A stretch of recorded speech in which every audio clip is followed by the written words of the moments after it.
Sound check, mic check, mic check.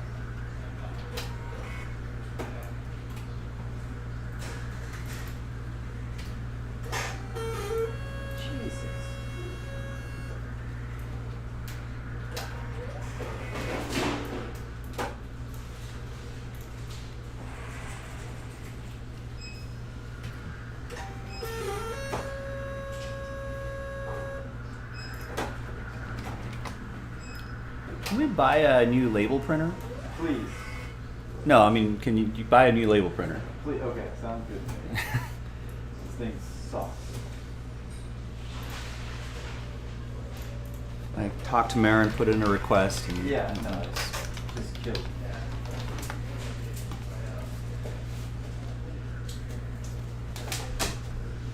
Some days it works, some days it likes to yell at you. All right, Thomas, Sportport, Paul, what's going on? Hi, everybody. Good. We got some sound. We got tone.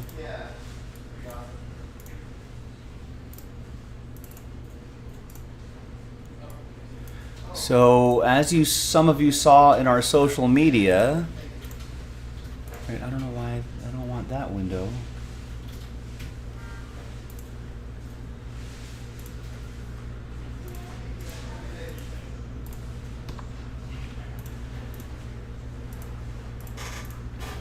There's the window I want.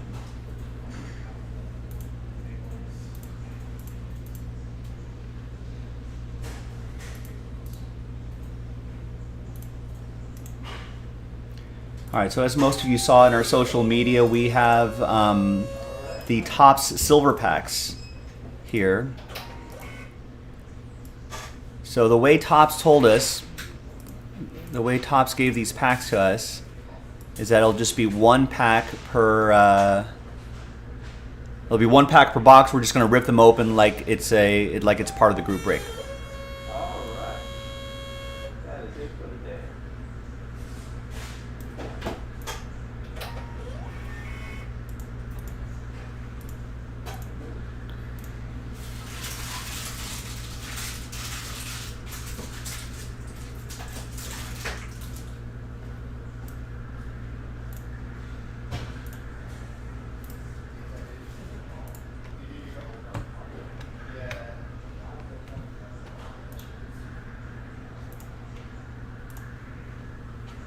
Hey, Brandon, what's going on?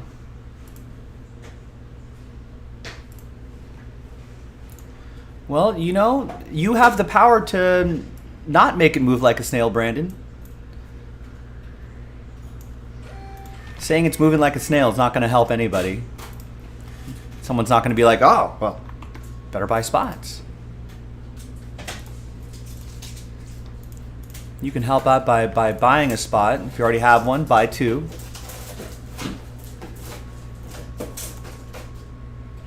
If you already have two, buy three.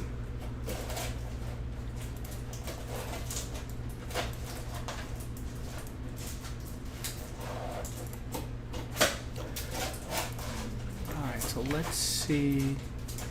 Just kind of get myself squared away here. So that was all the breaks from yesterday.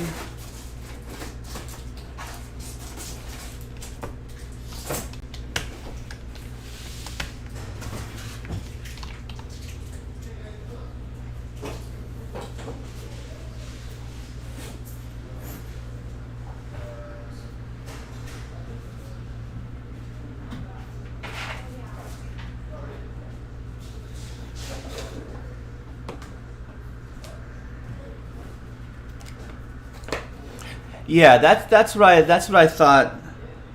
That's what I thought too, Paul. That and that's how they distributed it to us.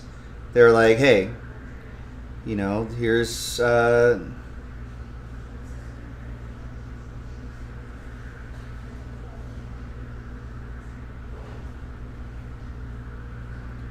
like, hey, here's some packs, each pack per box. So the hobby boxes, we're opening 12 packs.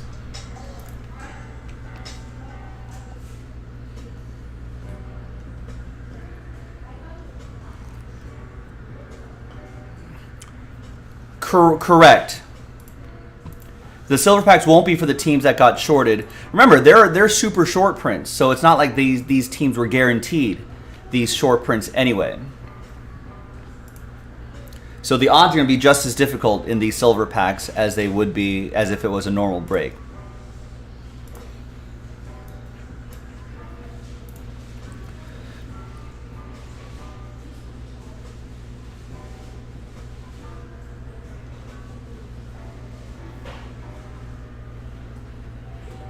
Right.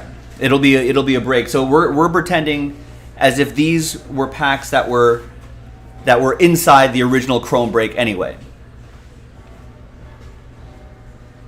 So it'll just be part of the break, as if we were missing a pack in a break and Topps gave us a pack back per box.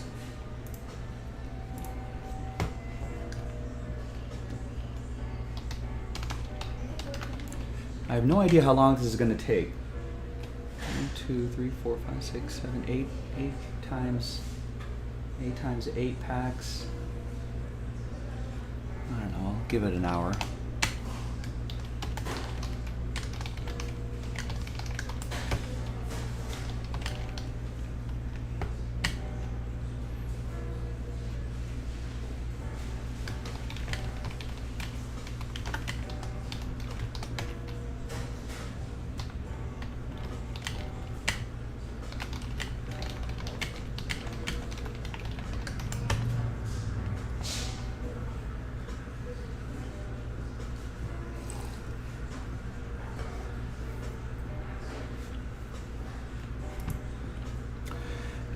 No one's really benefiting. I don't think anyone else is benefiting from the mistake.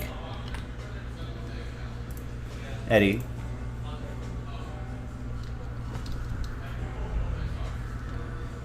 You have to think of it as we did these breaks, we opened up these boxes, and there was a pack missing.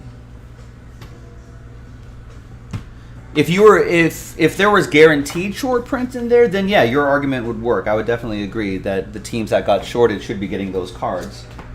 But there's no guarantee that you were shorted or not. Those are going to be extremely hard to hit in the first place.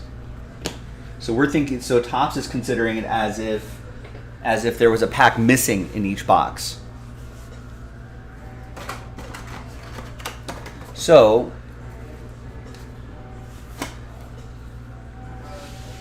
no one's really getting.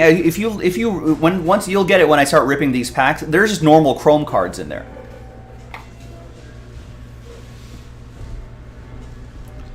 So it's just like a regular break. Each pack does not have short prints in there.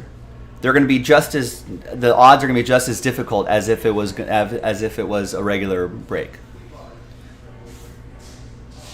So as long as you have that team, you have just the same odds as you would in a regular break to get those short prints.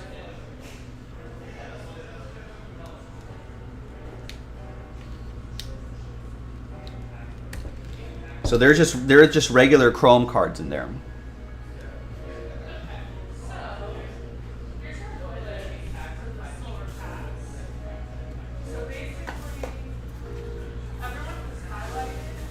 Right, and Mike said, yeah, he saw a break of 116 silver packs, and there may be 5 short prints in those 116. Yeah, the odds are going to be just as difficult as if it was a normal break.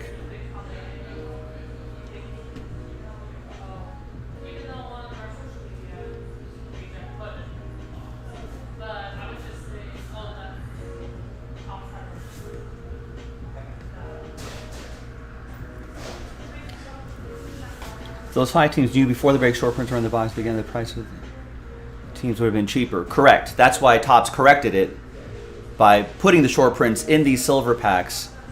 And then we're going to, so like pick your team, Jumbo 1, we're ripping 8 packs, 1 per box. And there could be short prints in there, or there could not be, just like the normal break. But now we know the short prints are in there. So that evens out the price.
Well, let's be honest here, Eddie. Those extra cards are going to be what, 10 cents? You know, it doesn't really cover that premium.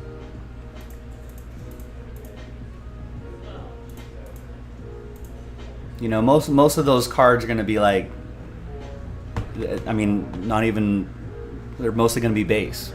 Maybe not even worth like, what, $1 or $2. The point is, there's short prints inside here. And if you bought a team with a short print, you have an opportunity for that now.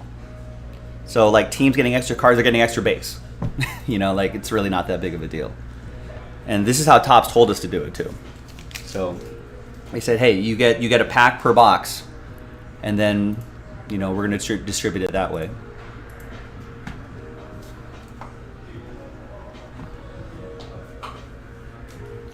All right.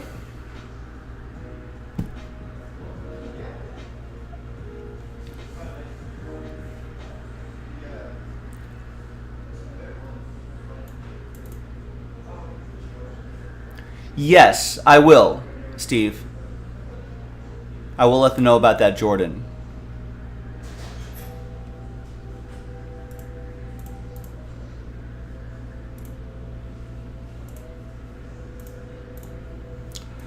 All right.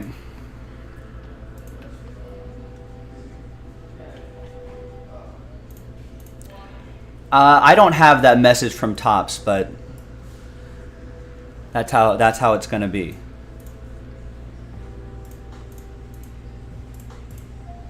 Basically, if you bought a short printed team, now you have an opportunity for the short printed team. The extra cards that someone else is going to get, I mean, there's really not that consequential. I don't think there are autographs in here anyway. So it's not, there's extra autos for extra teams.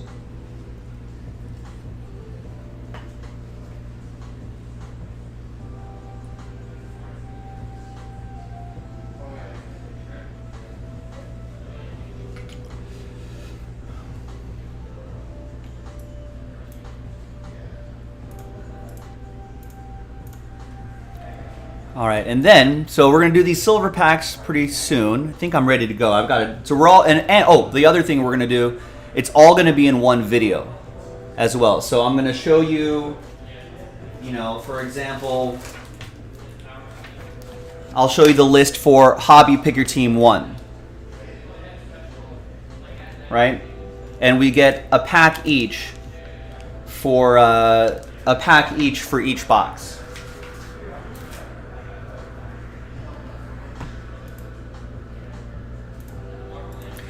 Eddie, I'm confused at why you're confused. So, for example, if you bought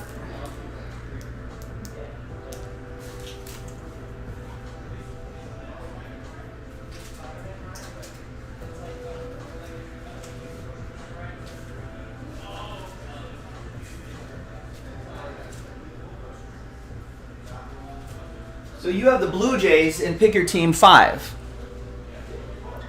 So we're ripping eight packs from Jumbo 8, right? Originally, you paid to try to get the short print. Short prints weren't in there. Now they're in there, somewhere distributed in there.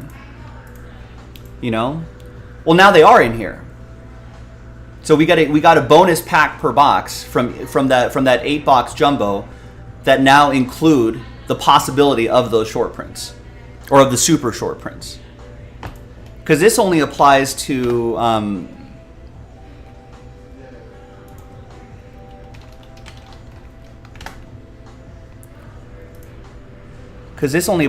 very small group.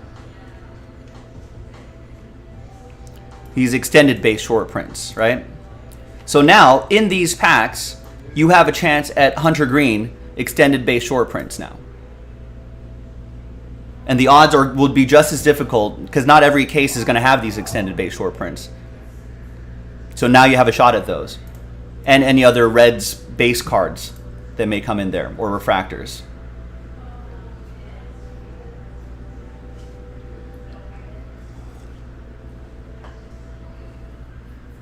Correct.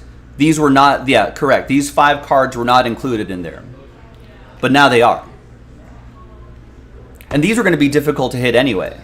Most cases, if not all the cases that we had, probably won't even have those short prints.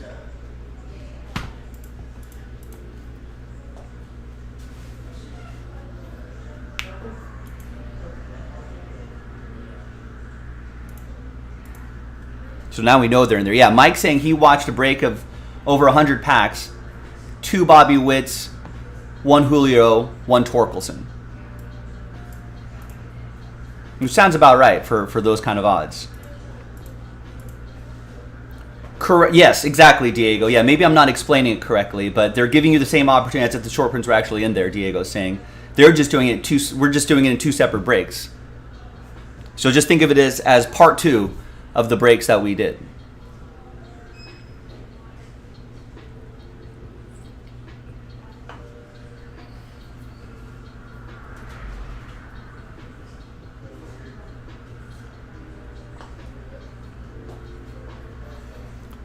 So I just want to, is that clear to everybody?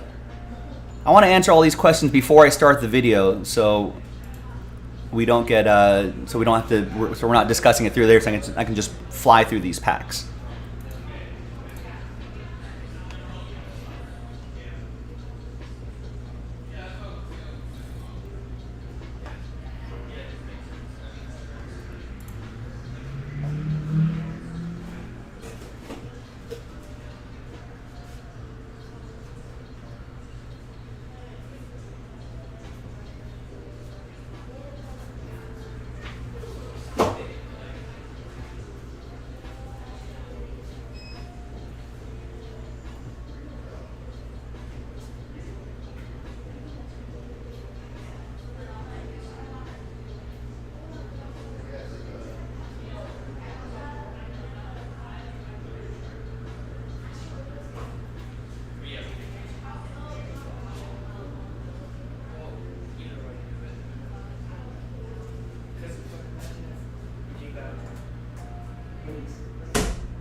I don't think that would be fair, because really what we're talking about.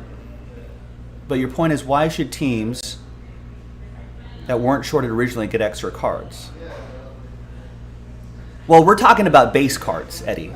We're talking about 10-cent cards, so it really doesn't matter.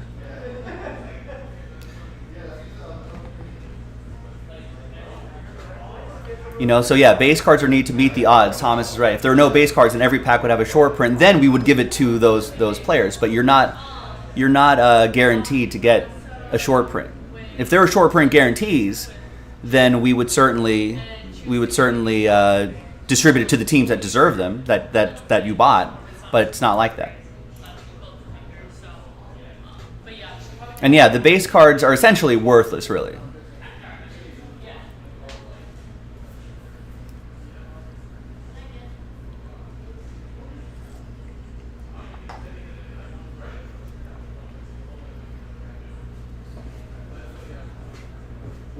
Where should we all cards? Oh, because we didn't pop from break 3. Yeah.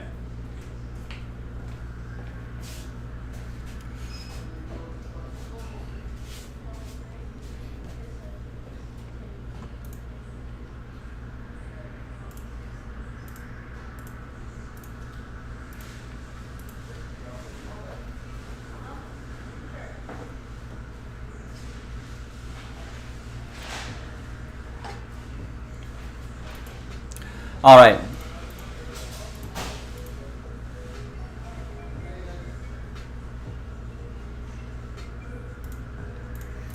Let's get this started.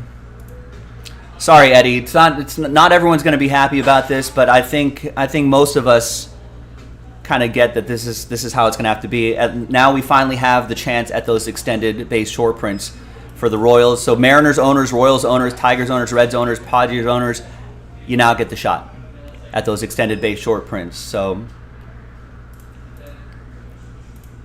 that I think this is the best way. This makes sense, and I think most people kind of get that.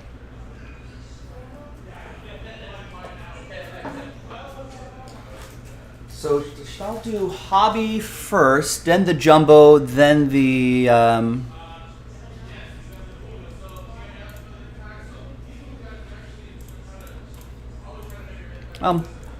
as guided by Topps, Eddie. Our rules as guided by Topps. That's how. If they gave us a stack of short prints, I'd be giving you a 100 green short print right now. But they did not.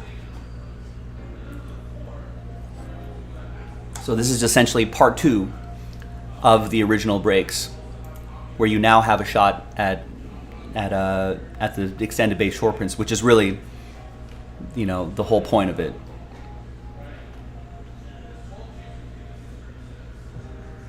And guess what? You might get some extra Reds cards too, in addition to short print, so you benefit as well.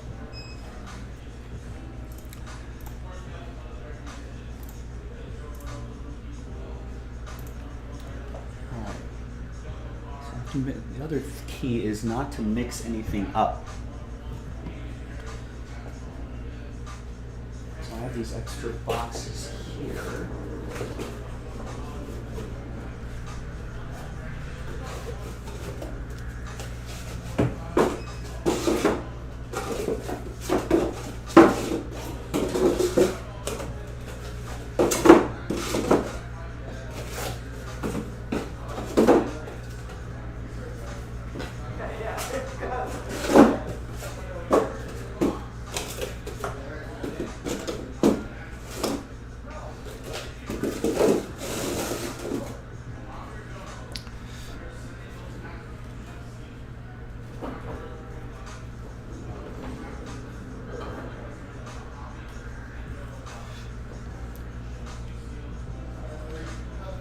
And we're all, like I said before, we're all doing this in one big video.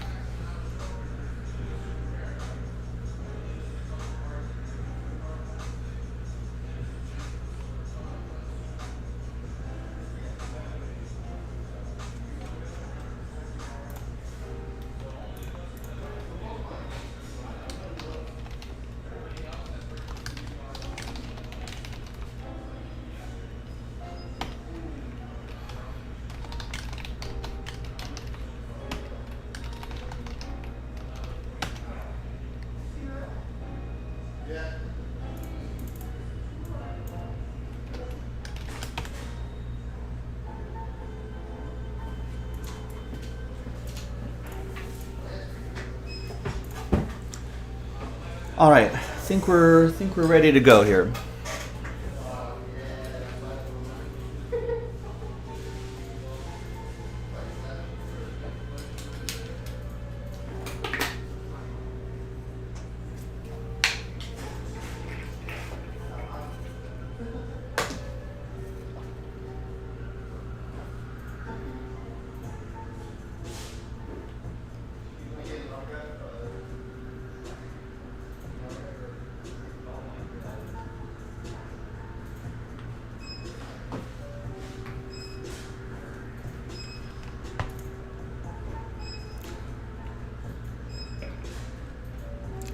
All right, also, if you want to vote in our Thursday Night Football poll,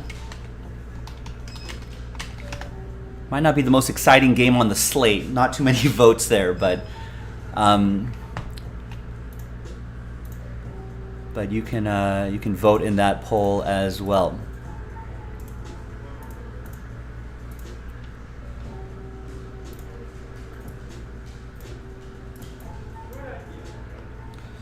All right, I think I'm ready.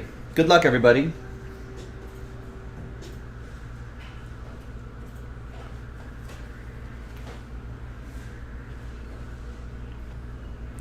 Hi, everyone. Joe for JaspysCaseBreaks.com. Remember that Topps Chrome issue? They forgot to put these 5 cards and distribute them within the product. The extended base short print set checklist featuring these 5 players right here. So the solution from Topps was to build silver packs. Most of these are going to be base cards. These are going to be as short printed as they would have been in the original break. But see, they sent us these silver packs to make up for it. Now those cards are distributed within these silver packs right here. We got the info right here. If you made a purchase in our shop or on personal breaks or on case breaks, right there. So it's essentially part 2 of all the breaks that we did. And now you do have those chances at those extended short prints, and especially if you have those teams. So first, we're going to do this all in one video. We're going to do the 12-box hobby cases first. So 12 packs, one for each box. Then we'll do the jumbo cases, 8 packs, 1 per each box. And then if I can spell double header correctly, and then the double header, which I think were 2 hobby cases, so that's 24 boxes right there. So if you're watching this video and you know what break you're in, you can just kind of fast forward to the part. I'll show you the original break sheet, and then we'll rip the packs, and I'll show the break sheet again, rip the packs, so on and so forth. Hopefully we'll see a lot of those short prints. I think most of these are probably just going to be just base, maybe some refractors here and there, but hopefully we'll find something special. All right, so hobbies first. I think we did 5 hobby breaks. So there we go, back on middle of September. So this is 12-box hobby number 1 from that date. Big thanks to everybody here. It's alphabetized by your first names, but big thanks to everybody here for making it happen. So there's 1, 2, 3, 4, 5, 6, 7, 8, 9, 10, 11, and 12. Let's see what we got.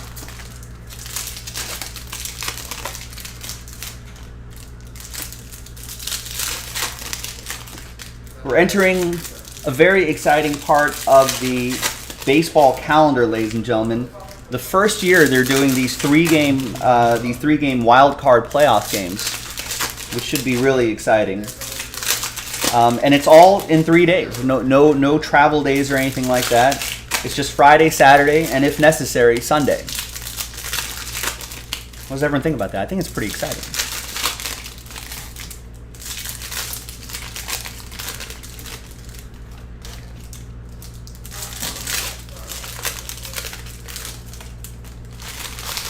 All right, good luck, everybody. All right on top is a Wander Franco. Going to whoever had the Rays here. That's going to be, these are alphabetized by your names. It's for Jeff.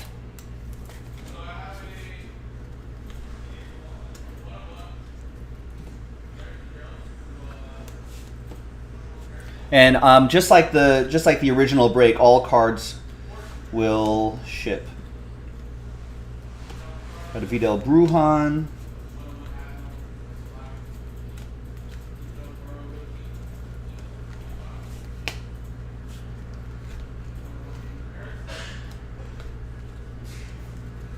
Got an Ohtani insert.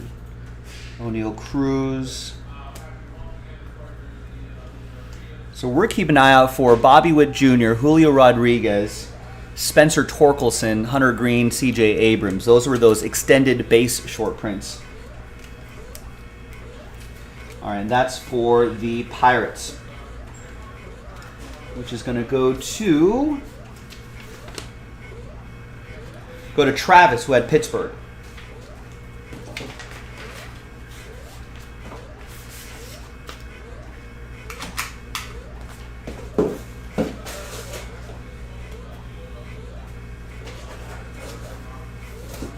All right.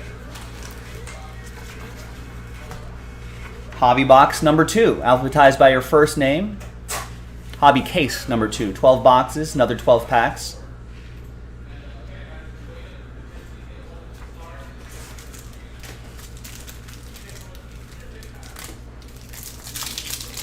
let's count those out. 1, 2, 3, 4, 5, 6. 1, 2, 3, 4, 5, 6, 12.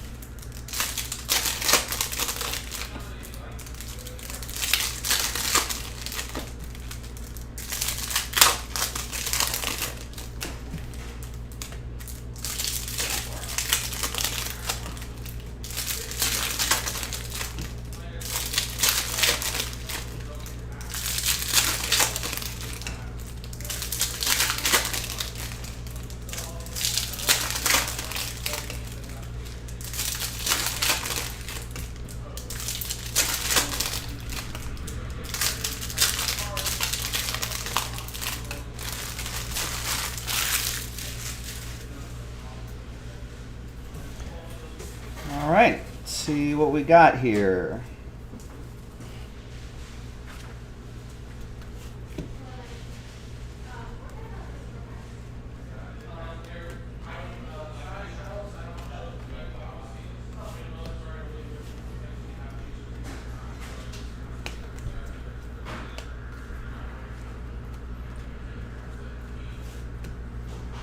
And there's a C.J. Abrams rookie card. Card 225. Is that one of the extended base short prints? I think so. It says card 225 C.J. Abrams.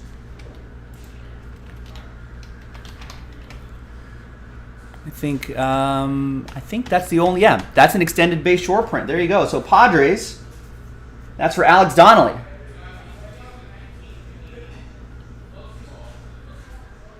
There you go, Alex. All right. Nice one. Hobby, that was hobby case 2.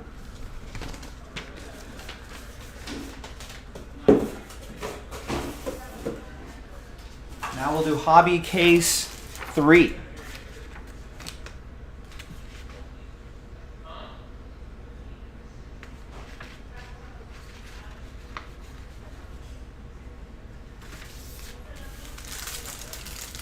One, 2, 3, 4, 5, 6, 7, 8, 9, 10, 11, and 12. Any predictions for, yeah, we should call it wild card. Baseball should probably do a better branding job on this, but yeah, we should call it wild card weekend. Does anyone have any predictions?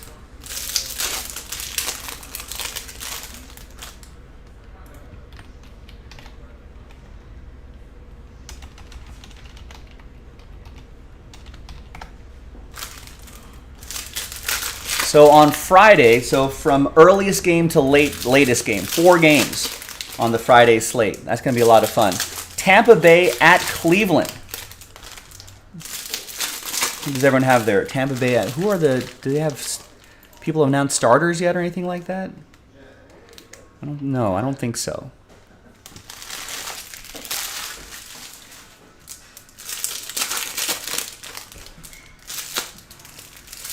MLB.com. Maybe ESPN might have projected starters here. Ah, they do. Tampa Bay at Cleveland. Shane McClanahan versus the Shanes. Shane Bieber. The early game. The first game. Who does everyone have there? This is for Pick Your Team 3. Hobby Pick Your Team 3.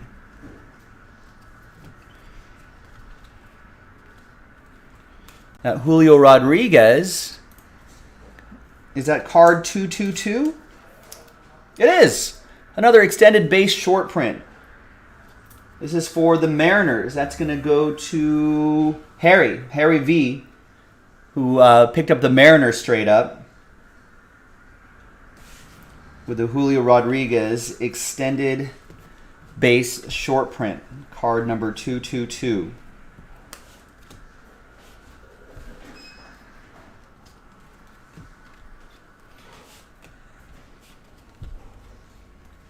Diego going Cleveland.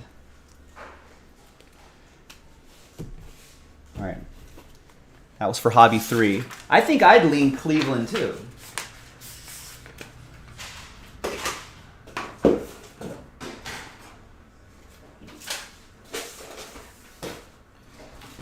right, this is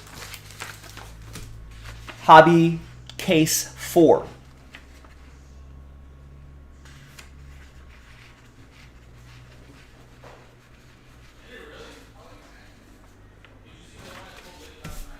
Hobby Case 4. 1, 2, 3, 4, 5, 6. 1, 2, 3, 4, 5, and 6. This is Hobby 4. And I think if we have some time, then we'll try our best to see if we can timestamp these videos for each one. But if you're just joining us, we're doing the 5 hobby cases we did first. Then we'll go through all the jumbo cases that we did. I think there's like a handful of those as well. And at the end, the last thing we'll do will be the double header. So in case you want to fast forward to whatever your break number is, check your order confirmations. You'll know where your break numbers are if you forgot. No other thoughts? Just Cleveland. All right, I think Cleveland too. What about the second game, Diego? Philadelphia at St. Louis. Zach Wheeler and Jose Quintana are your projected starters.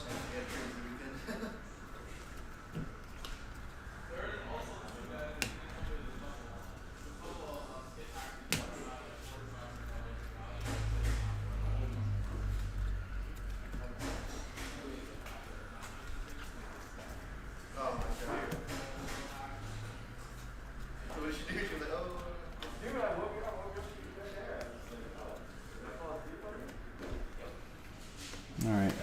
Nothing too crazy there for Hobby 4. But thanks, everybody, for getting in. Brandon Richards has got St. Louis going the full 3 games. St. Louis 2-1.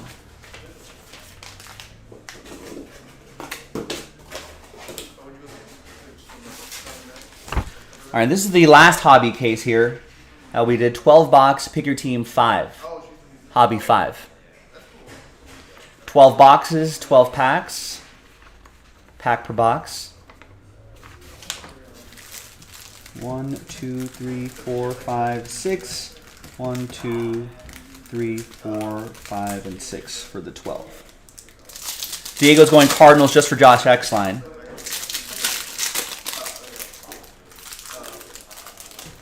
I don't know who I have. I would guess the Cardinals, but Philly is a pretty scrappy team. Could they be scrappy enough for a quick? That's why these 3-game series are kind of scary. Real short.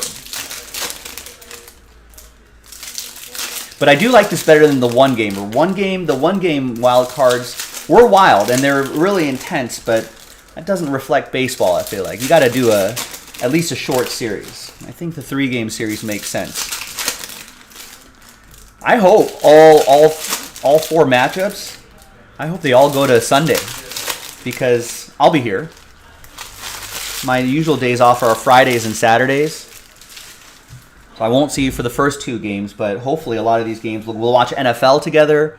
We'll have baseball together. Should be a lot of fun.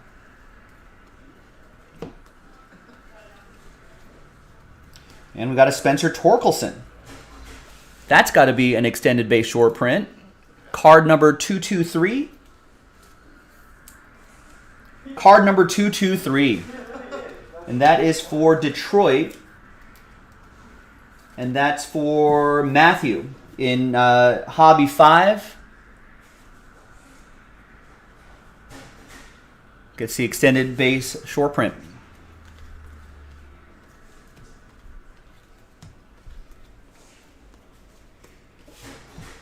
Ooh, and a Julio in here too.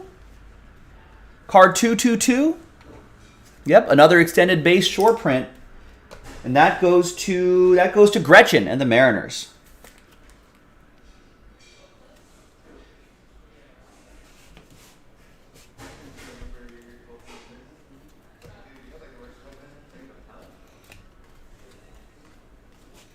All right, nice. So 2 of them in Hobby 5.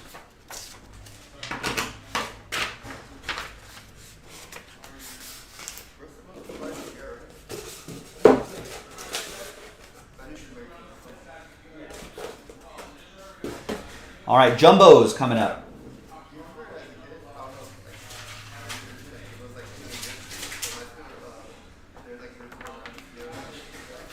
So there's Jumbo 1, Jumbo 2.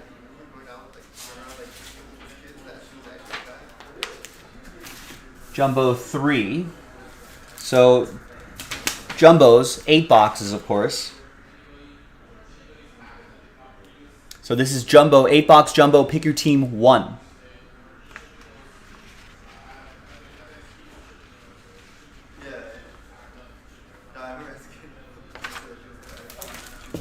One, 2, 3, 4, 5, 6, 7, and 8. Good luck.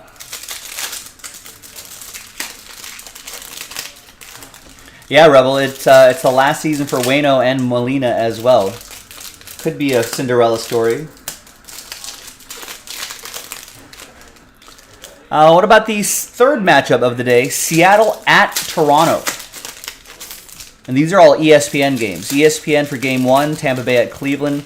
ABC, whatever your ABC channel is in your area, but National Network, ABC. Philadelphia at St. Louis. And then the third game is ESPN, Seattle at Toronto. Luis Castillo versus Alek Manoah. And that's going to be a great game. The two great pitching matchups there.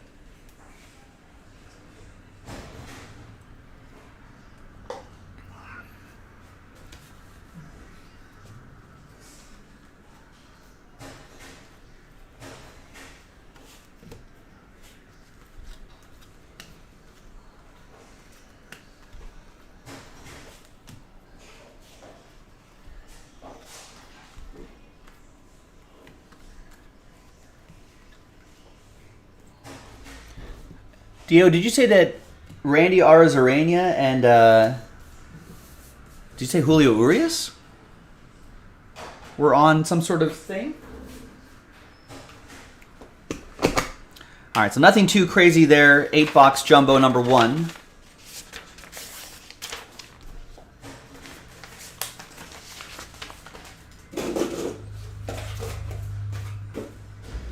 Let's go to 8-box Jumbo, pick your team 2.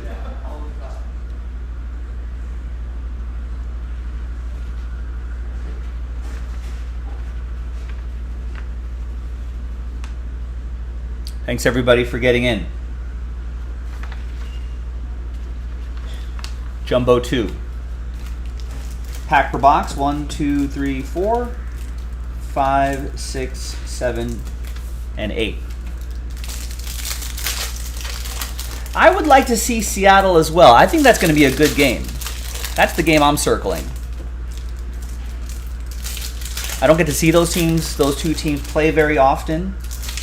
So, nice little 1 o'clock for me.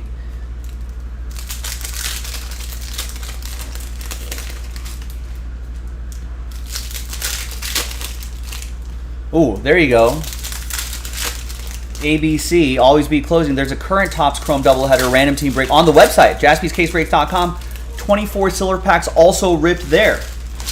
Pack per box, that's pretty nice. Let's get that going. Yeah, Brandon Richards wants to see Seattle as well, but he thinks that Toronto will just take the first 2 games. That's going to make our friend Chad Daw, Seattle fan, very, very sad to hear that.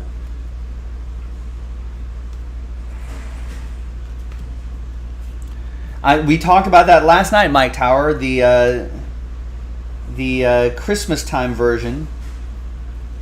There's Cal Raleigh speaking of the Mariners. The Christmas time version of that. ABC always be closing, the famous monologue from Glengarry Glen Ross with Alec Baldwin. But I was saying, Mike, since the holidays are marching closer and closer, it's a good time to kind of take a look at that. All right, so this is Pick Your Team 3, Jumbo.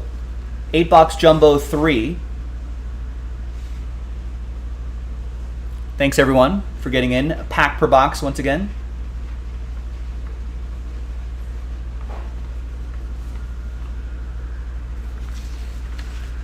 Jumbo 3.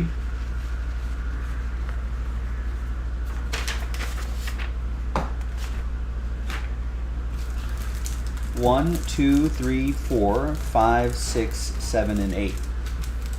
Urias and Arzarena from Mexico in the World Baseball Classic.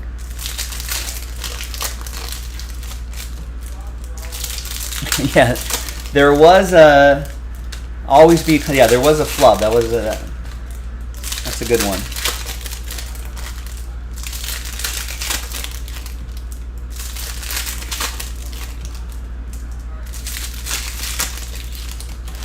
Put that cocoa down.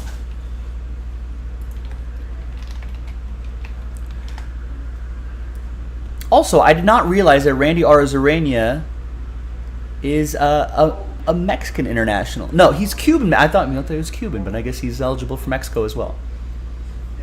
All right, Jumbo 3. Julio Rodriguez. There he is. That's for Tomoya with Seattle. That is card number 222, which is your extended base short print.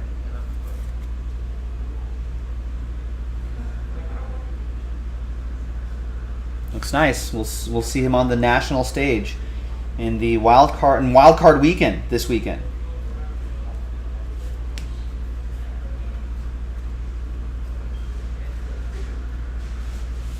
All right, there you go. That was Jumbo 3.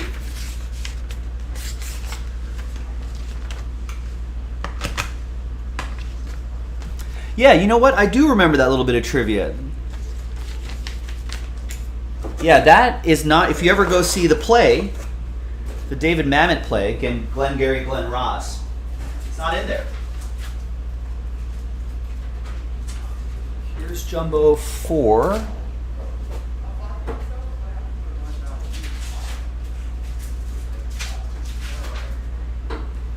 Jumbo 5 and Jumbo 6.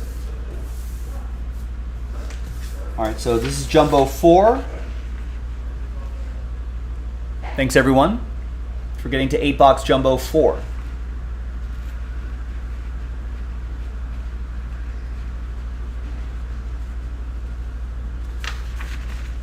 Once again, 8-box Jumbo 4. Good luck. 1, 2, 3, 4, 5, 6, 7, and 8.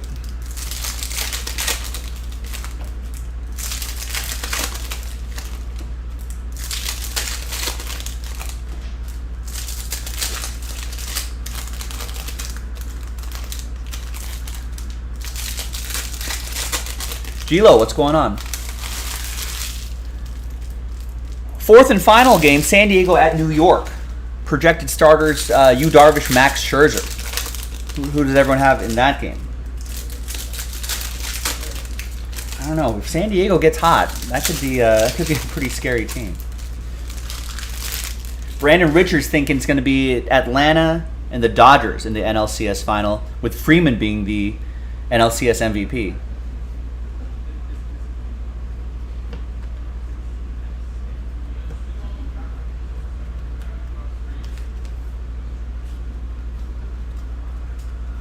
We got another Julio Rodriguez. Nice.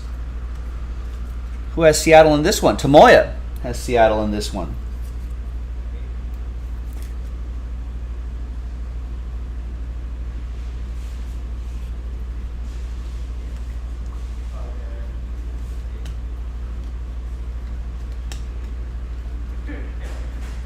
And a CJ Abrams.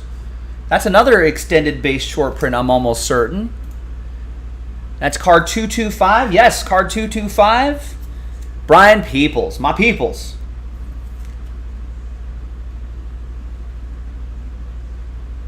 There you go, Brian. Thanks for getting into Jumbo 4.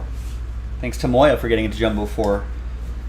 Lucked into those short prints.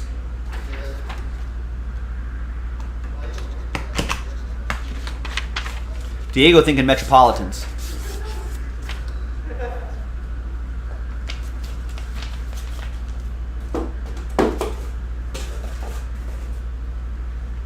All right, here is Jumbo 5. 8-box, pick your team 5. Thanks everyone for getting in. 8-box, pick your team 5.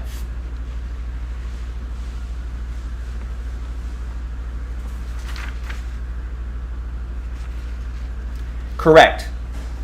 According to cardboardconnection.com, card 221, Bobby Witt, 222, Julio Rodriguez, 223, Spencer Torkelson, 224, Hunter Green, and 225, CJ Abrams.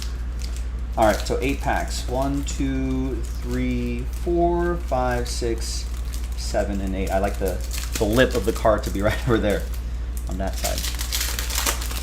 Good luck, Jumbo 5. So yeah, it's gonna be any of those cards. I don't, because they're not on the main base checklist. I don't think we haven't seen, correct. Yeah, so Bobby Witt Jr. and CJ, or check that, Hunter Green are the only ones we have not seen yet.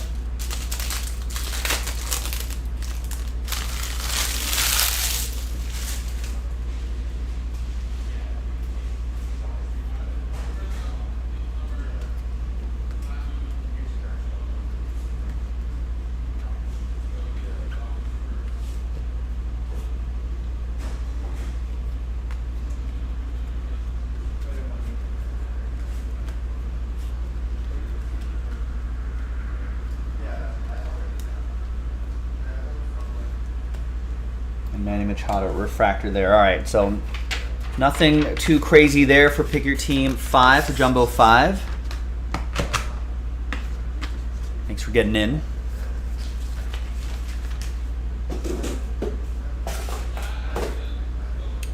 Jumbo 6. 8-box Jumbo, pick your team 6.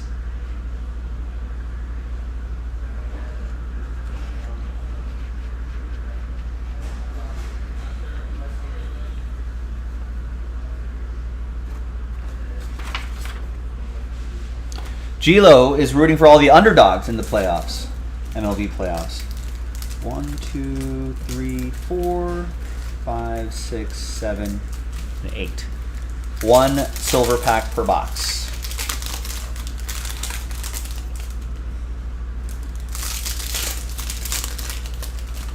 Gilo's rooting for all the underdogs. So Gilo's going, which would be the road teams, I guess.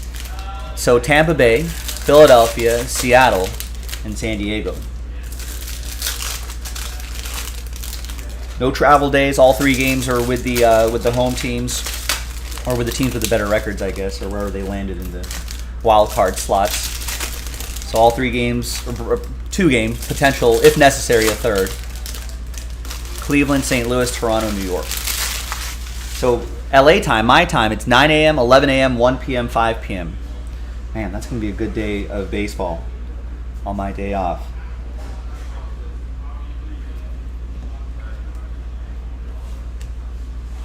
Because I don't know what I'm doing.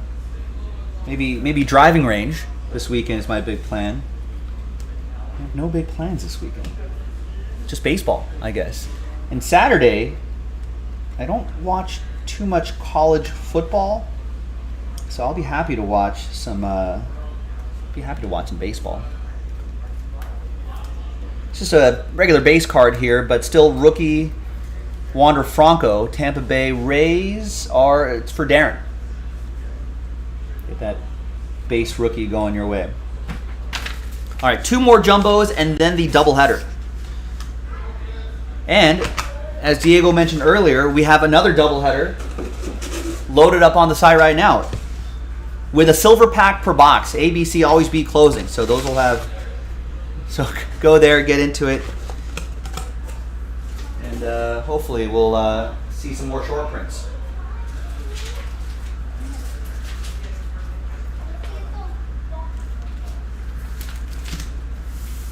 All right, so here is 8-box Jumbo 7. 8-box Jumbo, pick your team 7.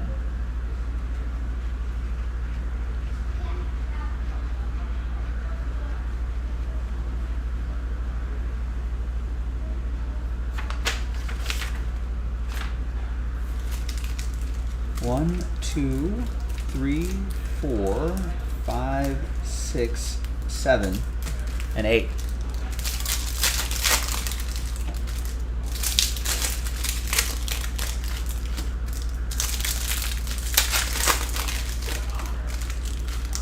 And then these games will all be over by Sunday. So when do the DSs start? So Sunday, October 9th. Tuesday. So if necessary, these wild card games could go through Sunday night.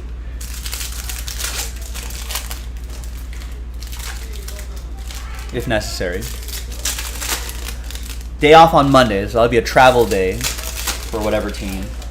And then the ALDS and the 2 ALDS matchups and the 2 NLDS matchups start on Tuesday.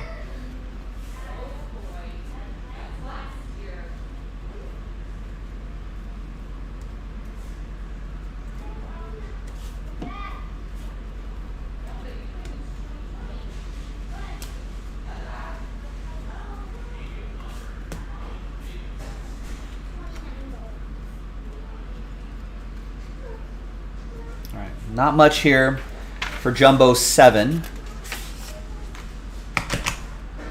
So thanks, gang, for making this happen. Appreciate it.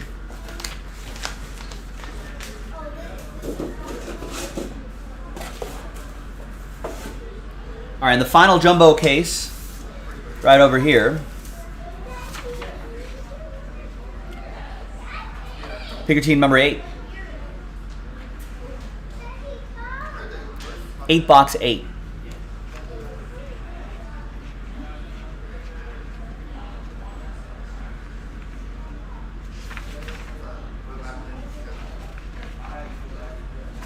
Thank you.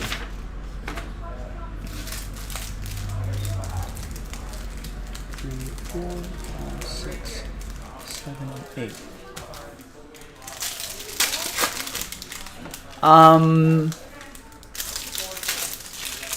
No, actually, I think we have another. That's the second half of that tier 1 clearly case, Diego. If has it been selling out? I need to go through orders after this, but if it's been selling out and if it's moving briskly, then yeah, we can post another one because we have another case of clearly and another case of tier 1. So we can make that down to 9 spots. Okay, so maybe people like that sort of configuration. It's always some trial and error sometimes. Try a couple configurations, see what happens. Yeah, if the people seem to be into it, we can load up another one after that from fresh cases. JaspysCaseBreaks.com, ladies and gentlemen, if you want to check out that 16 boxer.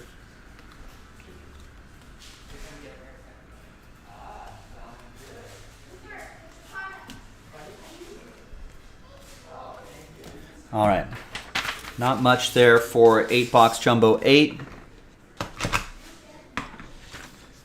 But thank you.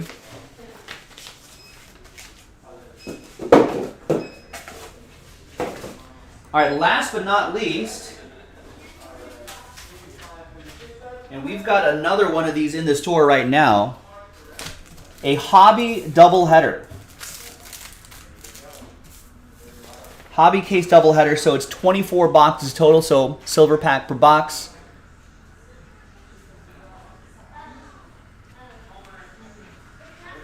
So thanks everyone here for making this happen. And like I said, we got another one of these in the store right now, JaspysCaseBreaks.com. Same deal, 1 silver pack per box. So that'll be the short print hunting for those 5 teams.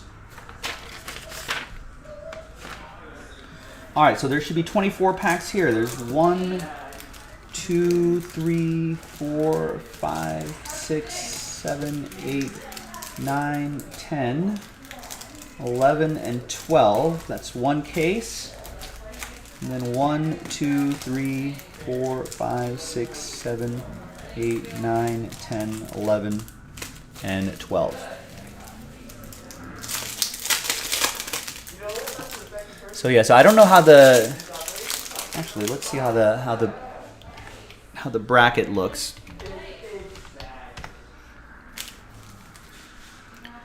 MLB.com. Give us a nice little bracket. Anyone doing the predict the postseason bracket challenge?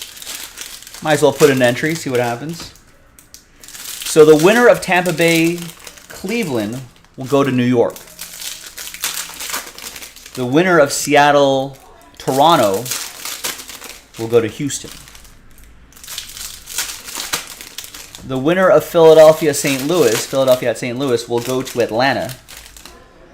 And the winner of San Diego at Mets goes to Los Angeles, plays the Dodgers. Oof. Those are two teams that I don't want to see any of these NL teams. These are all difficult. I don't know. We got some really good teams in these playoffs, ladies and gentlemen. Sometimes you can look at a playoffs and you can just be like, well, that team really just is lucky to be there. But kind of difficult to say that this year. Ooh, nice. That Mosaic sold out. Excellent. Yeah, I'll go through some orders after this. I think we have a lot of orders here, and then we'll set up a break schedule and see what everyone's getting into. And we can keep it going tonight.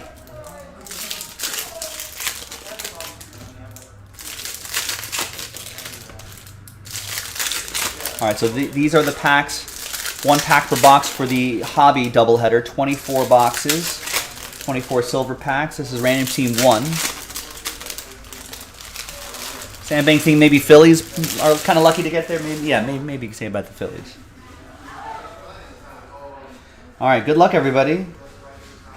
There's Hunter Green. I think that was one we haven't seen yet. Southern California kid, LA area kid. Flamethrower. 224. Yeah, from Sherman Oaks, just over the hill. I think was projected to be a two-way guy. But they took him off of, I think, shortstop. Matthew Sherrod with the Reds. There you go, with the extended base short print.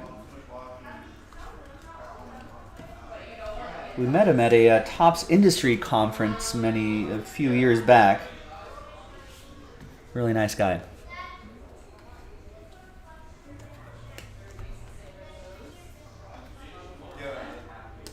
And a C.J. Abrams, Padres. Sean Maddock with the Padres. Card 225.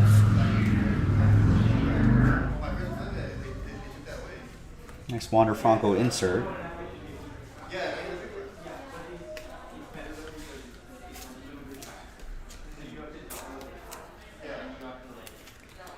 Rays, Pascal with that insert.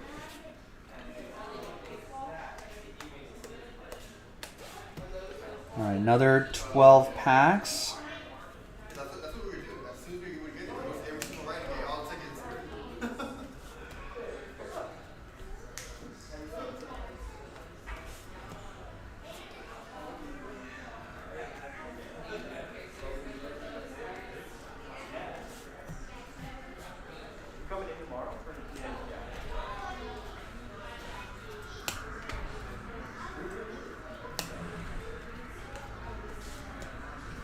And the last little bit here, what do we got? Jeff McNeil, refractor. But at least we got a couple short prints out of there. That's it, ladies and gentlemen. So that was the silver pack openings for Topps Chrome Baseball. So thanks for watching. Thanks for breaking with us. We got more Topps Chrome in the store right now, jaspyscasebreaks.com. And I'll see you for that maybe later tonight. Bye-bye. All right, done and done.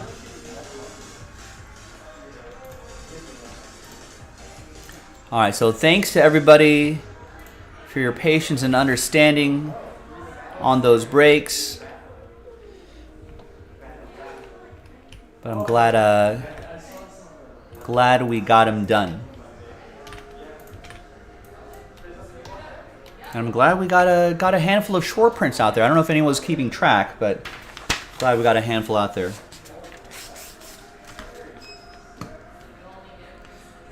Feels like that's about what the odds would have been if these were included in there anyway.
I got one too, to be honest.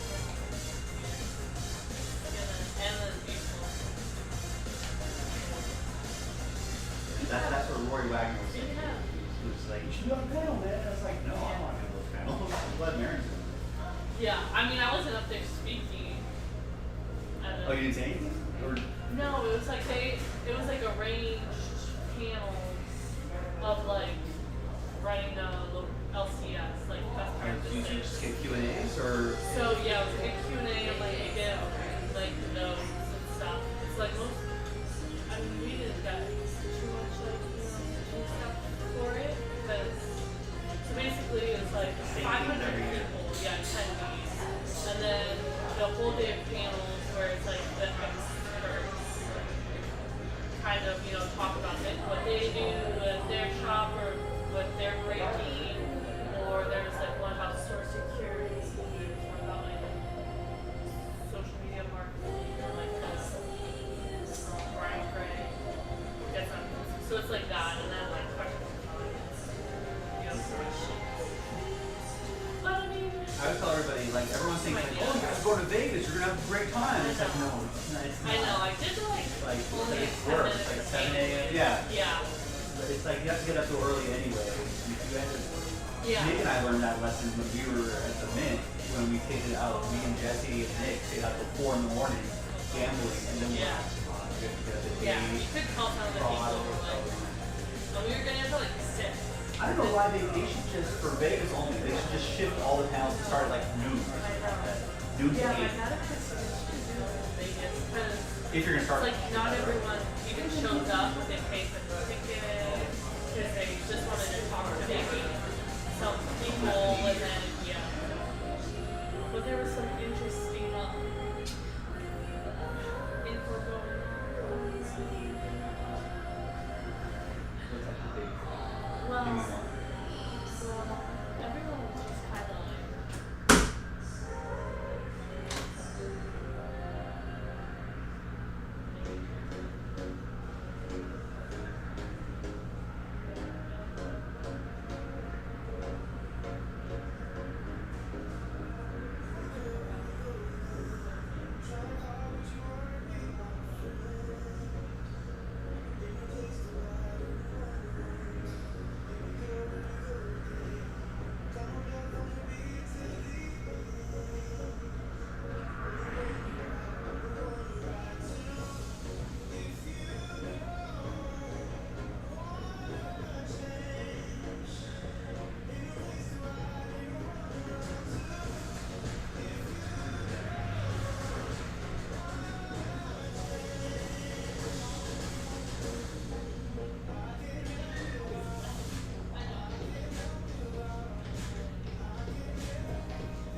All right, all right, all right, all right.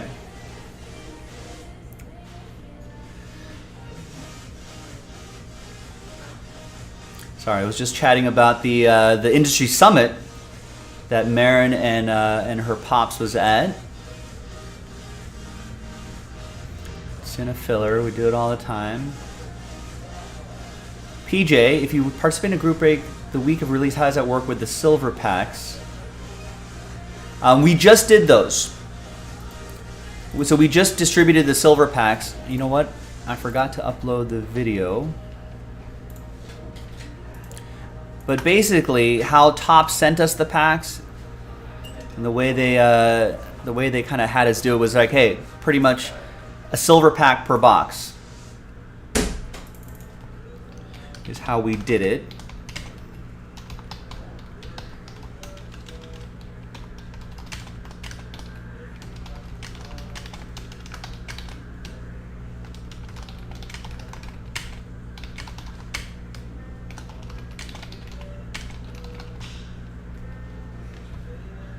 So sorry, I forgot to upload that video.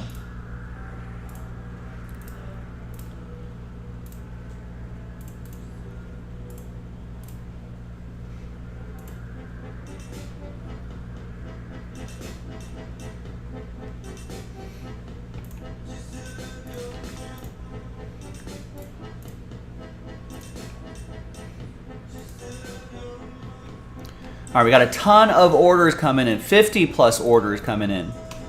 So bear with me here, ladies and gentlemen. We'll get a break schedule going here. So last night, Patrick picked up 16 box mixer 2, gets Padres Guardians, gets Marlins Brewers, gets Astros Rockies, Reds White Sox, Cubs Rangers, Blue Jays Cardinals. Oh, he's going big. Tigers Orioles. Nice, someone help Patrick out. And then we got Jason with Elements 8 Lions.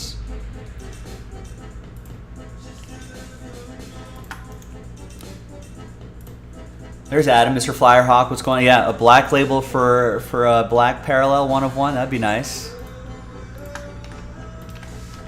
All right, Jason gets the Lions in Elements 8, second half of that case. Jason also gets Elements 8 Jets. Steven gets Prism 6 Royals Marlins.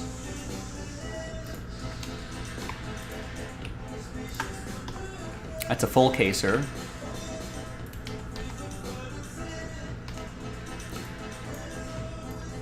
Chad gets 10 spots in that skybox break. Number 24. 1, 2, 3, 4, 5, 6, 7, 8, 9, 10. I think you got all the early bird spots too. So that'll make that randomizer easier for me. Great. Thanks, Chad. I wonder if at this point, Chad, you should just grab the rest of the spots, make it a personal break. Balraj gets the Guardians in Prism Baseball.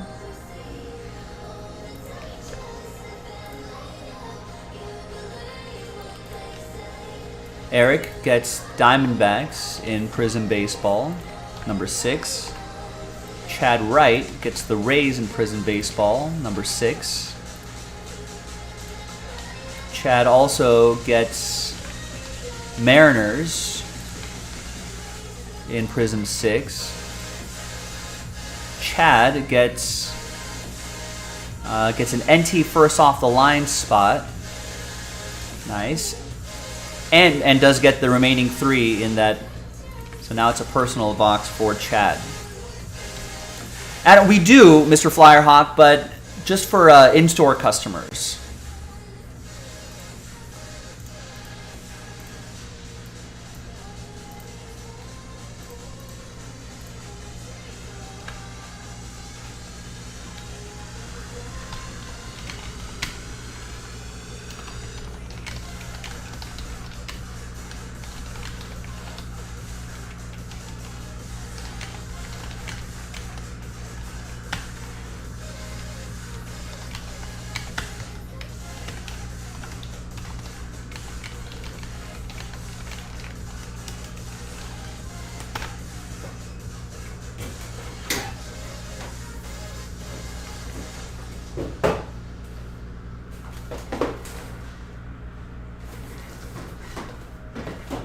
fresh inner case.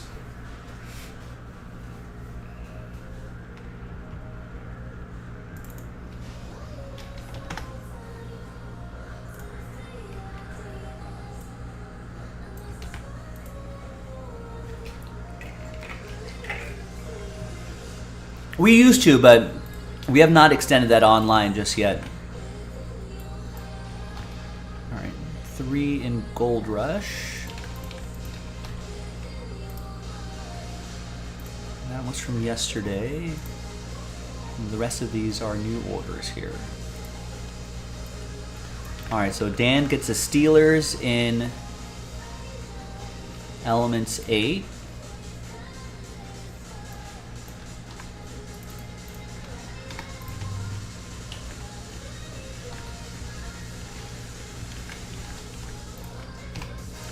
Patrick gets the Rangers in Prism 6.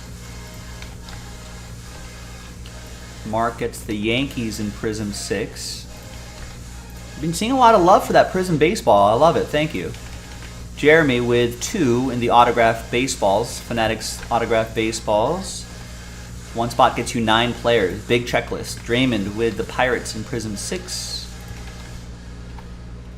Greg with 2 in the basketball mixer filler. And gets Bills and Saints in Elements.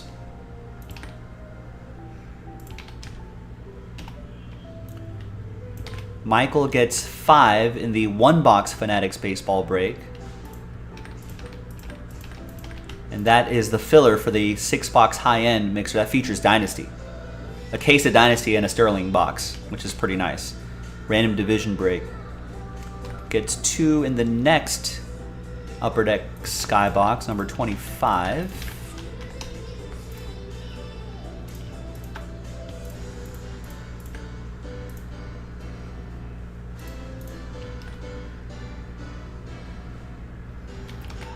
Also gets 3 in the Obsidian box, which helps sell out the NT first off the line, and gets 3 in our last box of Immaculate Collegiate. Nice. Thanks, Michael. A little bit of everything. James gets a spot in Gold Rush, gets a spot in Break King Baseball, and gets the Nationals and Phillies in the 16-box mixer.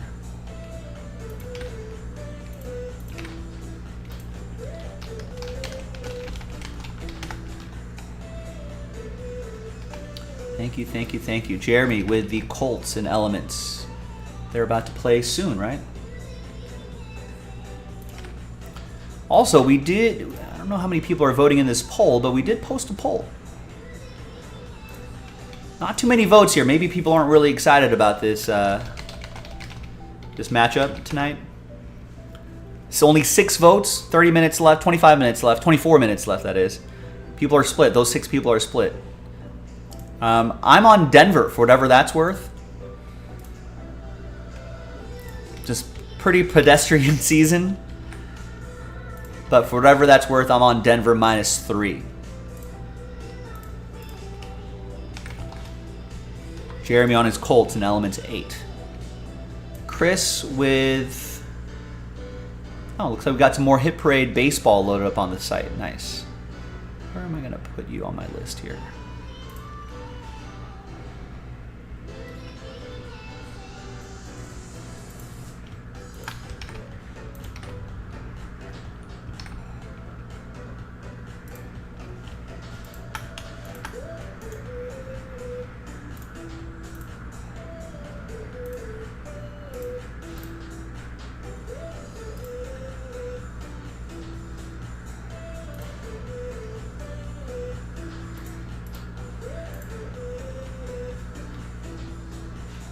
How does that filler work for artifacts? 7 spots sold, so how will the 10 be given out? We've taken those 10 out all proactively already before we loaded up the filler, so they're already out. They should be.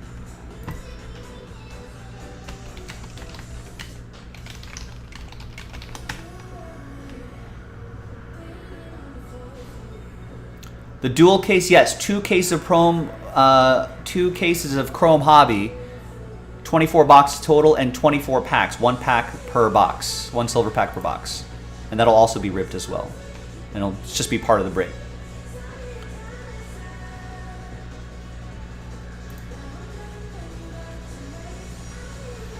Yeah, whenever we do those fillers, everybody, for a random team break or a piggy team break, whenever we post that, we've already taken out those teams already, obviously, so we don't want to double sell them, which would be disastrous. Oliver, what's going on?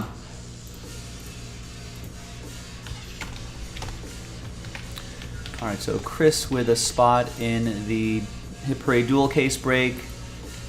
David with a spot in the NT football, NT first off the line filler. Anthony gets Chargers in elements. About 30 more orders to go. Is that basketball mixer finally sold out? Nice. Mickey gets a spot in 1 box Immaculate Collegiate. Gets a spot in Break King Baseball. Alex with a spot in the 3-box Autograph Baseball break. 1 spot gets you 9 players.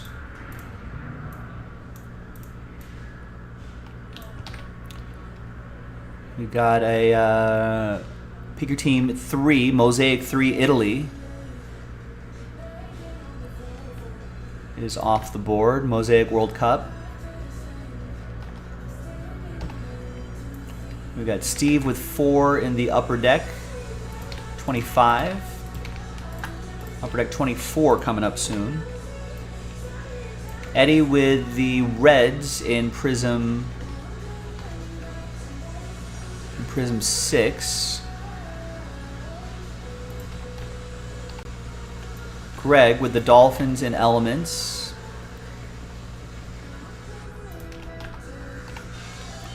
John with Hit Parade Baseball.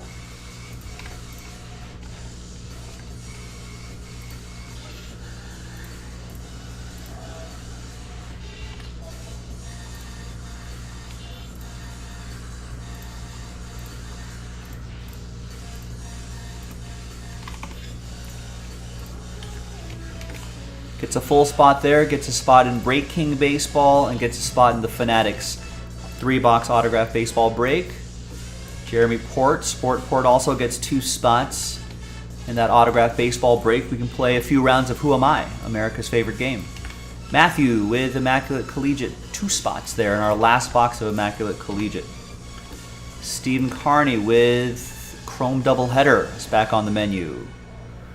Let's put that spot, let's put that break in this section here.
So Steven with the first spot there. Mickey with the Bengals in 8.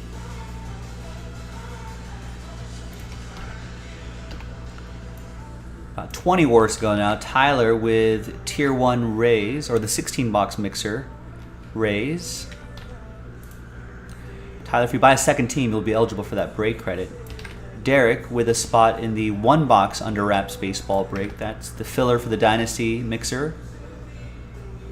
Gets a spot in the doubleheader filler, which is a 2022 Tops. Chrome. Jumbo pack number 6. With 6 doubleheader spots being given away. Derek also gets, this is really the best way to do it, Derek. Get 1 full spot and just get 1 filler spot. You may stumble into an extra spot, but at least you guarantee yourself a spot in the main break. Mark gets a spot in the doubleheader. Daniel gets a spot in the Hit Parade Baseball.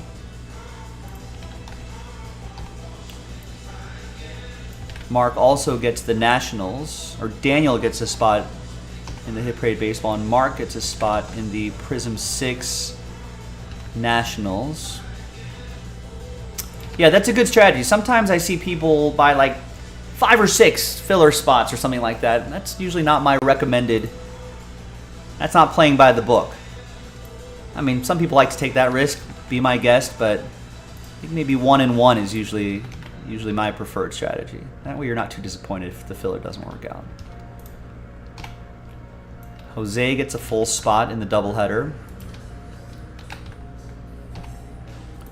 Mark gets Twins and Phillies in Prism.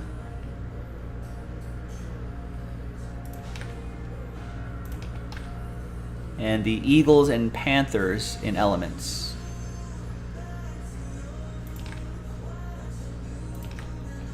Oliver has Broncos -3 and the over. Any other voters in this poll here?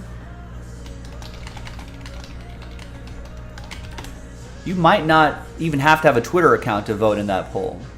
You might want to double check that, but you might not have to. I'm also on Denver -3, Oliver.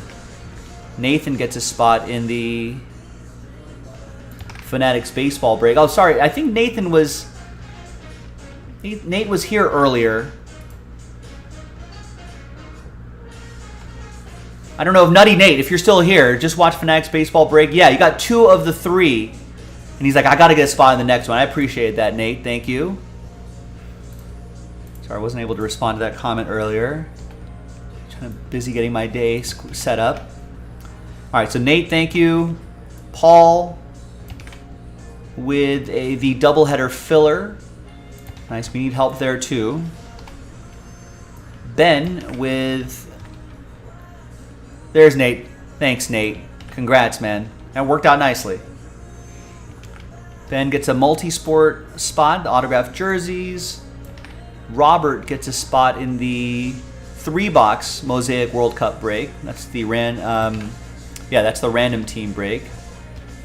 Gets a spot there.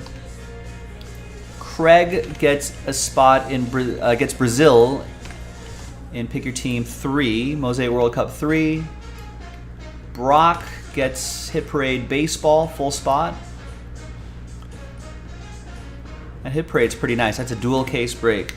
All autographs. Kevin gets a spot in the Hit Parade Baseball filler. It's our first spot. Or sorry, check that, the doubleheader filler, that is. It's the 3rd spot there. Mark grabs a spot in the 3-box World Cup break. And Brian gets the last 2 spots there. Nice.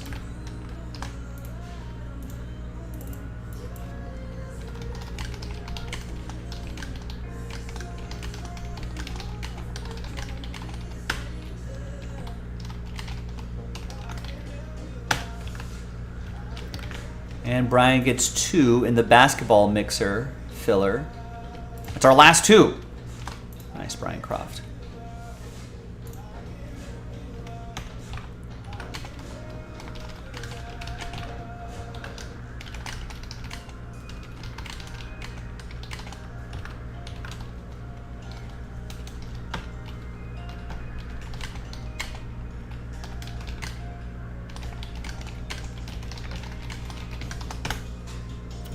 Oh, wow.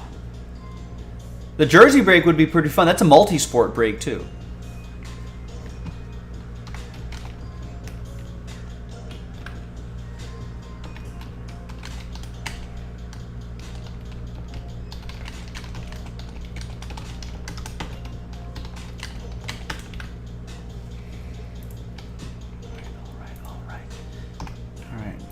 Just a hand, 4 or 5 more orders here. Greg gets a spot in Prism Random. Oh, I guess we must have canceled that filler. No one was jumping in on that filler, huh? I guess we just added full spots back in. I'm okay with that.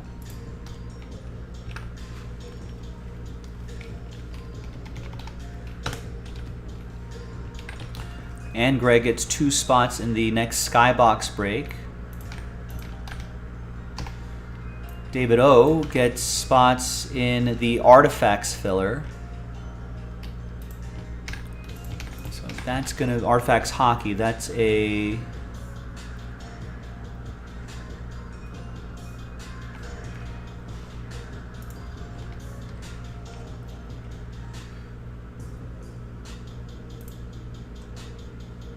Oh, it looks like we pulled all the teams out and we're just making it a random team break.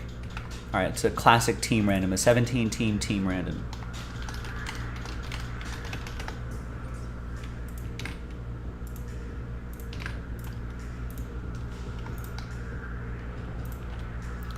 All right, so David gets the first spot in that. So you're guaranteed something. It'll just be a random something. Michael with a spot in Hit Parade. Baseball, doubleheader, all autographs. Gets a full spot in the doubleheader. Nick Anderson gets a spot in the Immaculate Collegiate. And 2 more orders here. Kevin with a spot in the Artifacts Hockey filler. And gets a spot in the Hit Parade filler, which is a pack of Pristine.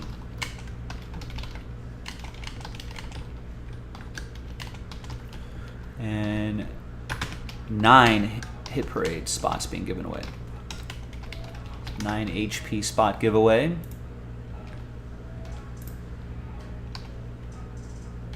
Jeremy Port gets 3 in that filler.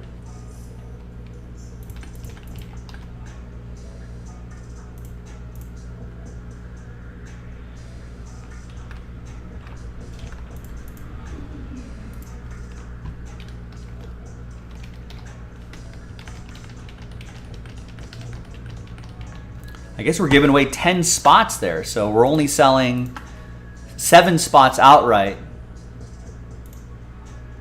Oh, that's what Jeremy was asking.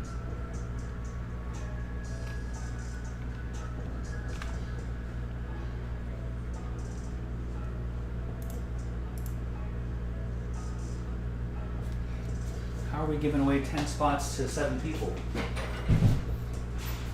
How do you want to give away 10 spots to 7 people? Artifacts first. Snake draft.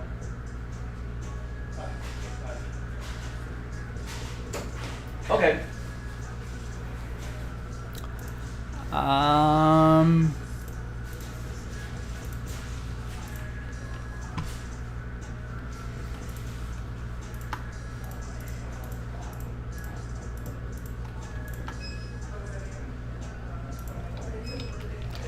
Let's do it where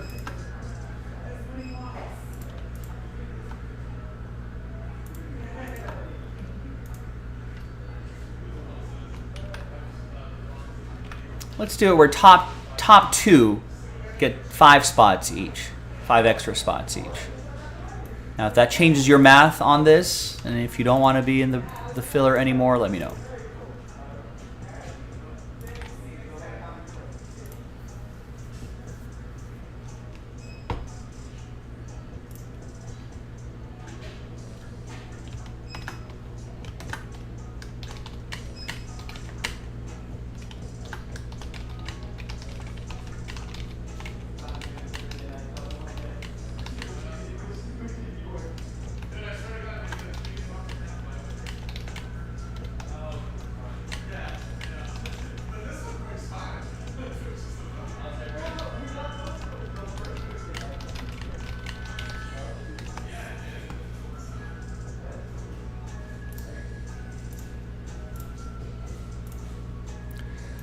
So we're only selling 7 spots outright. Randomize the 7 names. Top 2 get 5 spots each within that team random. So you'll get extra teams.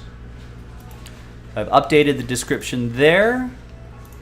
I've gone through all the orders. That Immaculate Collegiate is down to 3. Another Skybox is down to 5. Autographed jerseys down to 10. Doubleheader is 7. 7 full spots left. Probably 2 fillers. Fanatics Under Wraps down to 12. Break King down to 17. Prism Baseball, Random Team, no more filler, down to 4. Hit Parade, 7 and a couple fillers. 16-box Baseball Mixer down to 9. Buy at least 2 teams. Dynasty Division Break. Dynasty plus a box of Sterling. And then Basketball Mixer sold out. And then the Mosaic World Cup Soccer. We're doing a box of Premier League. And 6 teams being given away, and 6 spots within this box break being given away. So buy a full spot, chance to win a spot within the box break, which is Premier League Soccer, which is pretty nice. Then we'll do the break itself, and then we re-randomize the names. Top 6 will get teams in Mosaic.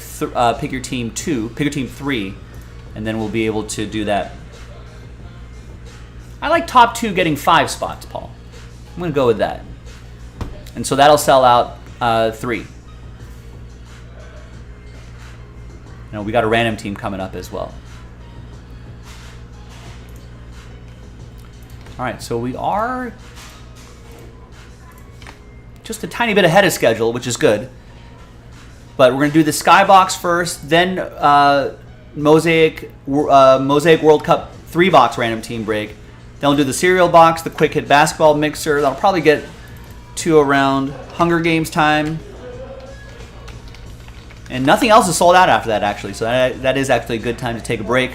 And then when we come back, we'll go through some more orders, and we'll see what else we can do. So great start to the day. We got a lot of breaks lined up. And we'll probably wrap things up around 11 o'clock Pacific, 1 a.m. Central, 2 a.m. Eastern.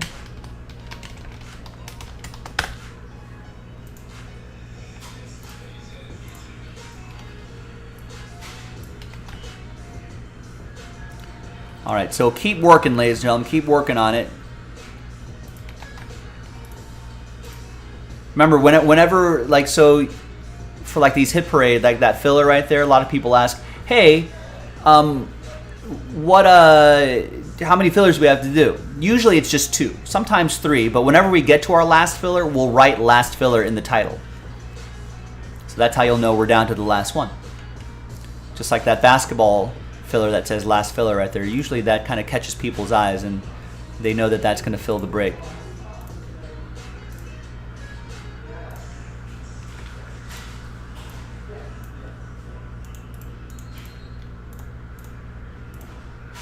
All right, so now that we've gone through all those orders, thanks very much, everybody.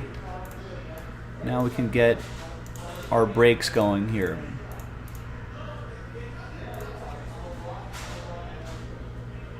Four minutes left in the poll if you want to get your voice heard on the Twitter poll. Oh, looks like we got, the game is starting. I'm going to have to fire that up on my my telephone here.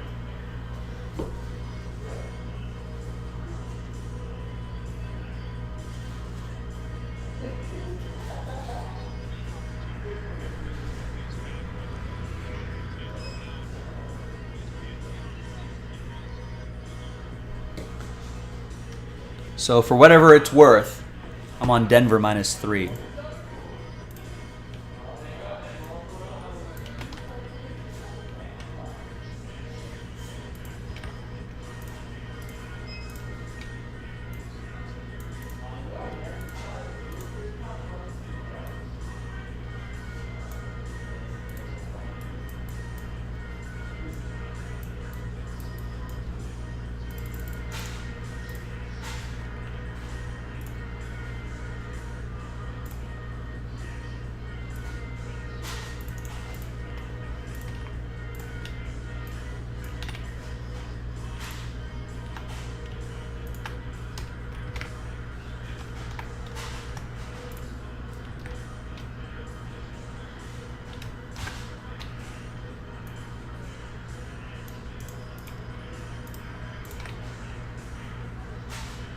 Oh, actually, you know what?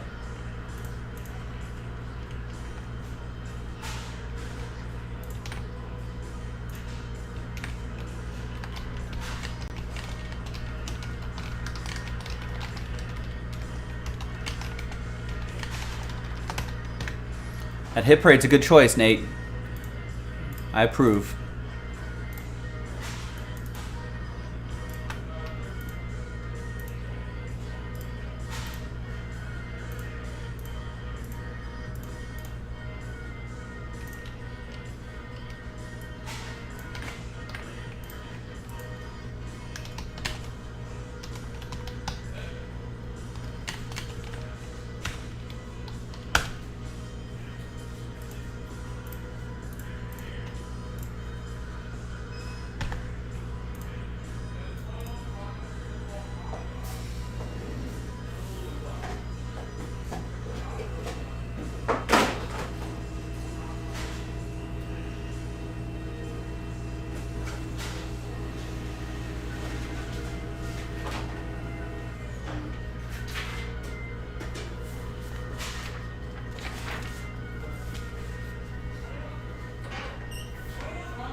All right, all right, all right. All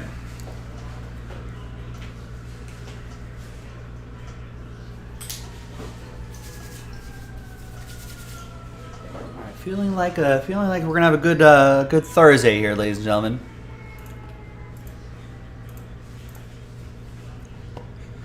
Hi everyone, Joe for JaspysCaseBreaks.com coming at you with 2021 Upper Deck Skybox Metal Universe Champions Random Letter Break number 24. The last box of this first inner case that we opened from a fresh master case. So break 25, which you can see is loaded up in the store right now, JaspysCaseBreaks.com, is going to be a one box break from a fresh inner case, the second one of that master case, if you're keeping track of all that. So there's break 24 right there, and no randomizers, because Chad picked up all the spots. Thank you and good luck. No randomizers makes life easy for me. Need a knife.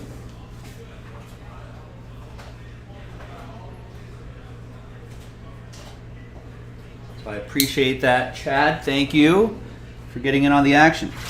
Let's see what we got.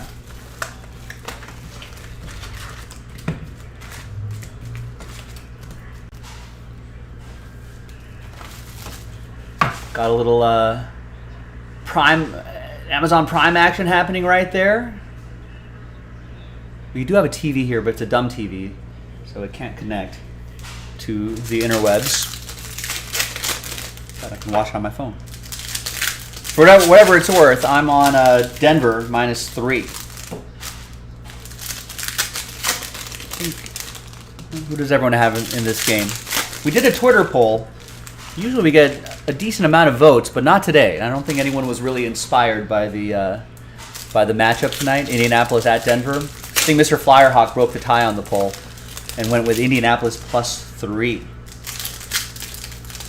like, are both teams kind of banged up? I think Jonathan Taylor's out for the Colts. Denver lost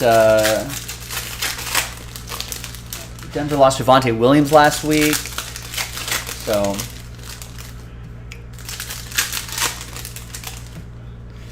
yeah, but the TV's also mounted kind of high in the corner of the room here. Do I have to get a big cord, or I suppose I could just get one of those, a Fire Stick for this TV. I think it has one of those in the back, but then I have to get a ladder and crawl up around there.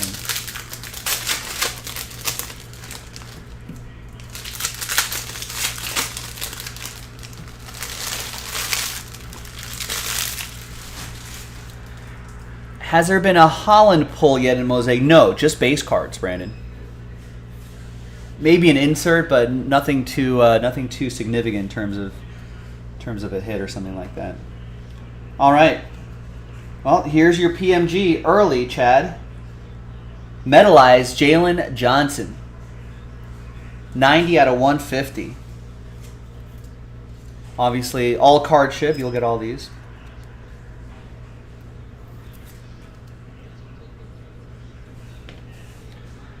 Gilo saying Nyheim Hines just had a concussion, so yeah, injuries already. Safety.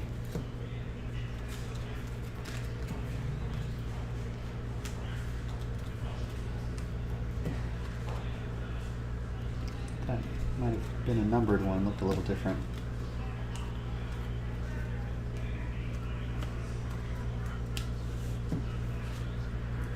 Got Intimidation Nation, Tiger Woods. It might be leading, would be part of Ryder Cup leadership, which is next year. I think the PGA is in Vegas this weekend. I was actually thinking about going, but just did not have the time. Speaking of golf, there's Matthew Wolff. The Shriners. Not too many huge names there, but some up-and-coming names. It's kind of a big tournament. It's been around for a little bit. Shriners. Children's Hospital tournament. Matthew Wolff might be there.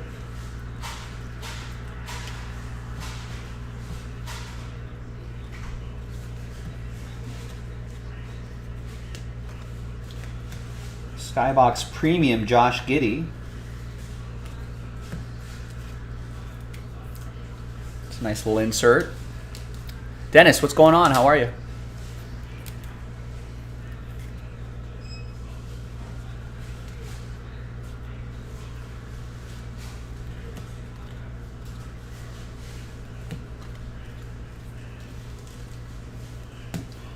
We got Reaching for the Stars, Trey Sermon, die cut.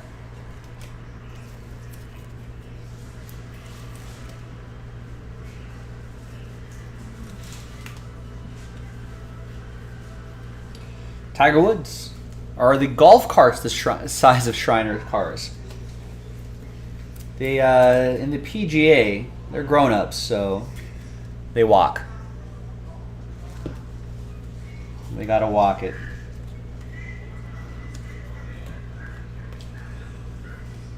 I'm not sure if that might be a short print. Another Skybox Premium Mac Jones. There's some fun inserts here, Chad.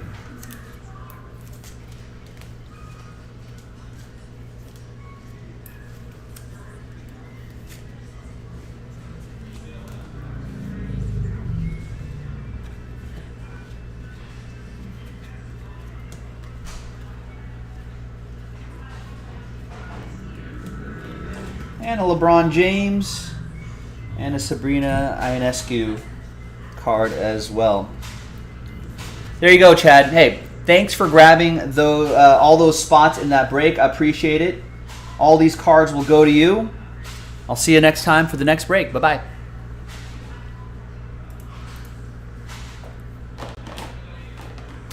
Question for you. You got 17 silver packs for you from your LCS. Should I open them and resell them in the first case? Well, the silver packs, if you watch we actually ripped a bunch of those packs. You should watch that video. because that might give you an idea of what some of the odds are. I forget how many packs we opened up. A decent amount. But you can kind of keep track and sort of figure out, hey, what are my odds on that based on the cards that I have.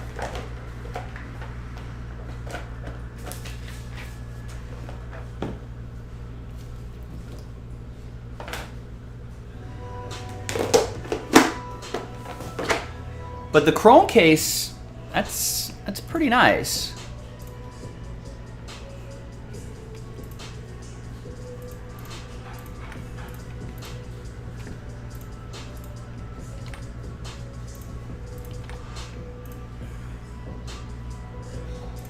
It's a pretty solid class.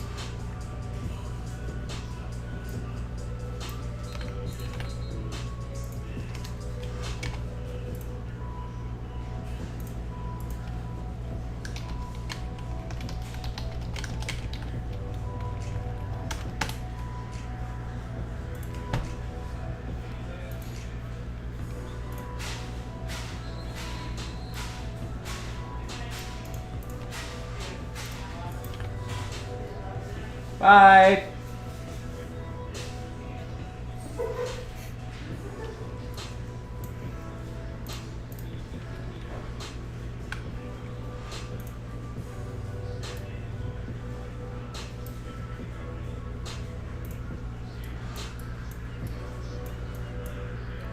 Be a good time to pull some Julios too.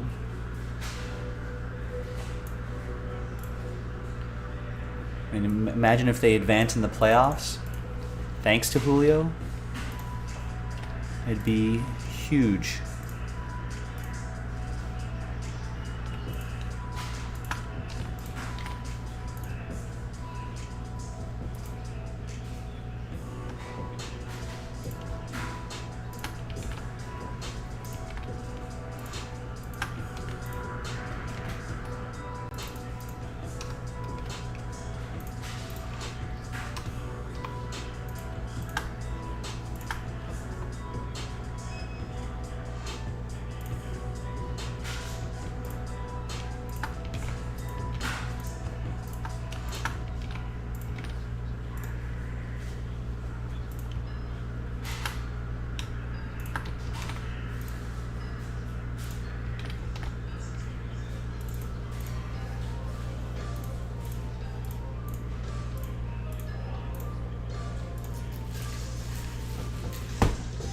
All right, I think I'm ready with this.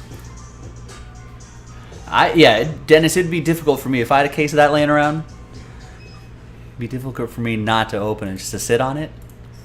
It's a tough call. Hi everyone, Joe for JaspysCaseBreaks.com. Happy Thursday, coming at you with 21-22 Panini Mosaic Road to FIFA World Cup Soccer, a 3-box random team break with an early bird giveaway. This is break number 1. You can see the next one's already in the store. If you are one of the first 12 spots purchased, you can see that circled right there, you get a chance to win an extra spot. The early bird gets the worm. So here's the first 12 right here. And name on top after 8. 3 and a 5, 8 times will get the extra spot. 1, 2, 3, 4, 5, 6, 7, and 8. Simon, congrats to you. After 8 times, you were the early bird that gets the delicious, delicious worm. All right, now, 17 spot break. Let's grab everybody's names again. There's all the countries right there. Some of them comboed up. Let's roll it. Let's randomize names and countries. 5 and a 5, 10 the hard way. 1, 2, 3, 4, 5, 6, 7, 8, 9, and 10. 5 and a 5, 10 the hard way. Chase down to Chase.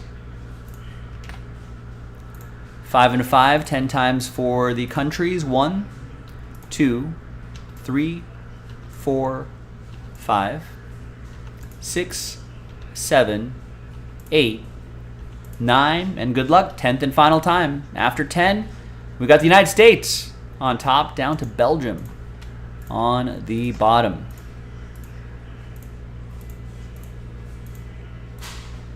So there you go. Chad with the United States, Simon with Brazil, Josh with Uruguay, Peru, and Ecuador, Robert with the 3 Lions, England, James with Italy and Austria, Kevin with Mexico and Chile, Mark with Germany, Todd with Norway, Simon with your early bird spot, the Netherlands-Australia combo, Chase with Denmark, Croatia, Switzerland, Brian with Spain, Chase with Argentina, Bernard with Poland, Colombia, and Qatar, Chase with Portugal, Brian with Le Bleu, France, Thomas with Wales, Sweden, Venezuela, and Chase with Belgium. All right, so let's alphabetize by country right here. And we're going to pause the video. When we come back, we're going to see if there's any trades, and then we'll have that 3-box break. Stick around. We'll be right back. All right, Mr. Flyerhawk, what's up? Is there a SP difference between scribbling on? Yeah, I don't know.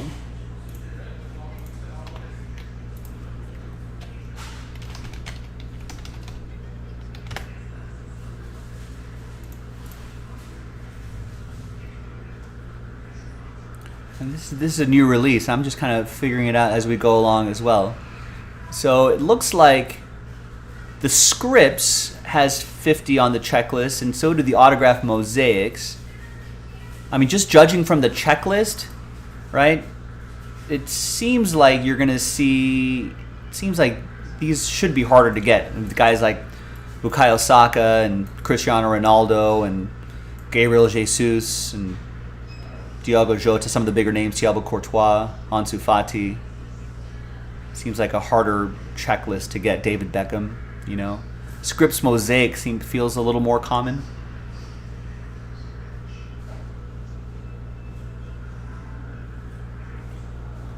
Although Pele's on this checklist too. I feel like we've just seen a lot more Scripts mosaic than the other one. But here's the checklist for everybody so you can take a gander at that. But yeah, I don't know what's more short print than the other in terms of autos.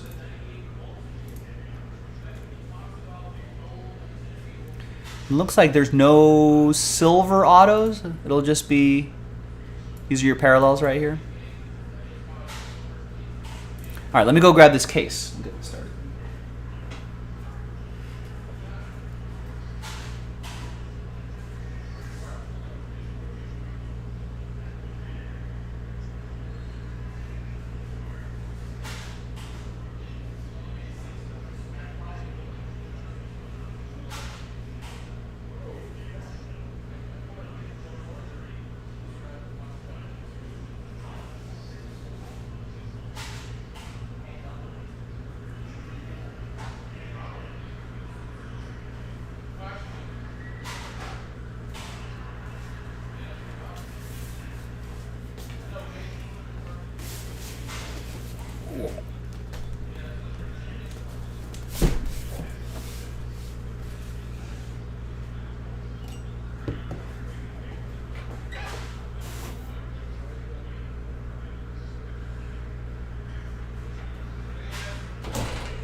All right. No trades? Break time?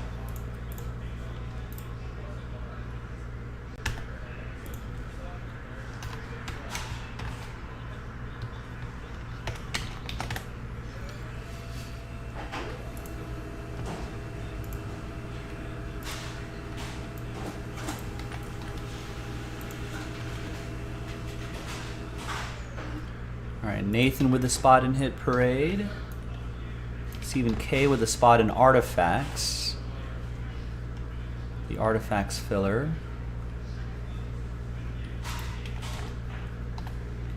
Rick T gets a spot in Prism Baseball Random Team. Chris Parent gets a spot in Artifacts.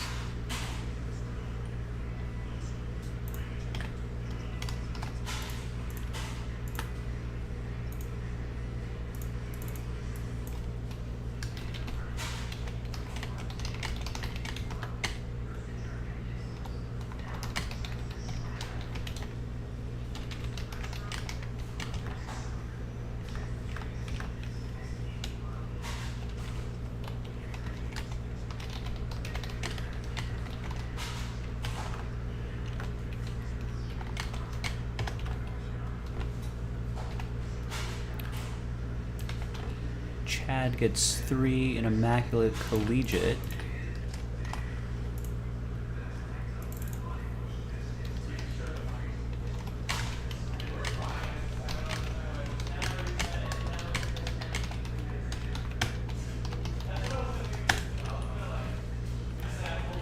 Gets 5 more spots in Skybox.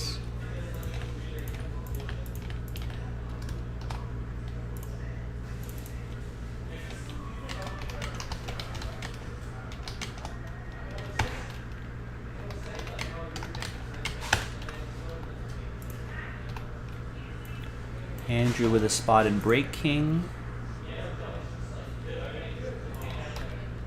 Gets a spot in Hit Parade. And gets a spot in the doubleheader. Nathan with a spot in Prism Baseball Random Team. And Chad with the Mariners and Yankees in the 16-box mixer. Gets the Dodgers and Red Sox in the 16-box mixer. Gets 5 spots in the Gold Rush jersey break. And Adam with a spot in the Gold Rush jersey break.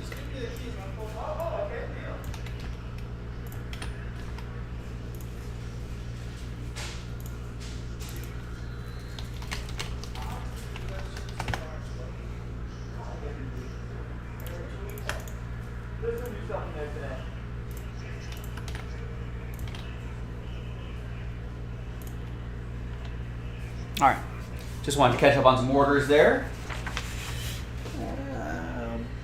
A couple containers.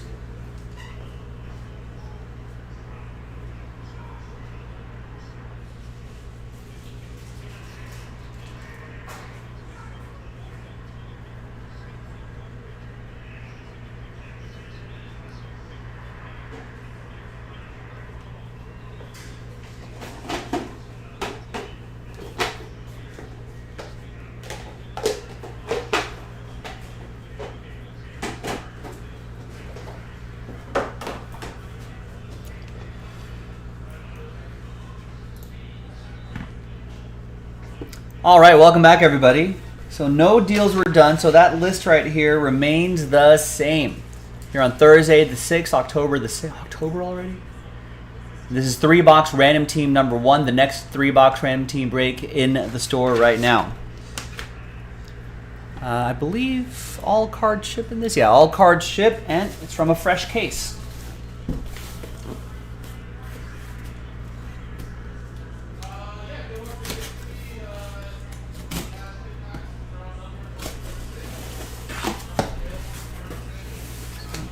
Which boxes we're going to do here.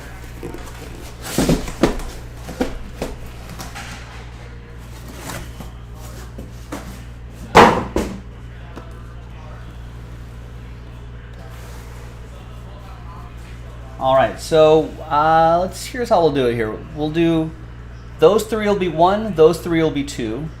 That's 3, and that's 4 on the dice roll. If I roll a 5 or a 6, I'll just roll again. So upper left, 1, upper right, 2, 3, 4. That's easy. 1. So these 3 boxes up here. So let me put the die right on top of there. So these will be, so we're working from the same case.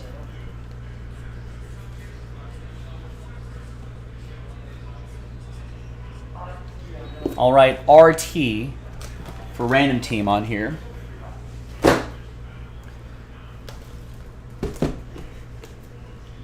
And we may just grab 3 random boxes from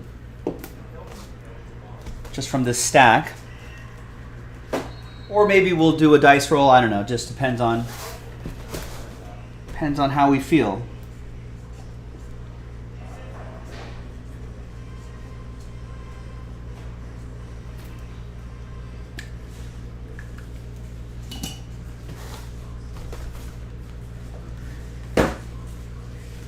Great, and once again, the next 3 boxes are in the store now.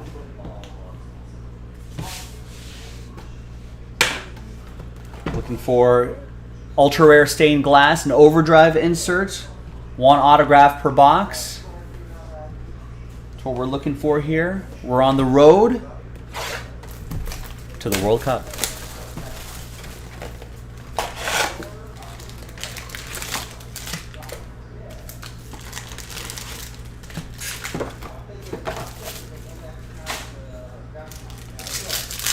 All right, box 1, good luck.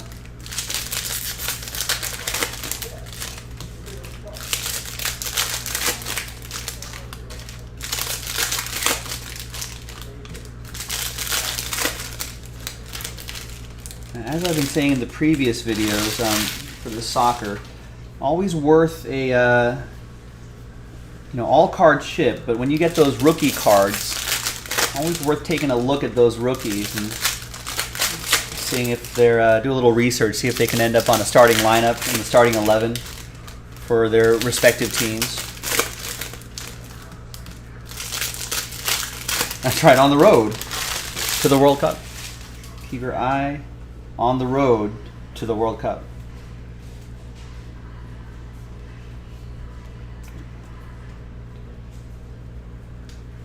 This guy's on Liverpool. He's been fun to watch. Luis Diaz. Lewandowski, João Felix.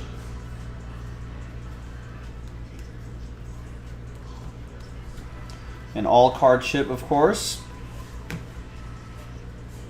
Yeah, so like, look at this guy.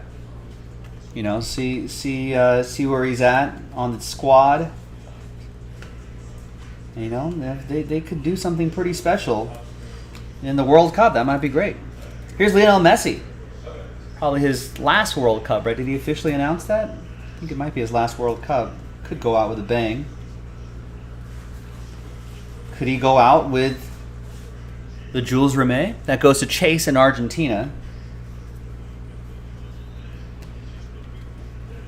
Possible. I think it's not a long shot. I think they do have some pretty decent odds to do it. Oh, I see. So he's just not from the big box. Okay, gotcha.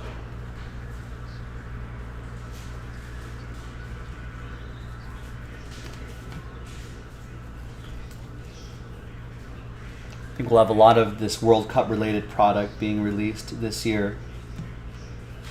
So it'll be a good time to kind of get into a little bit of soccer,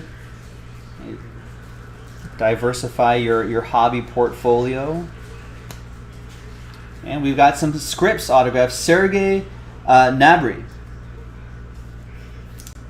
Scripps auto for Mark and Germany.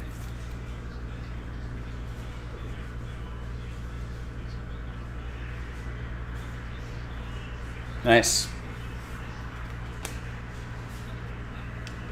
Jordan Shaqiri.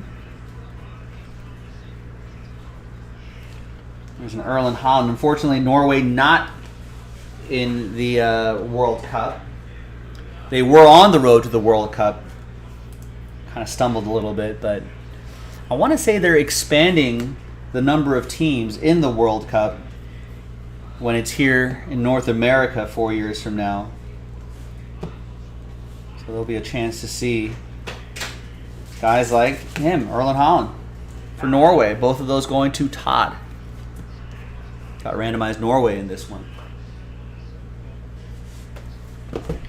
All right, second of 3 boxes. Another 3-box random team break in the store. Check it out.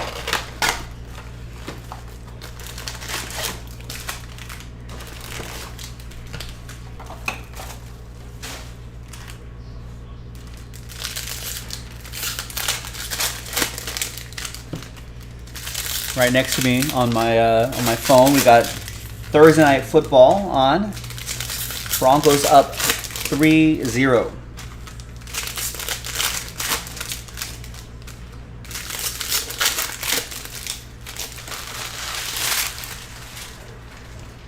On Amazon Prime. This break brought to you by Amazon Prime. For the last World Cup, was Prism the only card release? You know, I don't remember. That was a long time ago.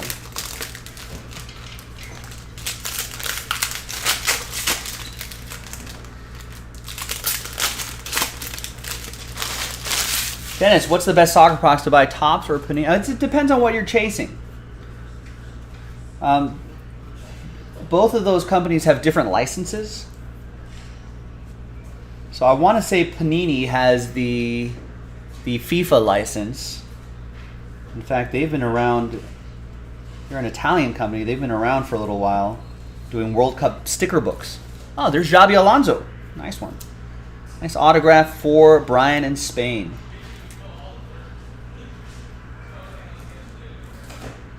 Pretty good. Great midfielder. So if you're looking for like these guys in their country uniforms, their shirts, then Panini generally has those. And I think Topps will have some of the big leagues. I think they have the UEFA Champions League, but I guess Panini has La Liga, then the EPL as well. I think Topps has a UEFA Champions League license, so yeah, just depends on what you're looking for. I think just in general, there's not a lot of soccer. There's more than before, but not a lot of soccer is printed on a yearly basis. So, and obviously these World Cup sets don't come around every year.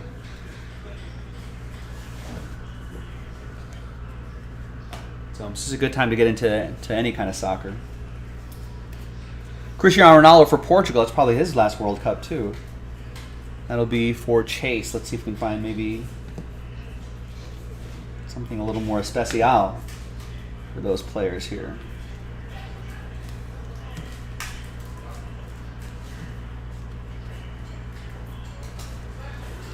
Nice Bukayo Saka right here too. He might be one of the big names for England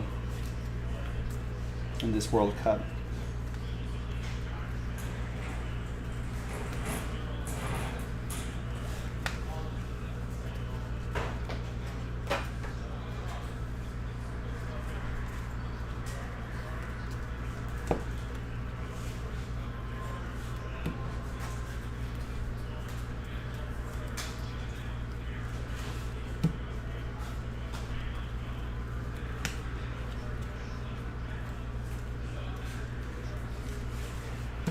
All right, that's our second box. Third box coming up.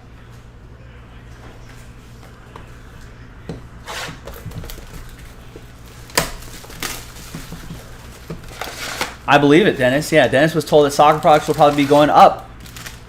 Yeah, I believe it. And Mr. Firehawk saying, what, these boxes are already 50% more expensive on eBay? I believe it.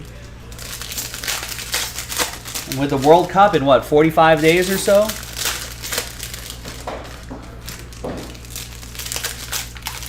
think each day that goes by, as we get closer and closer, there will be more and more demand for these. So if you want to be a sharp collector, I mean, prices are going up. If you were sharp, if you're really sharp, you would have joined all of our soccer breaks over the spring and the summer. But now I think people are getting wise to it. But still, better to get in earlier rather than later, especially at a premium cost. And keep checking jaspyscasebreaks.com for all the new soccer releases throughout the rest of this year and beyond.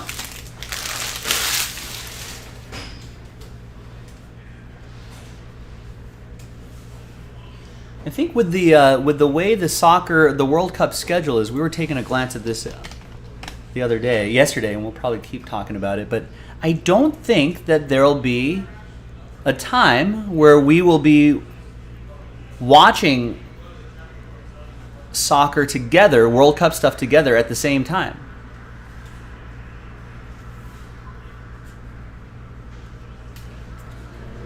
All the matches will be kind of overnight when we're off air, but we'll have plenty to discuss, though. Plenty to recap during these soccer breaks.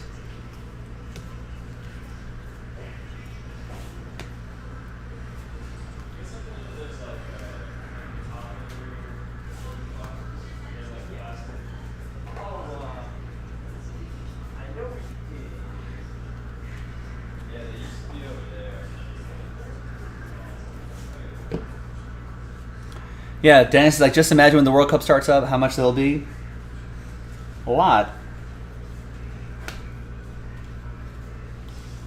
And even beyond the World Cup as well, once it's done and we, you know, depending on who wins, you know, those teams might, you know, maybe the final 4 teams or whatever will still probably be pretty desirable. Especially if there's some surprises.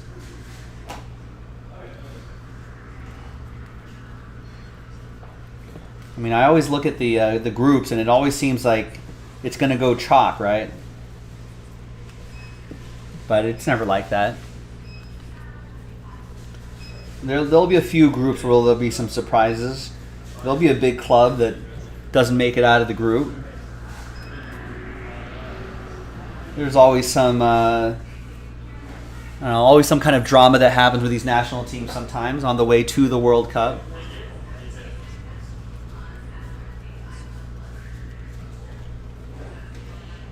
And the third and final auto of the break is a midfielder for Spain, Yeremy Pino. That goes to Brian Croft in Spain. Last spot mojo strikes again 70% of the time. Last spot mojo hits 100% of the time. Allegedly. That's what they say anyway. I guess that's what people say.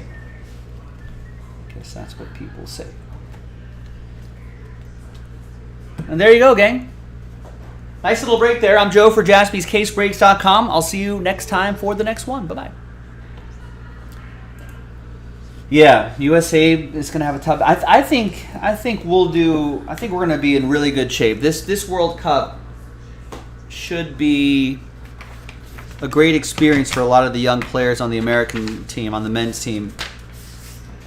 And then when the World Cup's here in the United States, the home country advantage has traditionally been a thing for a lot of World Cups. So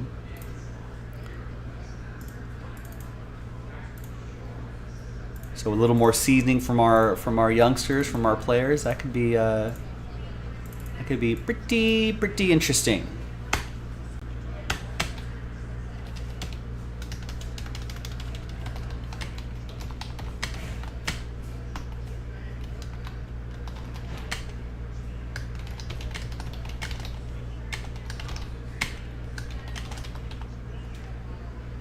He did officially announce it, right? Yeah, I'm sure Cristiano Ronaldo. This might be his last one too. So that's why even those base cards, I wonder if they'll get a little boost in value just because they're might be. I mean, I'm sure they'll still include them in future sets, but like that road to the World Cup Cristiano Ronaldo base card, maybe in future years could gain a little value because that was his last sort of active World Cup. Lionel Messi too, among others. Oh, I'm sure there will be others in your last World Cup cycle.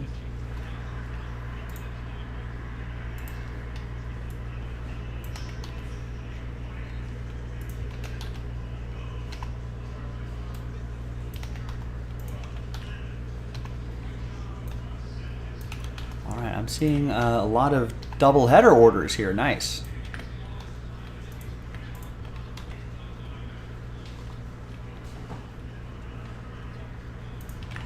So where's that double header at? So 2 full spots left. And I guess if those full spots go, we're planning on... I'm looking at the wrong one here. We're planning on...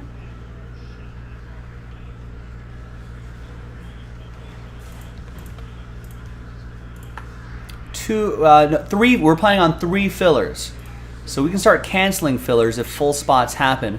That's a 2-hour break, so we would have to fill it by 9 o'clock Pacific if we want to get that in tonight.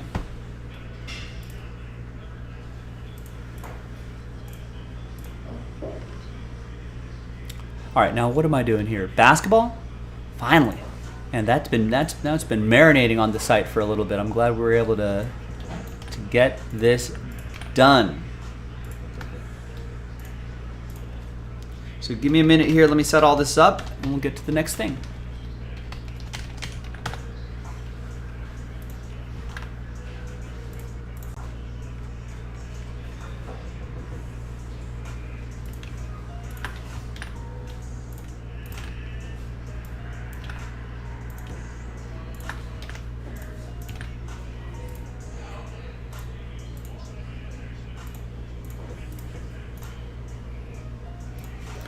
Let's find that Mosaic cereal box. And I gotta find that mixer. I don't know where that mixer is.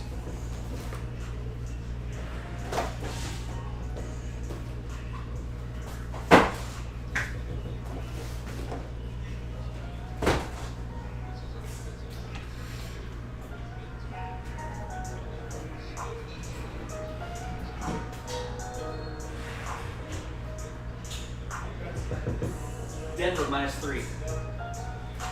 Although, I mean, I should just pass on it. You should pass on it. I'm doing this whole project right now. Doing all the time. Just for funsies. Forced me to take Denver -3, but I would have passed. Under normal circumstances.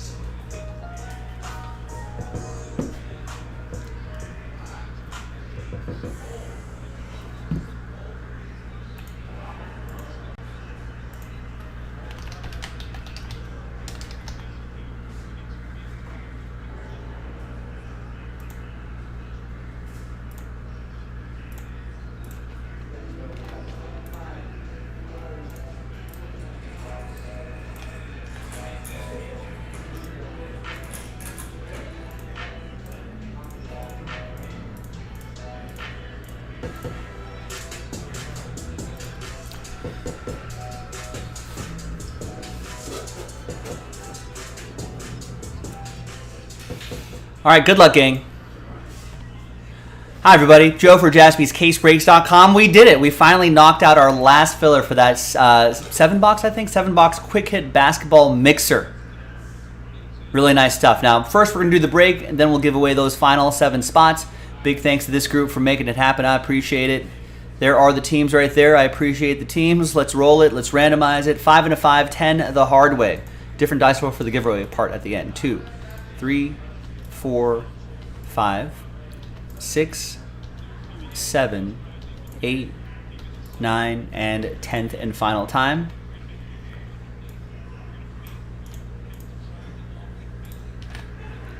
Five and a 5, 10 times for the teams. 1, 2, 3, 4, 5, 6, 7, 8, 9, and 10th and final time.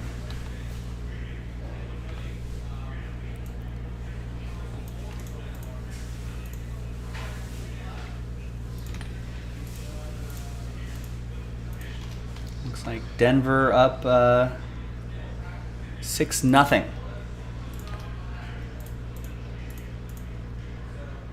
All right, so just a filler break. No trades here. Here's the first half of the list right here. Here's the second half of the list right over here. And let's just alphabetize by team, print, and rip.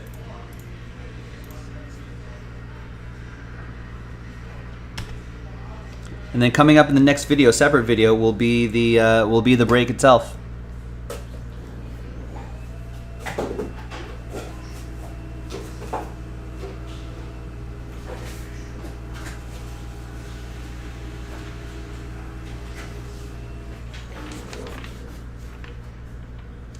All right, here's the final list, hot off the presses. Thanks everyone for making this happen on a Thursday.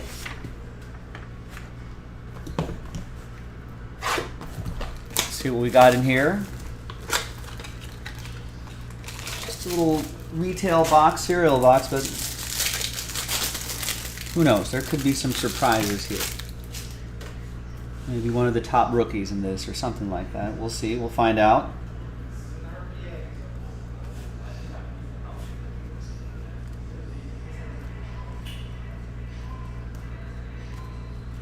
These are the exclusives to this cereal box.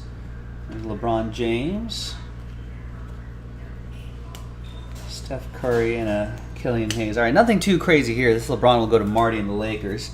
All right, what's crazy is who's going to get into that mixer. So we're going to re-randomize these names. Top 7 will be in the next break. Let's grab everybody's names 1 through 30. New dice, new list. And top 7 after 8.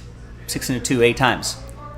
1, 2, 3, 4, 5, 6, 7, and good luck, 8th and final time. All right, so from 8 on down, unfortunately, it'll be sad times for Aaron. Very close, but no cigar. 8 through 30, thank you for giving this a shot. I appreciate it. Can only be the top 7. Top 7, you'll be in the next break. Todd, you're in. Aaron, there you go. There, Aaron's in. Simon, Dennis, Simon, Aaron, and Aaron. Oh, no problem for Aaron. Gets, 3 of the 7 spots there. Simon gets 2 of the 7 spots. Dennis and Todd sneaking in as well. Thanks, guys. I'll see you in the next video for the break. JaspysCaseBreaks.com. Boom!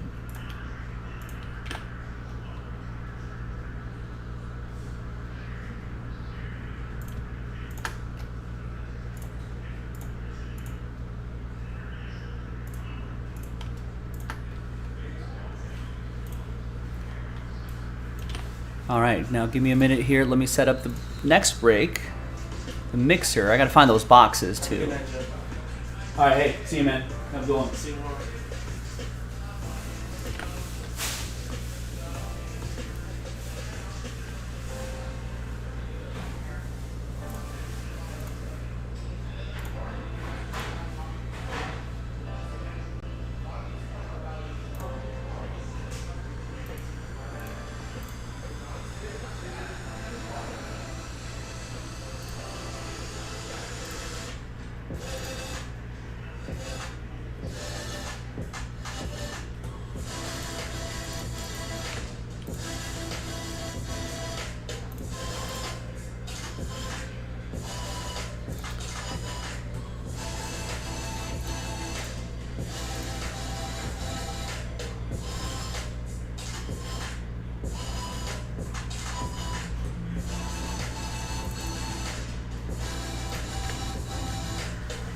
Just blanking on posting all these videos.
thing.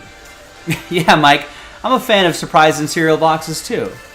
We did not see one here, but I'd like to see it.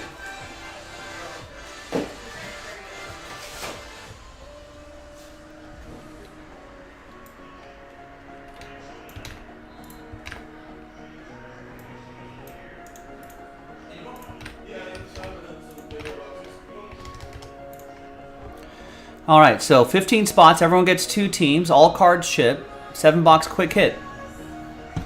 I'm liking what I'm seeing here. I like it.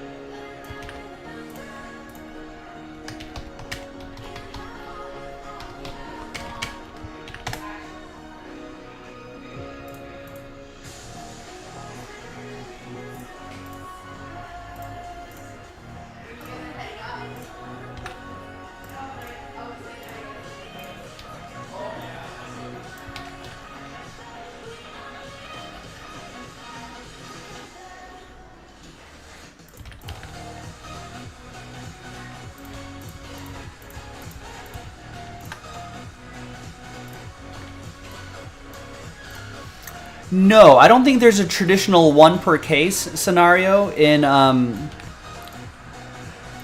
Mosaic Soccer. But they do say there's ultra rare stained glass and overdrive inserts. So, but those don't necessarily fall 1 per case.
I got everybody here.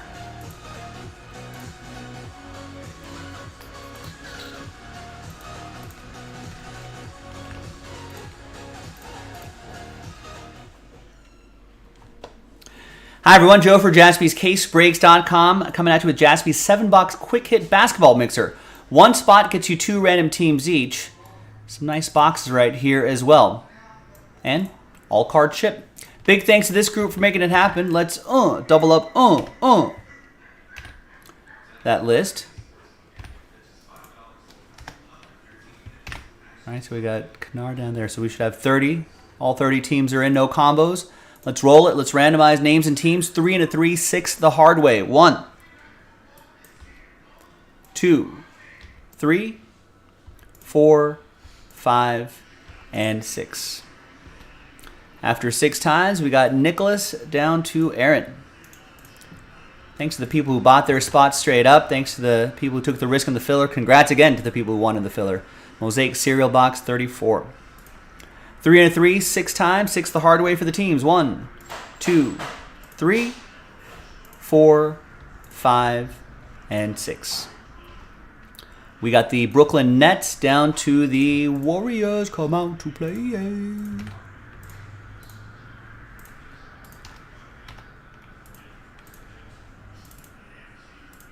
All right, so Nicholas, you got the Nets, Dennis with the Bucks, Simon with the Mavs, Aaron with the Pacers and Rockets, and the Pistons. Dennis with the Lakers, got my Lakers. Aaron with the Heat, Jimmy with the T-Wolves, Simon with the Thunder, Aaron with the Hornets, Nicholas with the Grizz, Todd with the Kings, Simon with the Celtics, Aaron with the Spurs and Hawks, Greg with the Sixers, Simon with the Jazz and the Suns, Greg with the Nuggets, Simon with the Trailblazers, Michael with the Wizards, Dwayne with the Magic, Kennard with the Knicks, Dwayne with the Pelicans, Todd with the Raptors, Kennard with the Bulls, Mike with the Cavs, Jimmy with the Clippers, and Aaron with the Golden State Warriors. It's alphabetized by team, and we're going to pause the video. When we come back, we're going to see if there's any trades, and then we'll have the break. So stick around. We'll see you on the other side.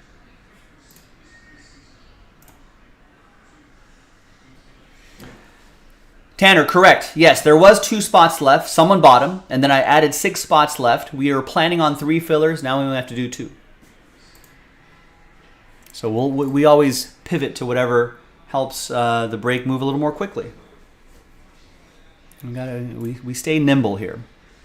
All right, where are these boxes?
Of absolute.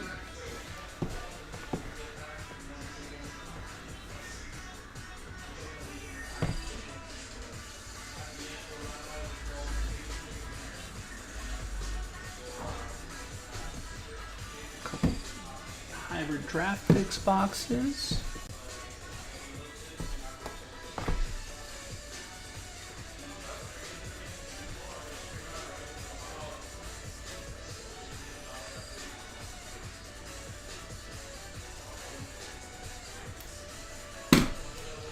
Some fast break.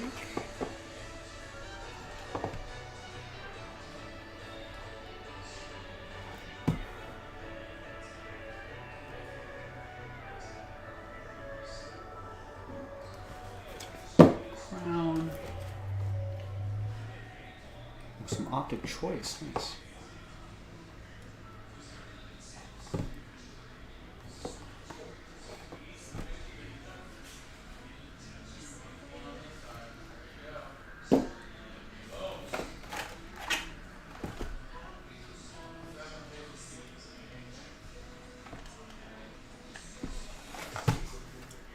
And some T-Mall.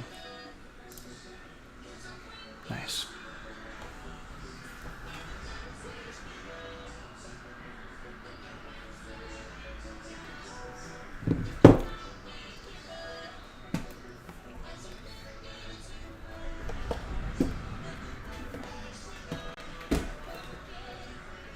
Two, three, four, five, six, seven.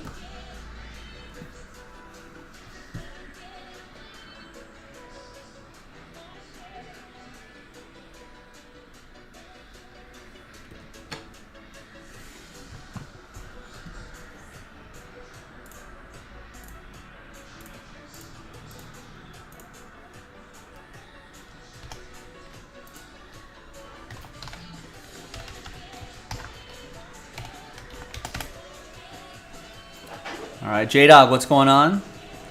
All right, gang. TWC, trade window closed.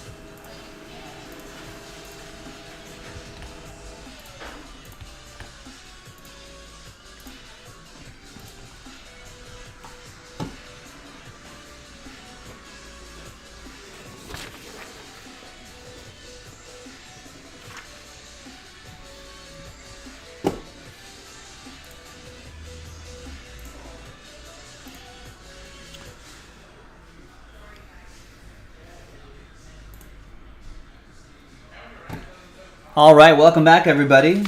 So no deals were done, so that list remains the same here on Thursday the 6th.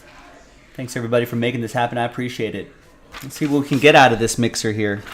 So let's do these. We got 1, 2, 3, 4, 5, 6, 7. So there's all of your 7 boxes right there. The 2 Draft Picks boxes, Mosaic T-Mall, Optic Choice, Prism Fast Break, Crown Royale, Box of Absolute right here as well. All right, hey, thanks, man. See ya. All right, so Draft Picks first.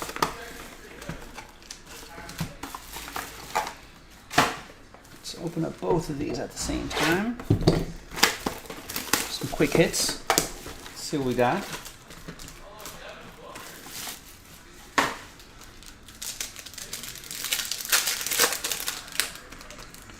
Good luck, everybody. And I think did we say all card chip in this baby? Yeah, all card chip. Nice.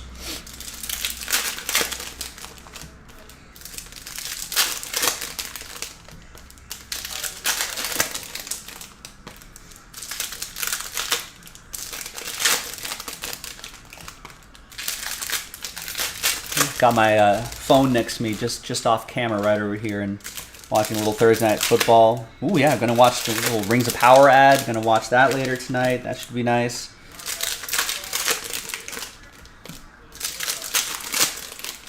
Today is my Friday, so I'm gonna sleep in a little bit tomorrow. Enjoy some playoff baseball.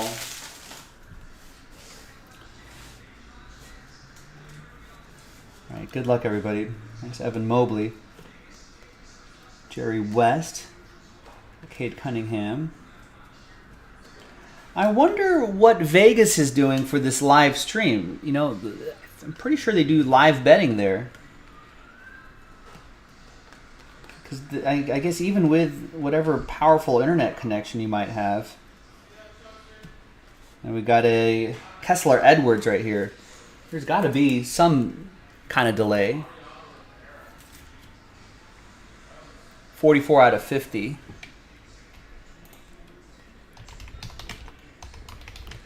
Kessler Edwards is a Brooklyn Net. So I don't know how they're working all of that out, but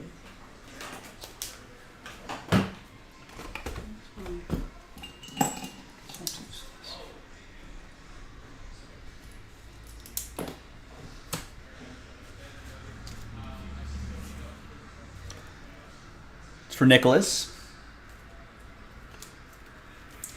Evan Mobley's, of course, will go to Cleveland. These will all go to Michael Losia. Cade Cunningham's will go to Detroit. That's going to go to Aaron. Won that spot in the filler.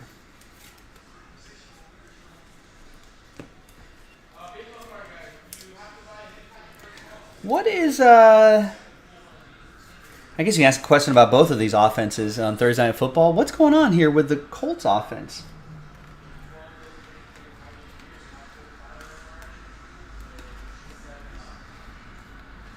Like, I thought that, I don't know. I guess with the Broncos, you can kind of argue, hey, you know, they're got a new head coach, first-time head coach. You know, so there could be some issues there, but Frank Reich is supposed to be one of the better football minds out there. There's Chris Duarte, Pacers, I think. Our shipping team will look all of those up before these go anywhere. And I really thought that, hey, Matt Ryan, change of scenery. He's an upgrade over Carson Wentz. You know, that team's got to look pretty good. No, they have not. Here's Miles McBride. Sensational signature.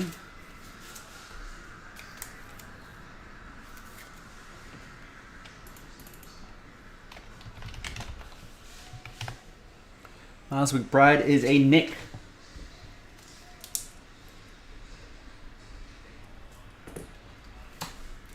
And that will be for Kennard Bolt with the New York Knicks. Laker Austin Reeves, big fan of him. Jalen Johnson. And a rookie silver, Scotty Barnes. Nice. Your reigning Rookie of the Year going to Todd and Toronto. I want to keep these collegiate stuff separate so they can easily separate those out. All right, let's work on some Mosaic T-Mall.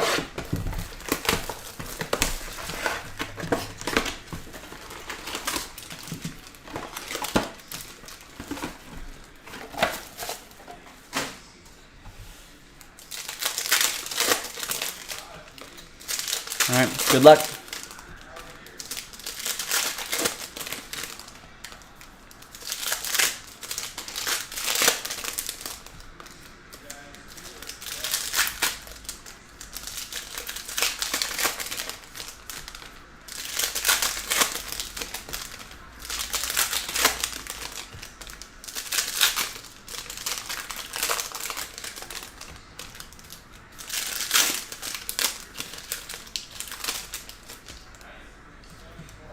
T-Mall exclusives, I believe, are those red waves, which are a little more common, and the gold waves, I think, a little more short printed.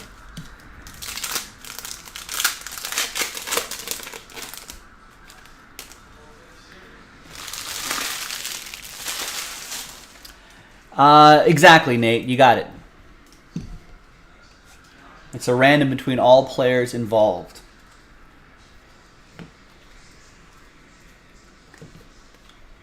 Hopefully, we don't have to run into that issue. But I think Fanatics has a little name card inside each box, so we should have all the names, and then we'll just go by our standard no checklist rules for each player. If they're retired, it'll go to the team they played for the longest, and if they're active, the team they're currently on. All right, a couple nice things here. We got a J.J. Redick Gold Wave for Dallas. That's going to go to Simon. We got a LaMelo Ball rookie card for Charlotte. Aaron with the Hornets. And a Cole Anthony for the Magic. Dwayne. Nice season last year.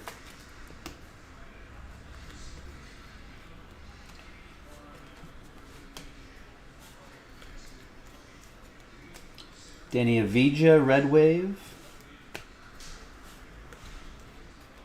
Another gold coming up, and that's a rookie, Kira Lewis Jr. Kind of slippery here. Let's get these out of the way.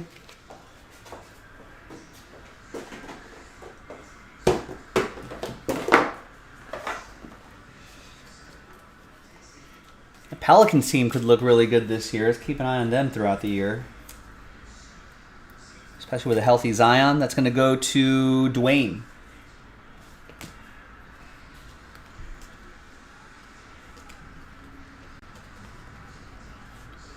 All right. Nice. That's pretty spicy. Yeah, LaMelo Ball MVP conversation this year when they make the playoffs. I wonder what the early odds are. You think those are out yet? They got to be, right? NBA MVP odds. According to Vegas Insider for the 2023 season, of course they're out. Simon saying, well, Giannis is still playing. That'd be a hell of a, third year for... When's the last time a third-year player has won MVP? Maybe it's happened more than I think. According to VegasInsider.com, what book are they using? The odds provided by Bet365. Luka Doncic is your favorite for MVP. Plus 450, about 4.5 to 1 if you're into the fractions. Joel Embiid is second, 5 to 1, plus 500. Giannis, plus 525. Then it jumps, then it doubles. Jumps to Kevin Durant, plus 1,000, 10 to 1. Nikola Jokic, plus 1,000. 10 to 1. Jason Tatum 12 to 1. Steph Curry 12 to 1. John Morant 14 to 1. Kawhi and LeBron 18 to 1. Jason Jaspy saying year of the Zion 22 to 1 plus 2,200. Put $10 on that, Jason. Devin Booker 28 to 1. Then it jumps again up to plus 4,000. Trae Young, Anthony Davis, Damian Lillard, Jimmy Butler all at plus 4,000. Anyone have any early MVP thoughts? Here's Prism Fast Break.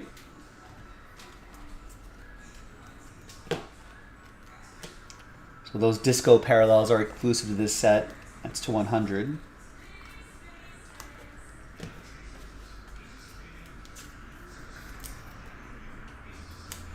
Yeah, this NFL game is pretty mundane. Thankfully, you have me, Gilo. You have Jaspys.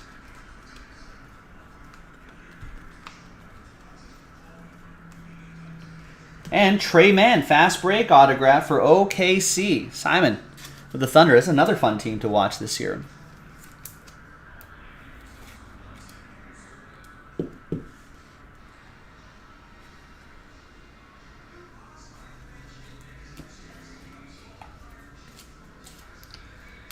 Neemias Queta for the Kings. And Quentin Grimes blue to 150. That's for the Knicks. That's going to be for Kennard. Kings is for Todd. Why is that, Rex? What's going on?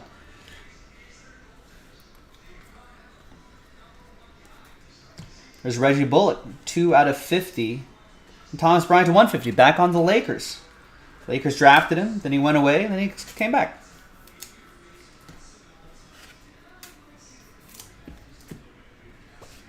Logan's claimed that Zion's done. He's been looking good in preseason. For whatever that's worth.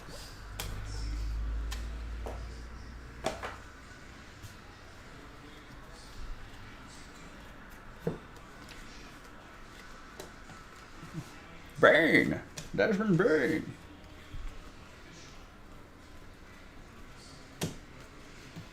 Moses Moody. Speaking of Zion, there he is. Got a prismatic LaMelo Ball. Can't trust Jason because he's Jason. Jason's one of the most trustworthy guys here at Jaspys, Rex. I'm not sure if your people reading skills are very good.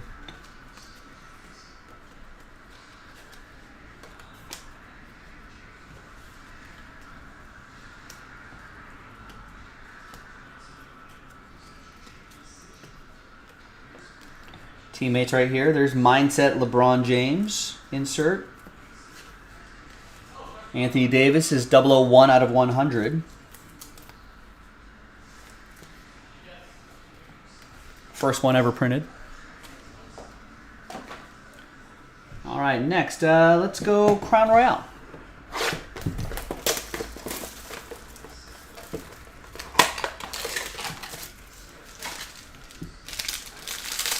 Season starts pretty soon, I think, Gilo. Basketball season. Maybe another couple weeks or so of preseason games, and then towards the end of the month, we should have our first regular season game.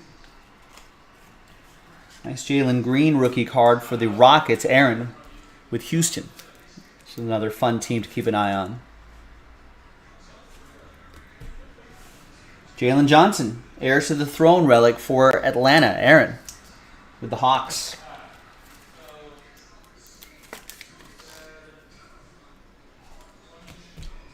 We got for Logan's Jazz, Carlos Boozer, 31 out of 49. Who's got Logan's Jazz? Simon does. Simon Meyer got randomized the Jazz in this one.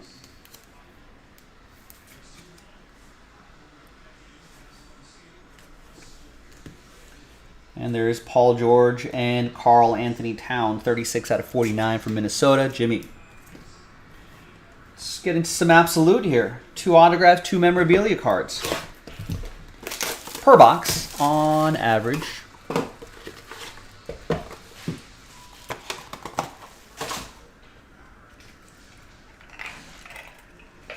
Rex is wondering if Rui Hachimura is going to break out. Be nice to see. It certainly has the potential.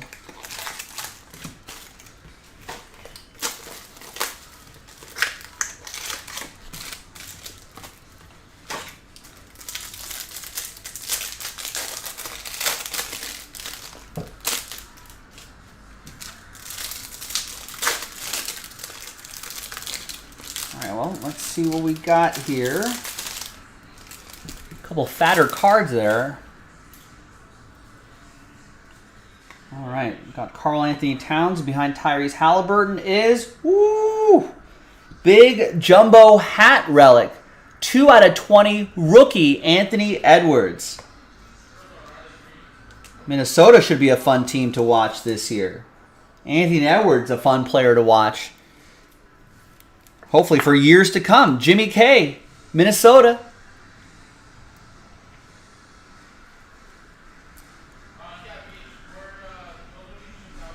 Nice. Next fat card is Emmanuel Quickley.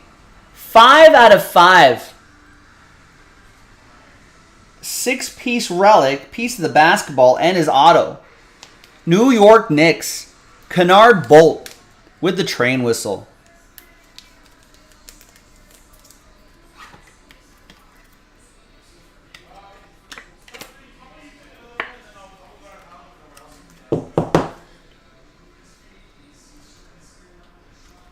Five out of 5.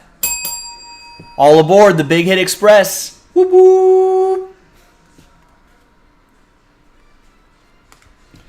And behind Tyrese is a Kevin Love. 105 out of 199. So is that a base card on the bottom of the other stack too? Kevin Love for the Cavs. That'll be for Michael. Yeah, we got Devin Vassell. 8 out of 25 for Vassell for the Spurs. That'll be for Aaron. And what else do we have here? We got James Harden. Brooklyn edition behind Theo Maledon is DeMar DeRozan Tools of the Trade dual relic. Not numbered. Spurs. That'll be for Aaron.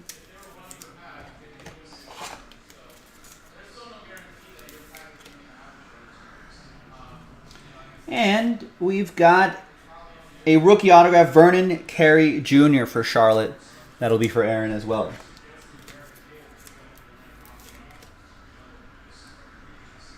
All right, not a bad absolute box. We're going to close out with 2020-2021 Donruss Optic Basketball Choice Edition.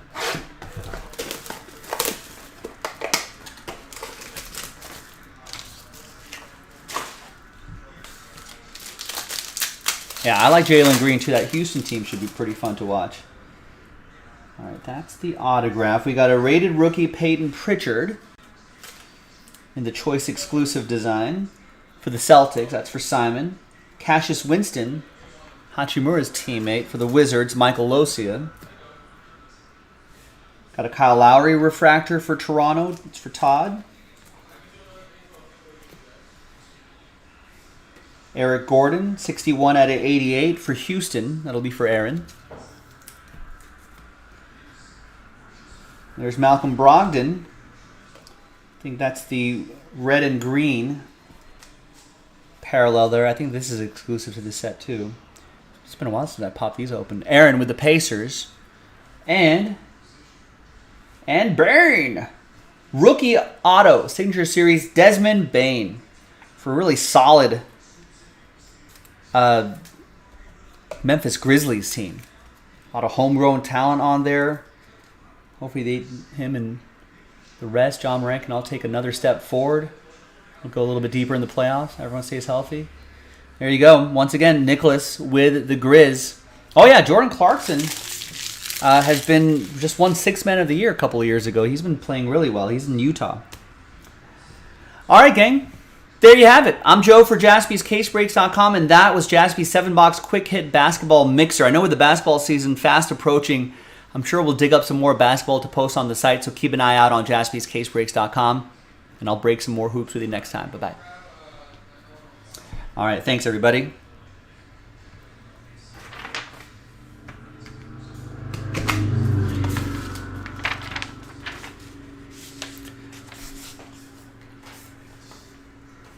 I think the Lakers even tried to get Jordan Clarkson back on that team, but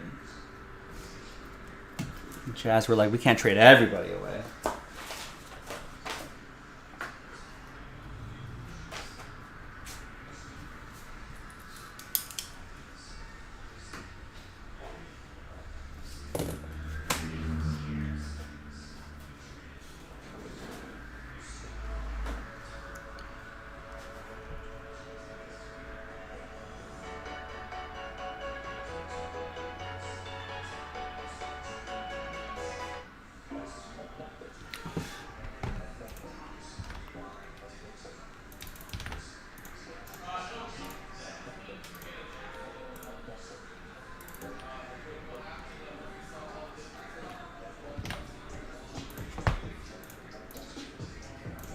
In fact, now that I think about it, Jordan Clarkson can probably be shifted into the starting rotation on that team.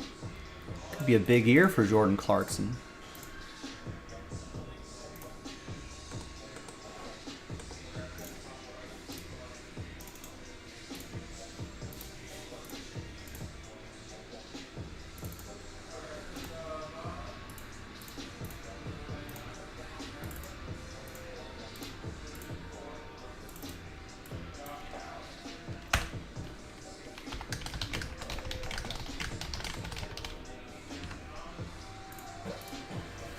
Logan says get rid of him. I mean, they might by the trading deadline, actually. If he plays well, that would be a great asset for a playoff team at the trading deadline. Get that guy off the bench.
Brandon, what's up? Joe, do you know why a pack would go to LA when it's supposed to be shipped to Arizona? Probably a distribution center. Yeah. Sometimes you'd be surprised at how many things bounce around to different points before they get to the same destination. As illogically as that route may seem.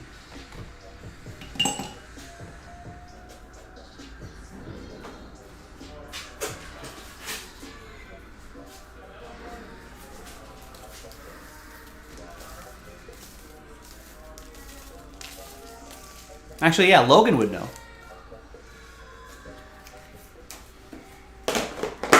Logan's in the industry, in the shipping industry.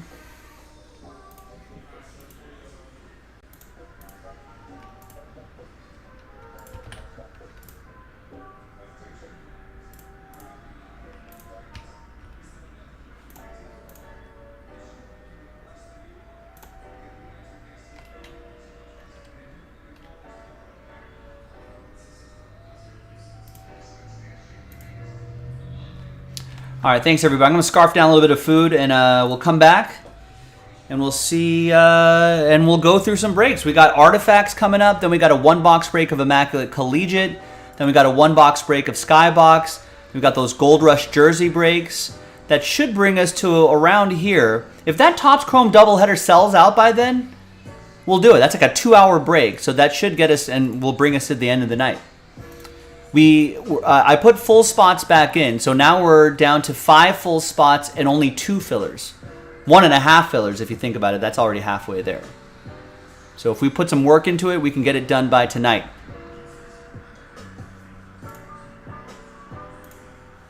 Something else, if other stuff sells out, then unfortunately we won't have time for it.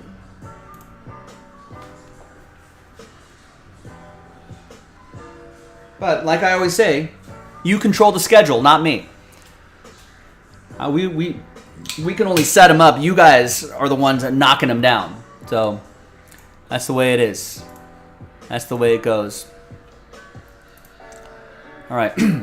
Excuse me. All right. Losing my voice already. We had a pretty busy night yesterday. Last couple nights. Tonight's been pretty busy too. Keep that momentum going. JaspysCaseBreaks.com.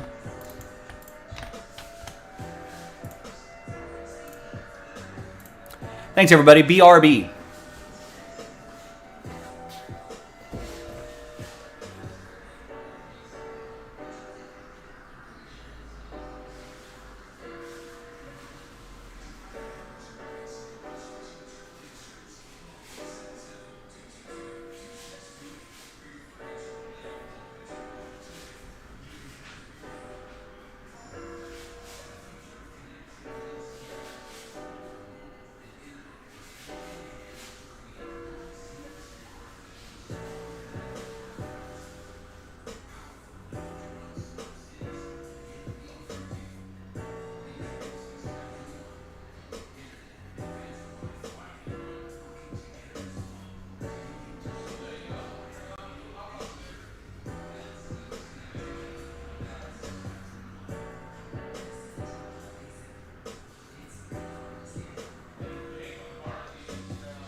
Yeah, this football game seems to be a little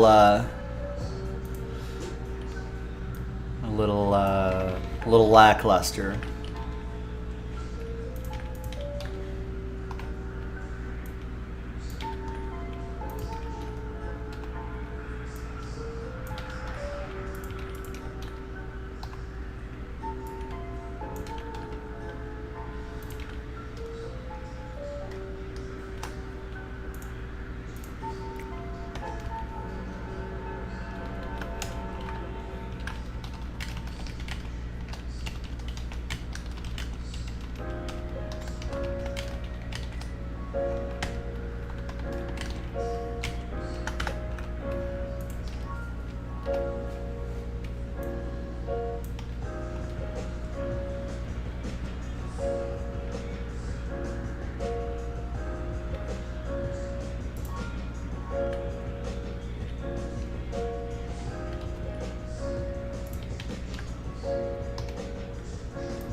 All right, there's a lot of momentum on that double header.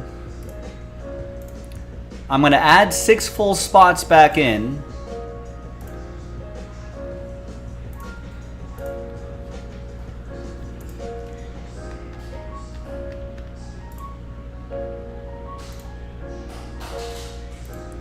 And we're going to make this we're going to make that the last filler.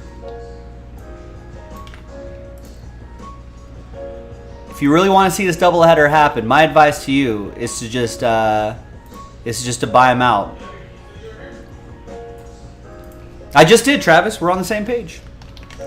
Maybe you're lagging behind a little bit. Don't be a lagger, folks. Make sure you're watching live.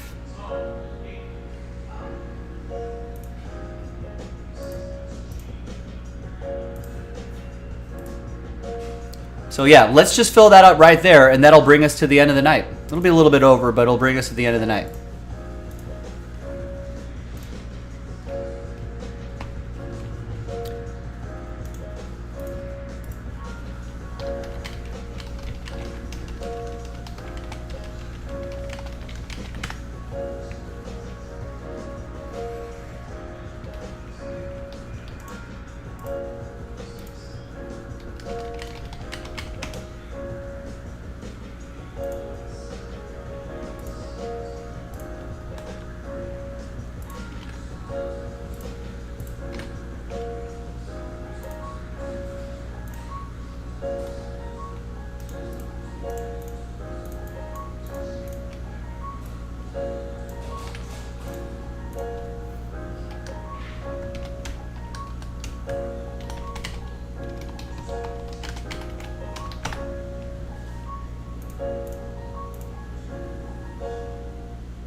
All right, so the doubleheader deadline extended a little bit, but if something else sells out and gets added to that schedule, it'll be pushed till tomorrow.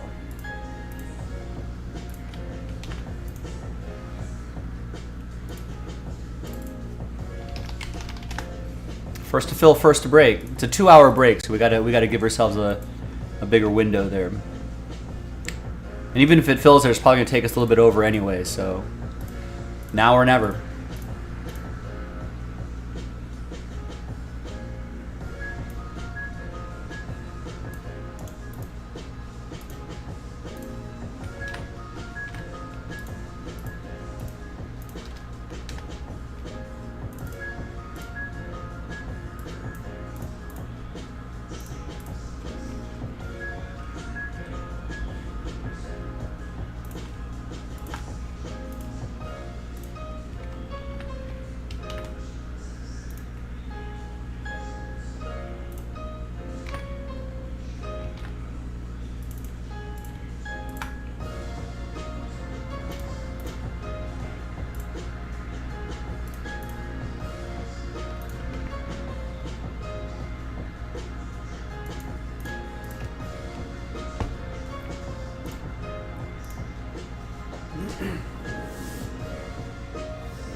Hi everyone, Joe for jaspyscasebreaks.com with a team random for Artifacts Hockey. So we pulled the 17 remaining teams out of that break, and we're going to randomize, turn it into a random team break, basically. Except for the fact that we're just randomizing your names, not the teams. Now, we took 10 spots out, and we're giving away 5. We're giving away 10 to 2 people. So we're going to just randomize these names, these 7 names. So we only sold 7 spots outright. And top 2 will win 5 spots each. After 3 and a 1, 4 times. So top 2 after 4, good luck. 1, 2, 3, and 4. After 4 times, David and Jeremy. Congrats to you. So David O, 1, 2, 3, 4, 5. And Jeremy Port, 1, 2, 3, 4, and 5.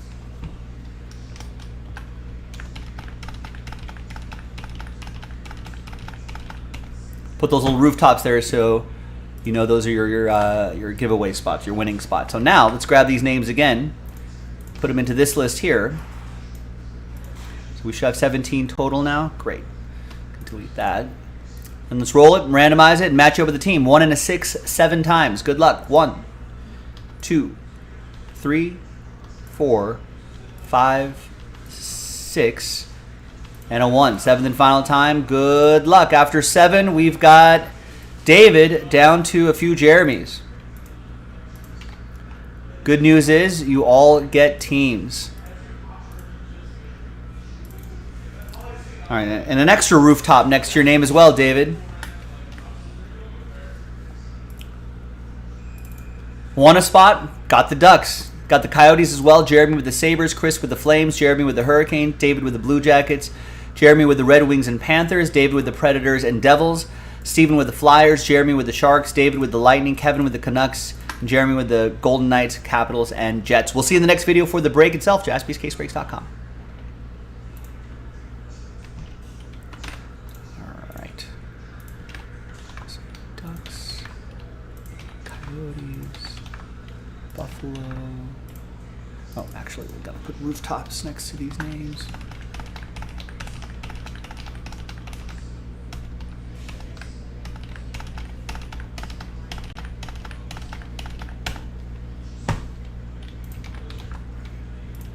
Ducks, Coyotes, Sabres,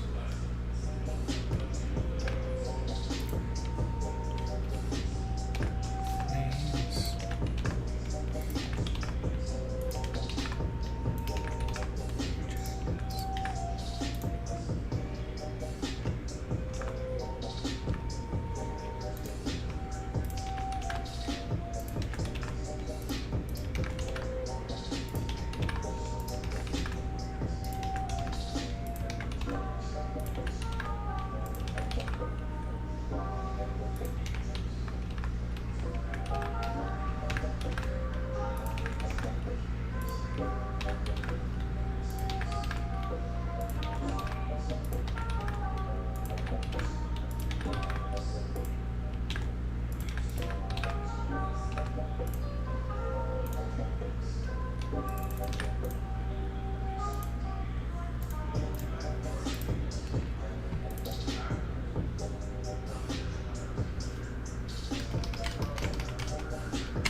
Where did I put my knife? The tools of my trade.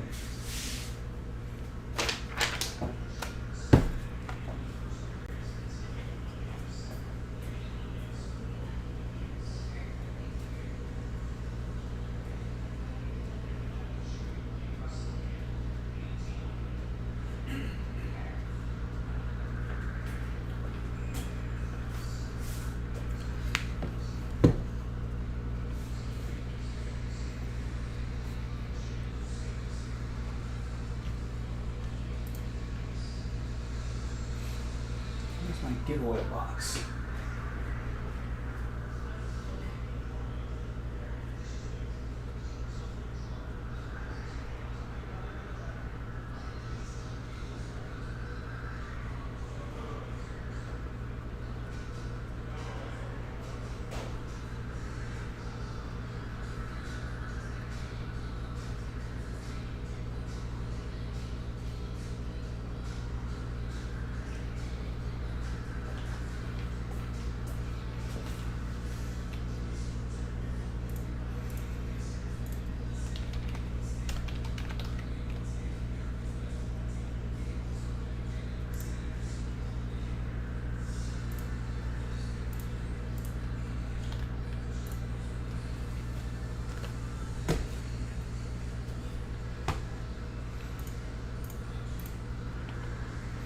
Hi, everybody. Joe for jaspyscasebreaks.com coming at you with 21-22 Upper Deck Artifacts Hockey.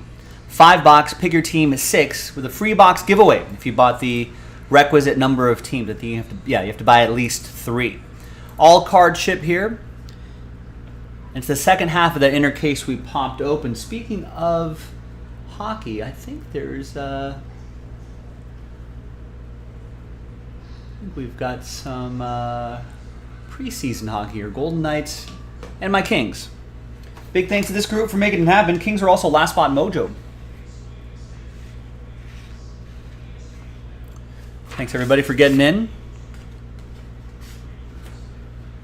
I guess the regular season starts when? The 11th? Remember I marked all of these 6 so we know they're from the same case, and the giveaway box from a different case right over there.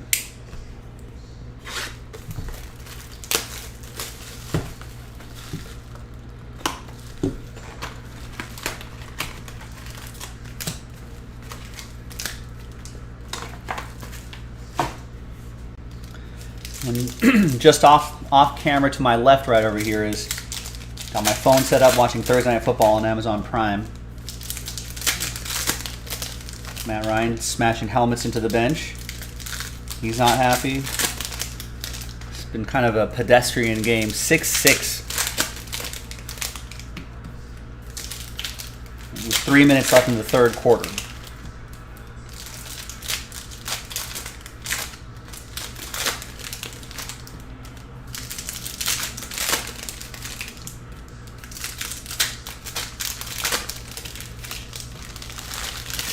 Oh, that could have been the first touchdown of the game.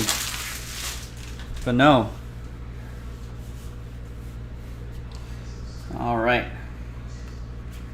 Threads of Time, Jeff Carter. Nice, Kings. Jeremy.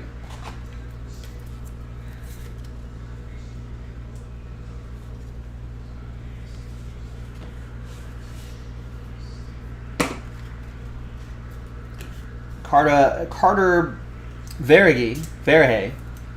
Gotta work on that. 72 out of 99. That'll be for Florida. That's going to go to Jeremy. Got Kyle Connor to 199.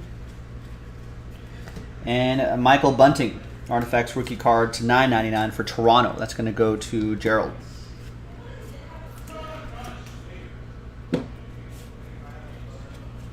New King, Kevin Fialis scored a goal today in preseason action. There's Quinn Hughes to 499.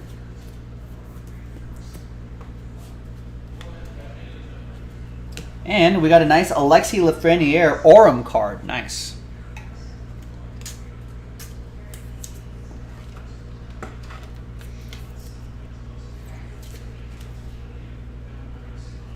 Rangers, that's going to go to David.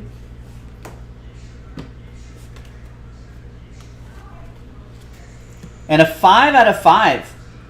Ross Colton. Dual relic. Looks like a piece of the Lightning, Tampa Bay Lightning badge. And a laundry tag. Nice one for Tampa Bay. David O. Got the Lightning in the filler. And all aboard the Big Hit Express. Whoop whoop.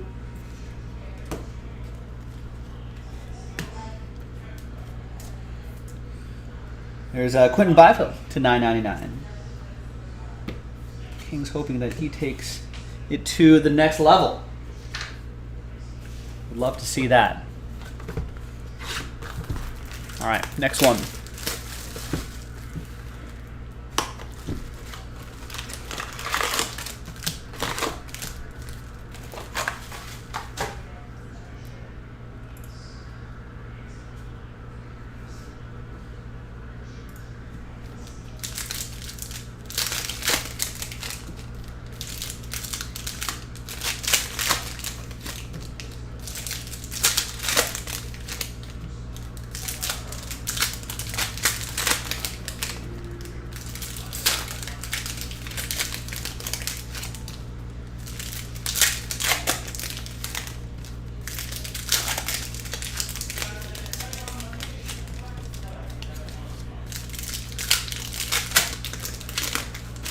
Box 2.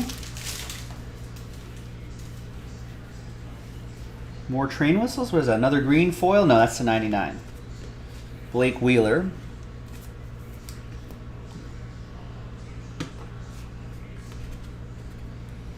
We got Ukko-Pekka Luukkonen to 25. That's for Buffalo.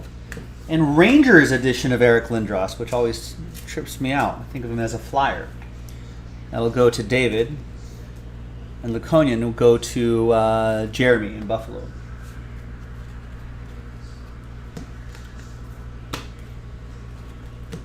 Keith Yandel to $4.99, Florida.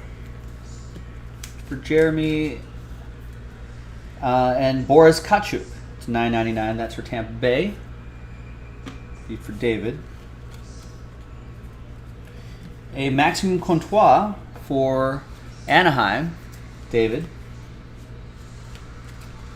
David Pasternak for the Bruins to $4.99. That's for Dan. Drew Doughty, Kings, last spot mojo. That goes to Jeremy. Let's find some hits for you. Let's find some Kings hits.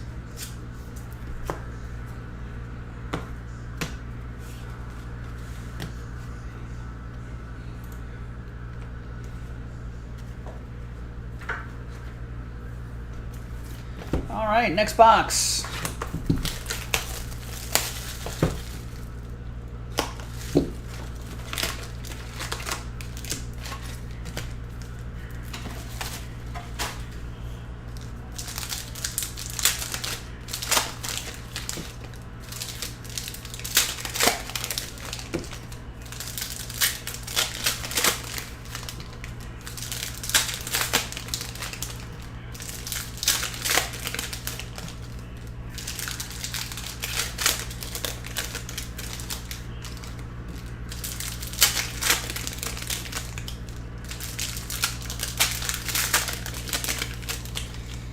Broncos have been involved in some kind of bad score lines. What was that one game against the Niners? That was 11-10. Now they're leading the Colts 9-6. Here's Jason Zucker, 3 out of 15 for the Penguins. Pittsburgh. It goes to David. David Chan. David O. David C. A couple Davids. We got a Tim Stutzel. Nice. Year 1 rookie sweaters for Ottawa. Kevin.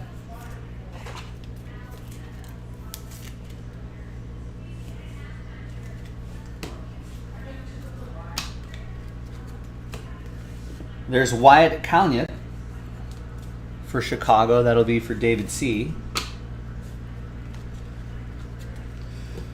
There's Jake Leitchen. And that's what I'm going to go with. And Cole Caulfield for Montreal. That'll be for Gerald. And Jeremy has Vegas.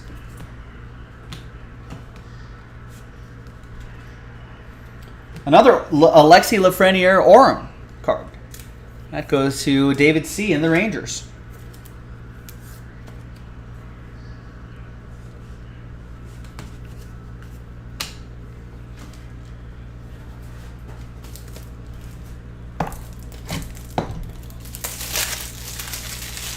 Him and the Rangers had a nice season last year. We got a Threads of Time Tyson Barrie for Colorado. That's for Gerald.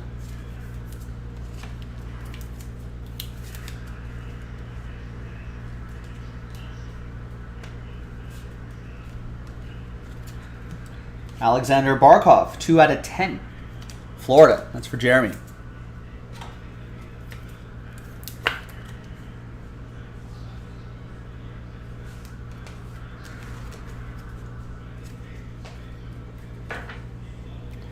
Two more boxes to go.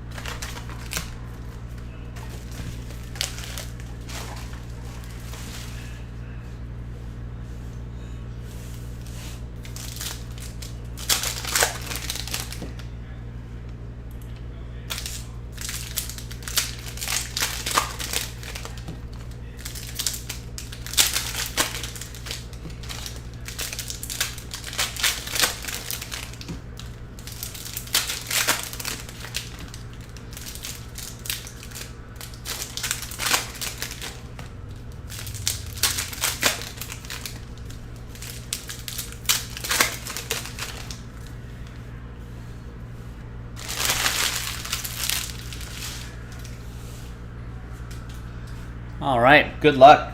We got Netgear, Connor Hellebuck, Winnipeg. Be for Jeremy.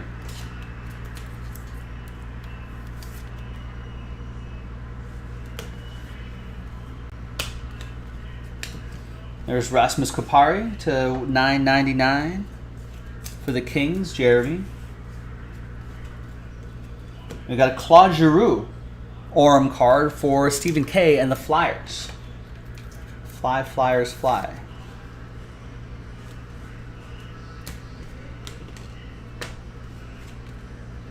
Sorry, Braden Point. Jonathan Dahlin for the Sharks. And another Quentin Byfield for the Kings to $4.99. Different foil.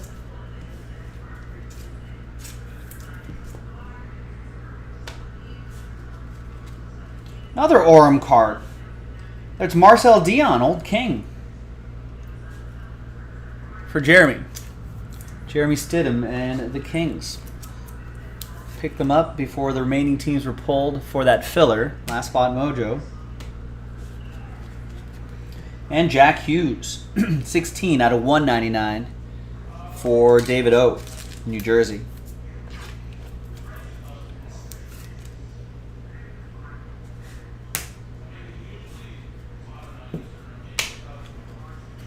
Eric Lindros, Rangers edition.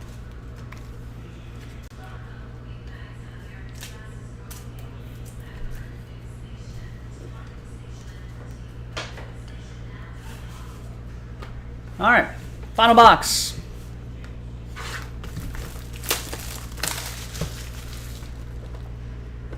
What's going on? You're experimenting with what, Brandon Richards?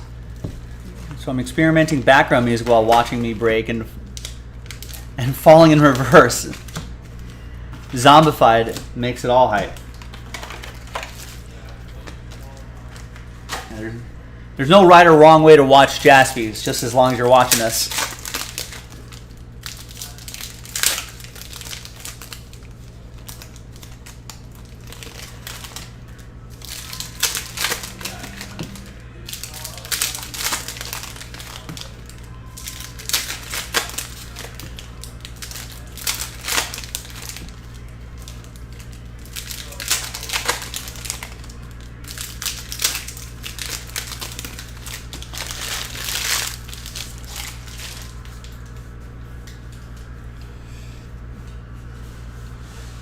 All right, good luck.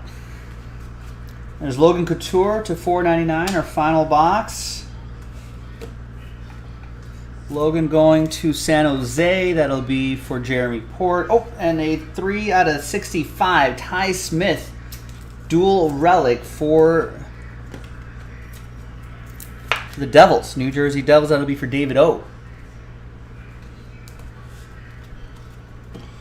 Cam York to $7.99, dual relic for the Philadelphia Flyers, Stephen K.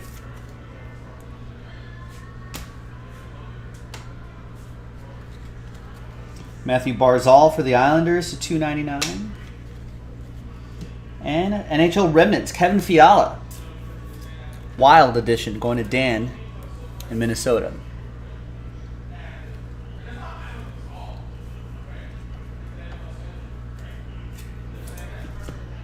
Kings down 4-2 now in the last minute of the second period. To 65, there's Grigory Denisenko and Gary Chevers to $5.99.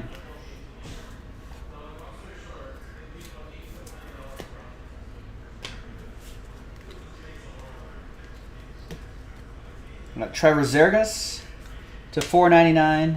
And Marshall Salt as well for Vegas. All right, there you go, gang. Nice little artifacts break.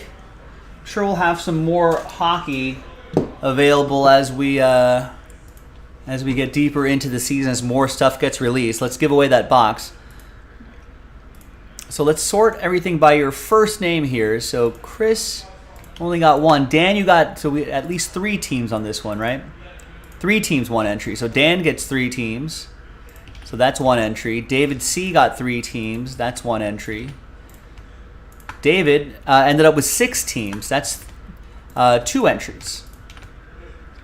Gerald got 3. That's an entry. Jeremy ended up with 8 teams. For the purpose of the promo, the 6 count, that's still 2 entries.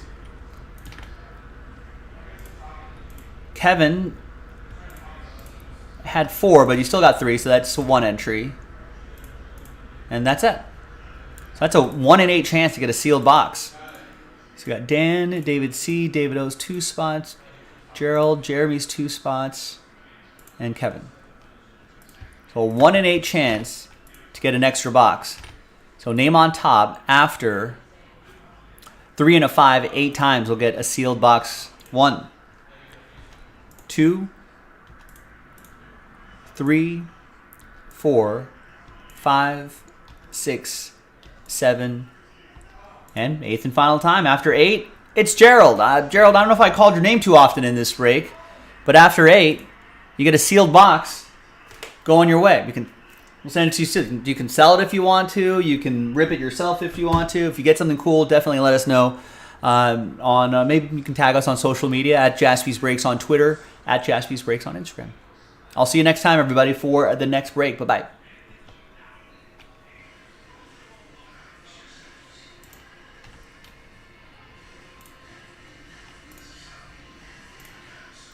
All right, so give me a minute here to put all this away.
I am, Brandon. I do hold some securities.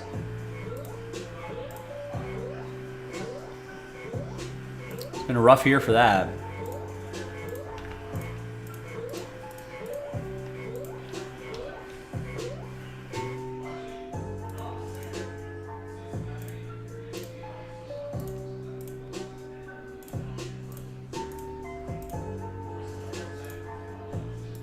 But it's a good time to buy. If you have the means, it is a good time to buy.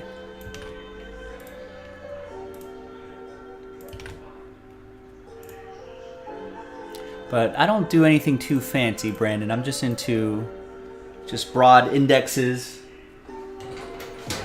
mid cap, small cap, S&P 500. I don't think I own anything, like just anything individually.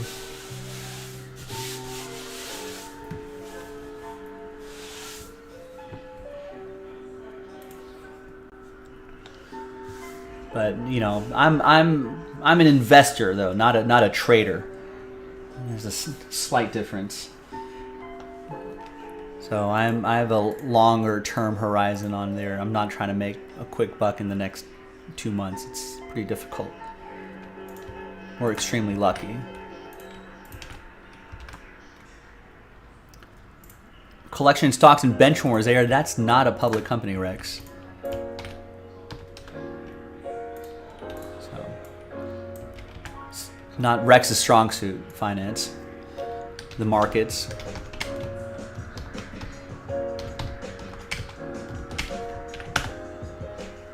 Crop stocks for Mock Tiger. That's a good idea. Food and energy. It's always good.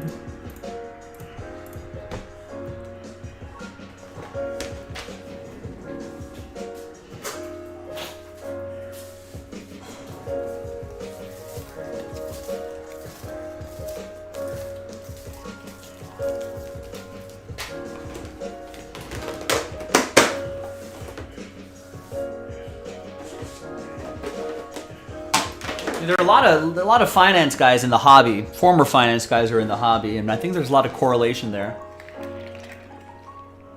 If you're knowledgeable about like, you know, just the basic ideas of knowing when to buy, a lot of people, what they sell the news, right, or they buy the news. You know, by the time you hear it, that's probably been, all the experts have probably priced it into the market. So similar sort of stuff in trading cards, not exact, but I think there is an argument to be said about like knowing when to sell and when to buy, when to not buy into the knee-jerk reactions and be smart about how you're handling your trading card portfolio. There is some crossover, at least thematically, philosophically.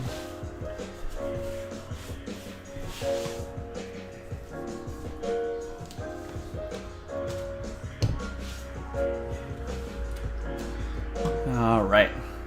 That's right, Chilo. You can never time the market. So if your horizon is longer, if you have a longer time to invest, especially if you're young, invest in the S&P 500 and just let it sit and just keep investing in it a little bit every month. Set it and forget it, and then look at it, you know, 5, 10, 15, 20 years later. More often than not, it's going to be way up.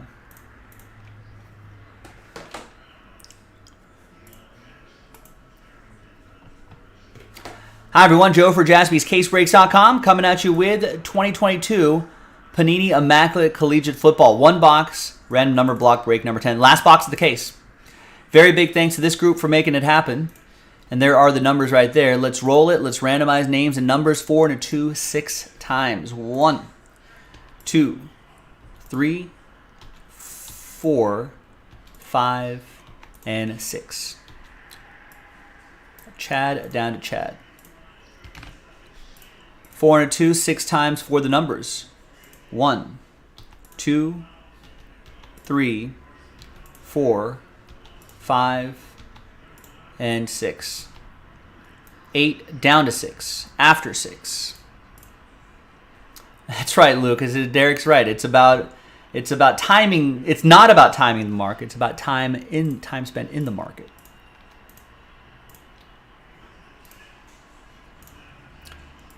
All right, Chad, 8 and 2. Matthew with 9, Michael with 3, Matthew with 4, Nick with 0, Michael with 7, Mickey with 5, Michael with 1, and Chad with 6. Let's order these numerically. We'll pause the video just for a little bit. Trades are pretty rare in a one-box random number block break, but we'll give it its due.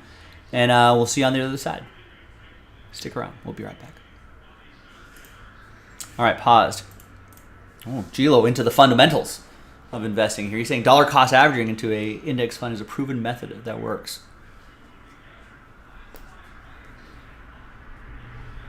It is. I think that's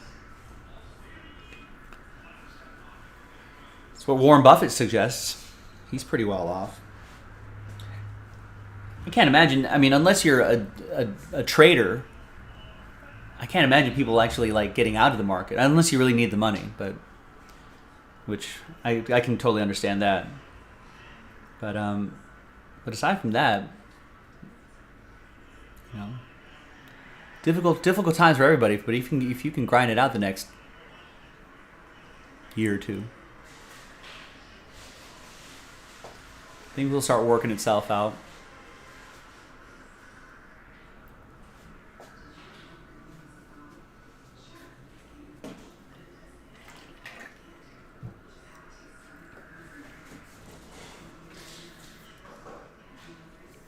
There you go. I wish I had a friend at Edward Jones.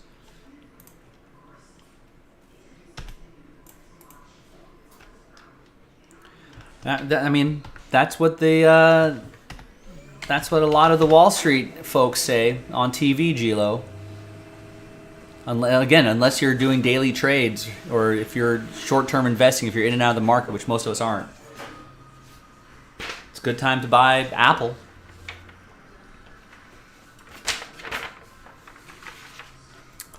All right, TWC trade window closed. All right, welcome back, everybody. No deals were done. It's usually the case. So big thanks to this group for making it happen. Appreciate it. And there it is. Random number block number 10. That was box 4. I don't think, unless we got more recently, but I don't think we have any more boxes of Immaculate Collegiate football, unless Jason Jaspy has some. Jason? Mr. Jason, do you have any Immaculate Collegiate football on personal breaks? So I think we're all out. Okay. Oh, I might have a box. Maybe. Yeah, I mean, if you're interested, you might check in with Instagram, at Jaspy's Breaks on Instagram. They may have another box or two, but we're pretty much out of Immaculate Collegiate football. Unless we get more. So just keep an eye on the website.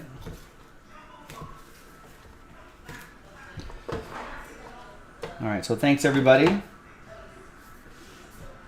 This feels like this might be a redemption in here. Yeah, there's a redemption in the middle. So, Nick Anderson, you already got something. Let's see. We got Steve Young, 34 out of 35.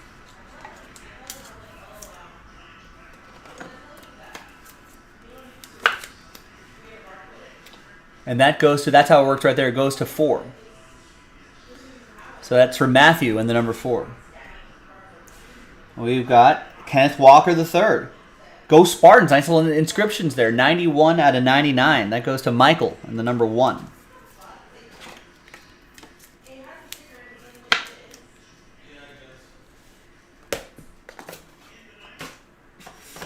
We've got Matthew Stafford. 10 out of 10 in his Georgia gear. That'll be for Nick and 0.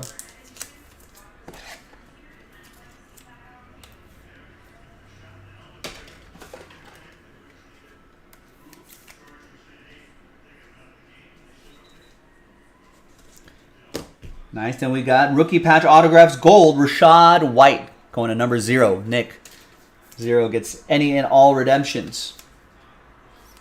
I think this is the last RPA, and I think that's a relic on the bottom. Ah, nice. 16 out of 49, George Pickens, 2-color patch and autograph. You don't see a lot of live George Pickens autographs. I feel like in a lot of his pro uniform stuff, he's a redemption. So who's got number 6? That's for Chad in the number 6. Congrats. 16 out of 49, George Pickens from Georgia. And the dual relic is a couple Alabama players, Jameson Williams and Jalen Waddle. 9 out of 25. So that goes to Matthew and the number 9. Nice. I think Jameson Williams is supposed to be back for the Lions after their week 5 bye, something like that. So, there you go. Thanks for watching, everybody. I'm Joe for JaspysCaseBreaks.com. I'll see you next time for the next football break. Bye-bye.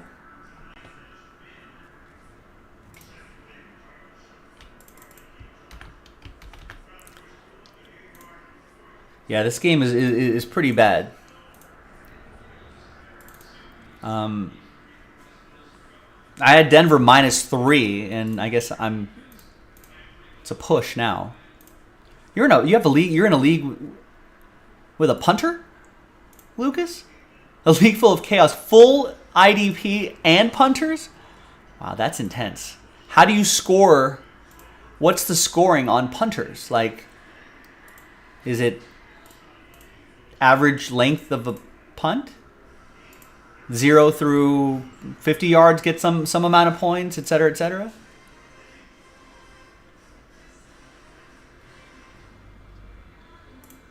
Or how many times they punt, or how few times they punt in a game?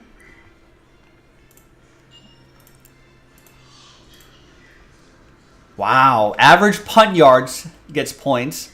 And then inside 20, inside 10 get points. That is wild.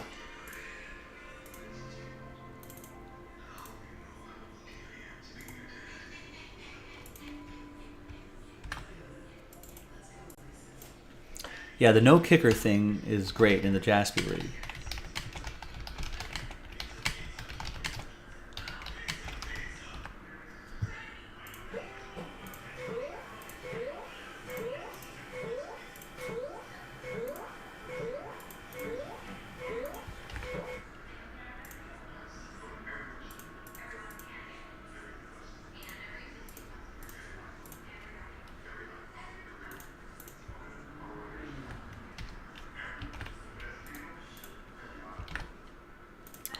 I am the Santa Monica Raiders.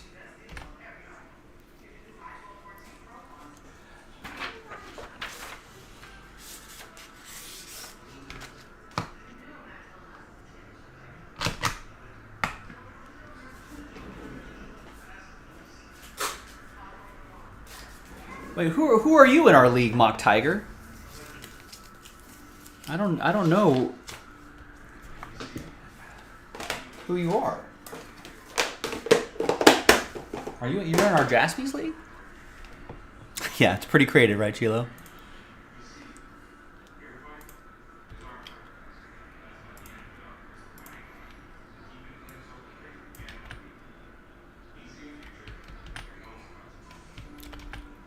Off the Instagram story, we're giving away Jaspy's fantasy football teams on Instagram? It's news to me.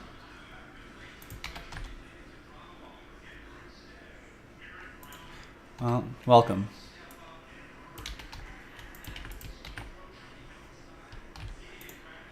We might have to kick you out of the league. You're too good.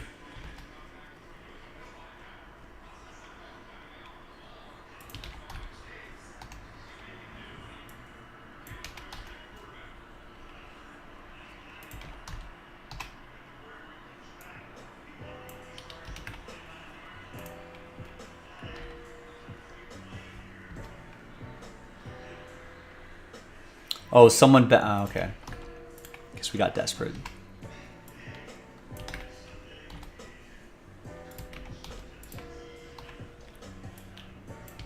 Not seeing a lot of orders for that double header, ladies and gentlemen. The next thing that sells out will push the double header back to tomorrow. But I'm down to do it tonight. We've got time to do it tonight if you want to. But my advice is the sooner we get that sold out, the better. Otherwise, there'll be some sad faces. It's a 2-hour break, so just lock it in, ladies and gentlemen.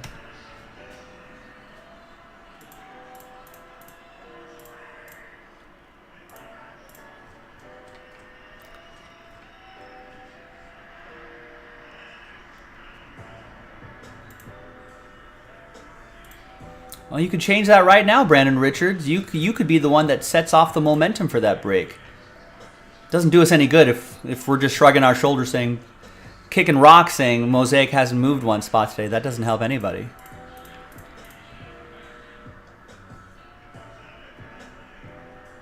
Yeah, that should be sold out right now, right? 4 spots, 7 spots in the filler.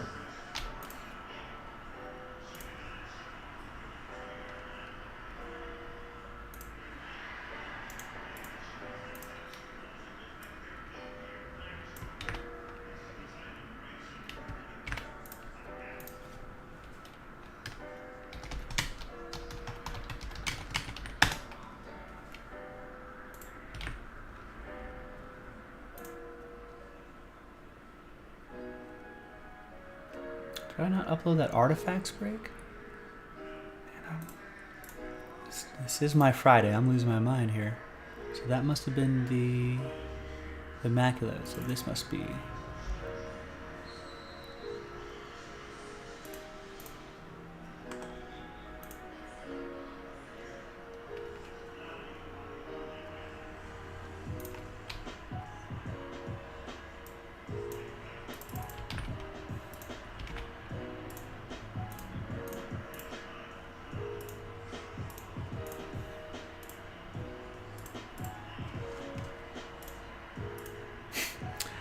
One giant screen for the stream.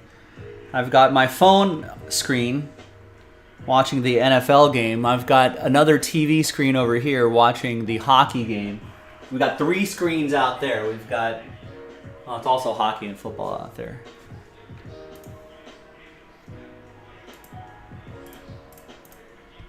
A lot of screen time.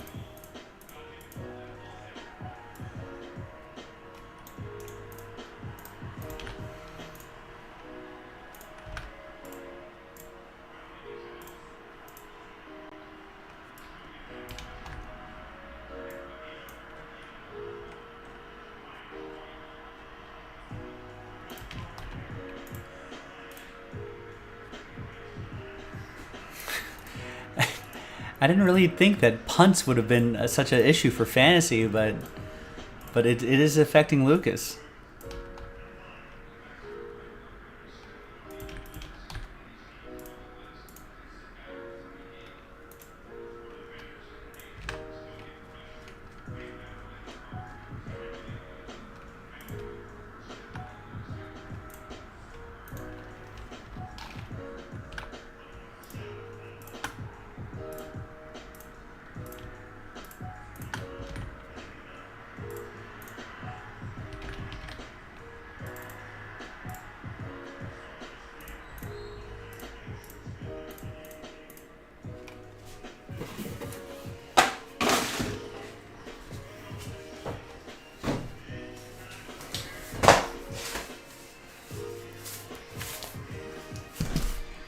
I just need the Broncos to win by over 3 points. That'd be nice. Score a touchdown, Denver. How about some degens here, Russell Wilson?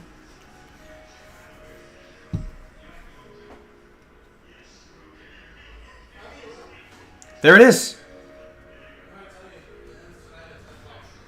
Almost. It was a good run. Hi, everyone. Joe for JaspysCaseBreaks.com coming at you with 2021 Upper Deck Skybox Metal Universe Champions 1-box random letter break number 25. This is a 1-box break from a fresh inner case, the second one from the master case we opened a little while back. Going by the first letter of their first name, and the first 10 spots gets a chance at extra spots. So thanks for being an early bird. Top 4 after 9. Good luck. 1, 2, 3, 4, 5, 6, 7, 8, and 9. After 9, Steve, Chad, and Greg. Congrats to you. Kings power play goal. Nice. Who was that? Moore? Dylan Moore?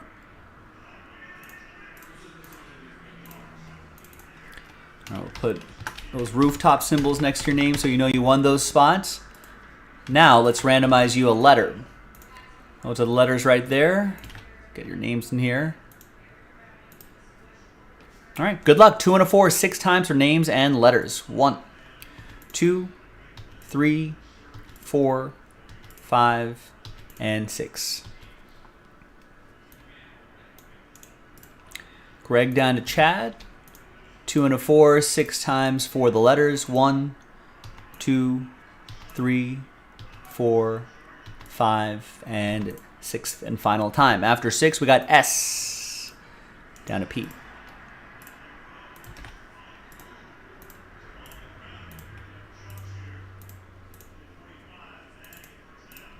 All right, Greg with S, Chad with D, Michael with K, Steve with Z, and all other letters not on this list. Chad with B, Steve with NT, Greg HVC, Chad with WR, wide receiver, Michael with J, Steve with L. Looks like leg right here, right? Steve with L, E, G, leg, Chad, E, G, and A, Steve with M, and Chad with P. We got amp right there as well. Let's sort alphabetically by letter. And we'll keep the video running while the trade one will be the time it takes me to select a box right here. There's Skybox for next time.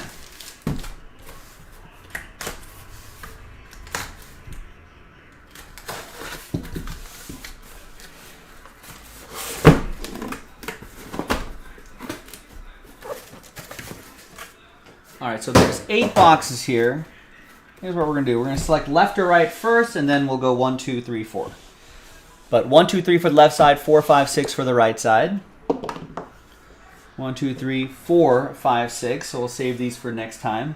We're going by the first letter of their first name, Mock Tiger. In all of these breaks.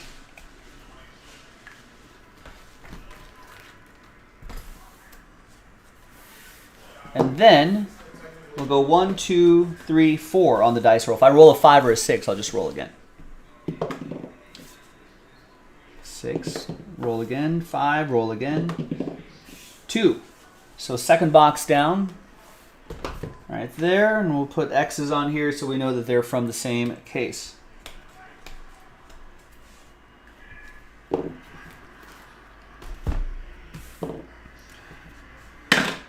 All right, no trades, no trades, no trades.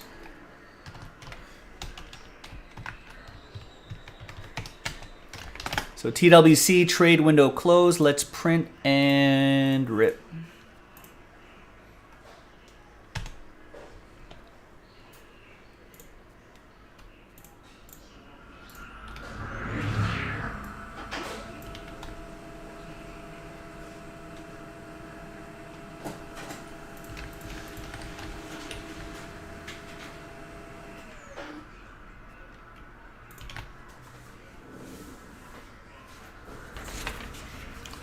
All right, here is the list, hot off the presses.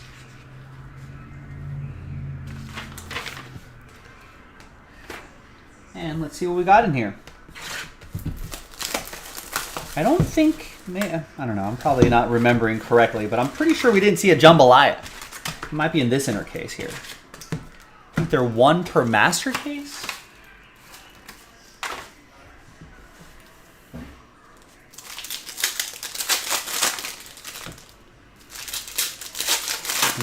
Unless they're more short printed than that. All right, good luck, everybody.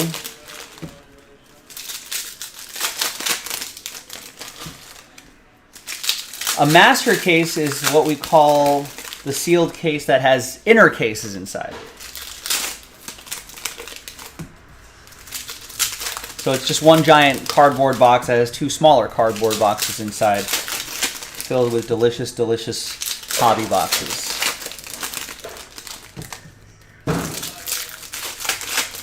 We sure do, Rex. We have some old printing presses in the shop.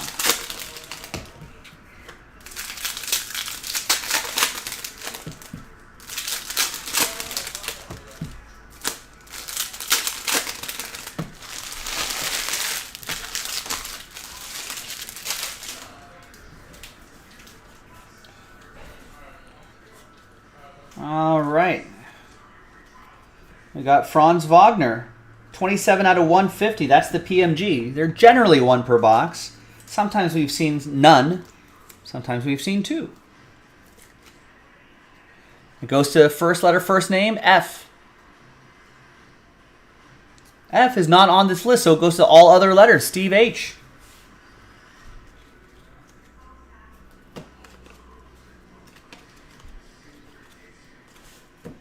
Josh Giddey is in this, yes. You might see a base card or 2 of his. There's Mac Jones for Steve H and the letter M, H and M. It's Josh Giddey. LeBron James, Michael Jordan, Steve H with M, and Steve H with L.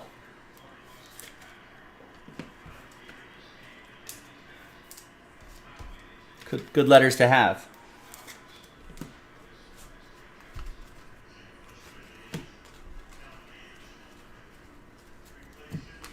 And an autograph. Nice. Colin Morikawa. Greg with the letter C. He's pretty good. Been studying his iron game. Great iron player. I guess he's sort of, after that big major win, I feel like he sort of tailed off a little bit. But he's too good, and he's super young, so I'm sure still in his early 20s, mid 20s maybe. So Plenty of time for him to get some more W's in the books. Autographs are definitely not one per box. They're fewer and far between. So we've got a die cut coming up. It's a cut above. Trevor Lawrence, letter T. That's for Steve as well. Nice, nice skybox break for you, Steve H.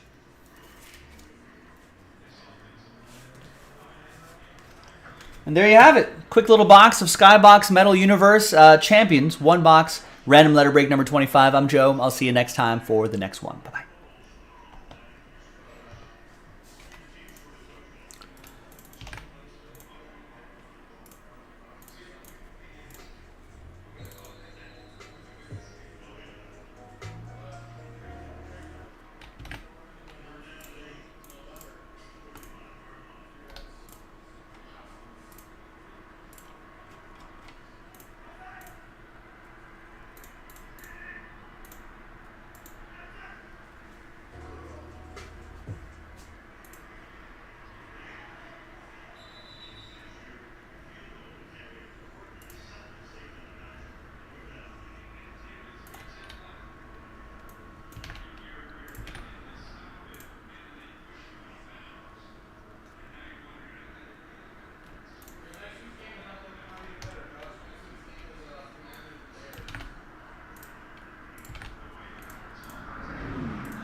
No, the jambalayas.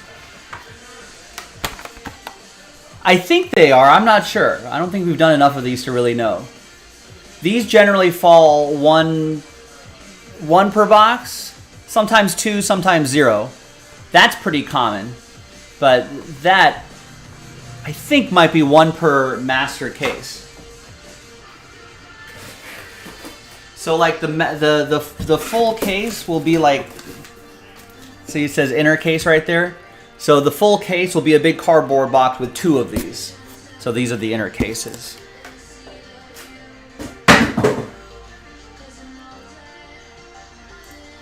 All right, Gold Rush autographed jerseys, huh?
Yeah, that another an interception in the red zone.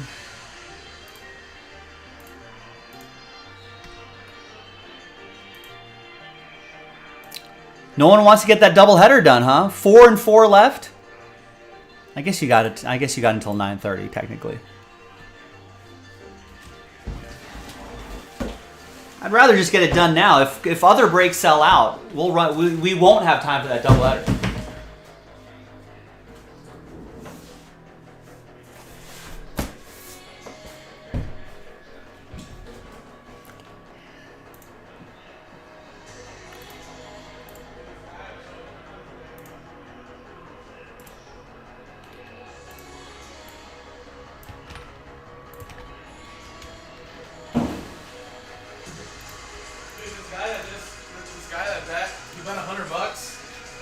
No touchdowns in the game. He's set to win $5,600, and that probably saved him right there.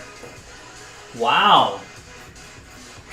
Just some random dude on Twitter or something? Yeah, Darren Bell tweeted it. So Darren Bell would tweet. You know what? That's actually not a bad. That's not a crazy bet for these two teams.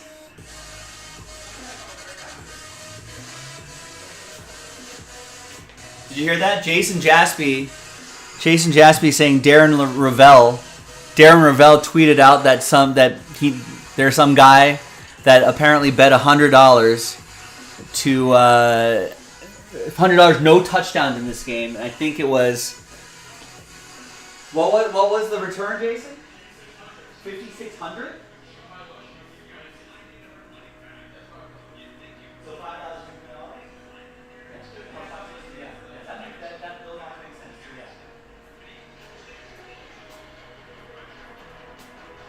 Yeah, $100 to win $5,600. Which, if you think about it, was for these two teams coming into this game. That's not actually a crazy bet. I've seen people do sillier bets.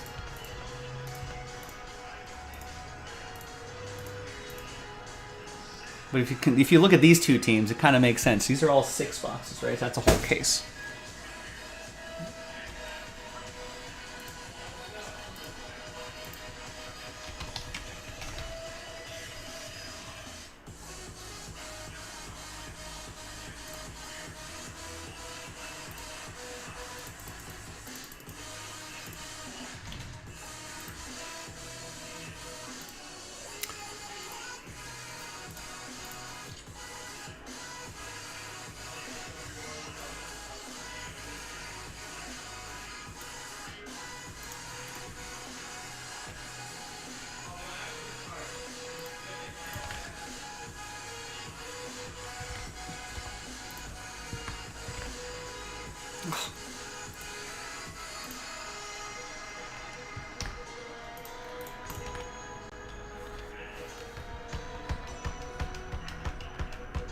Gotta get rid of all these little spaces here.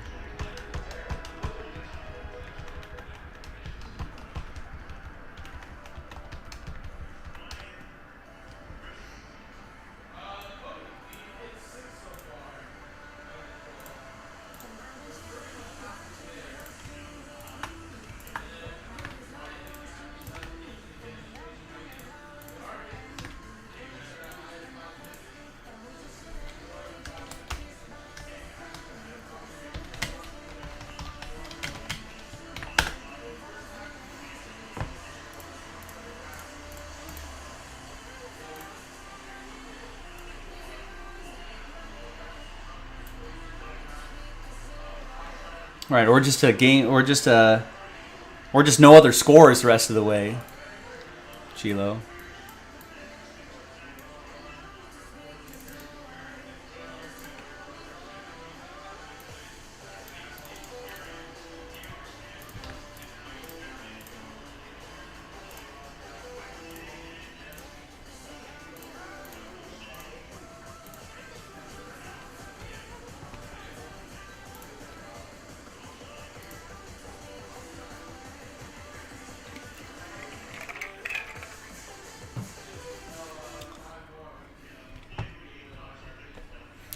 Hi everyone, Joe for JaspysCaseBreaks.com coming at you with 2022 Gold Rush autographed jerseys. It's a multi-sport break, 6 boxes, which is a whole case. Random letter break. We're going by the first letter of their first name. And actually, let's go back to one with. So the next break is already loaded up. So it's a 19-spot break. So for example, if we pull an Ichiro and you have letter I, you get Ichiro. For example, I think most of these are going to be custom jerseys. We may see some officially licensed ones as well. But it looks like it's a multi-sport, including some soccer. Those are all the letters right there. Also, the Eagles the QB multi-sign jersey will go to letter E, and the University of Kentucky jersey will go to letter U. I'm not sure if there's an example of that over here, but just keep that in mind. All right.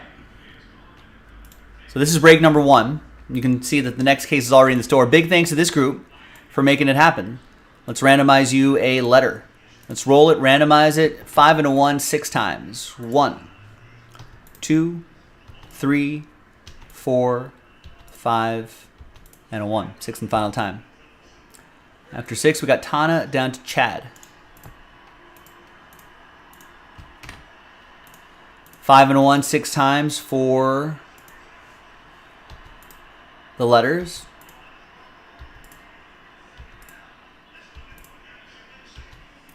And after 6 times, we've got ZU down to P.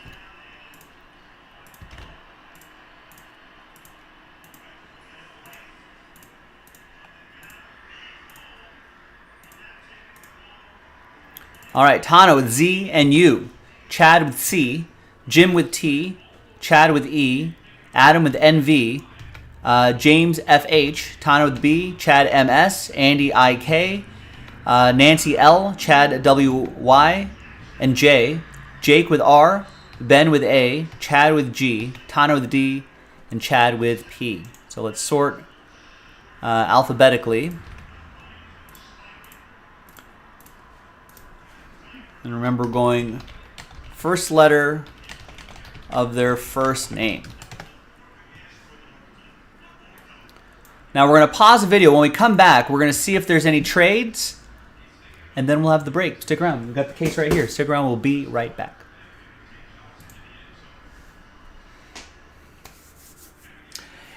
Yeah. Mock Tiger thinks Monarchs are lame. Yeah, they're all kind of lame, but yeah, the scale though of how they do things though. I'm not a royalist, but it's fascinating to see that still in action in this day and age, and it's kind of crazy to see like the big production that they go through for weddings and funerals, and they got to change all the money around. And I don't know. You know what, Gilo? Yeah, I do want this game to go to OT. Let's just see something. Let's just get weird. The Denver was part of an 11-10 game. Let's see a 9-9 tie.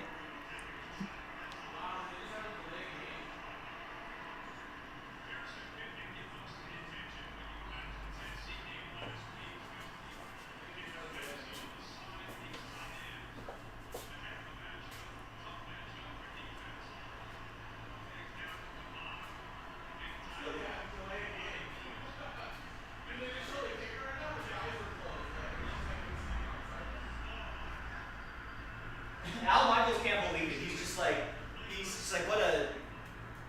This is one of the worst football games I've ever seen.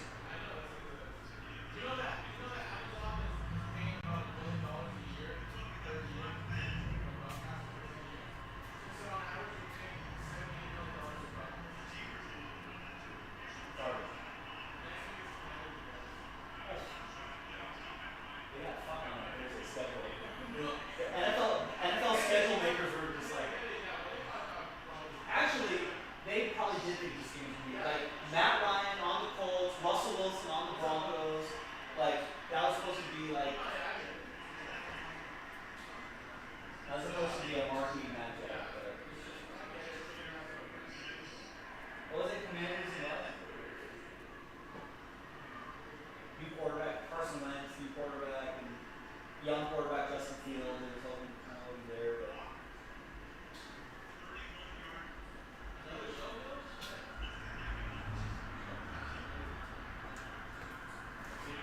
Al Michaels can't believe this game. Yeah, how much money is Amazon paying for the licensing? Billions?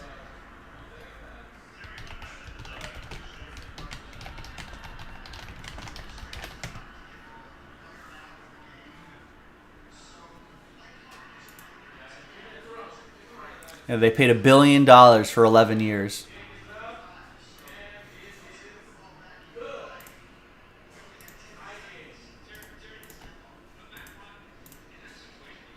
Right. Thank God for Rings of Power, although I have to wait until I get home.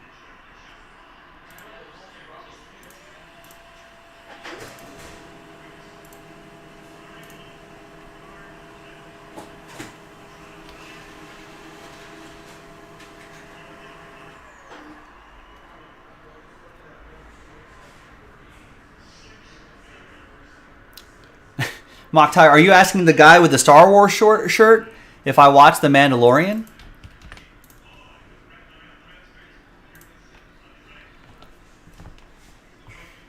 You bet I did.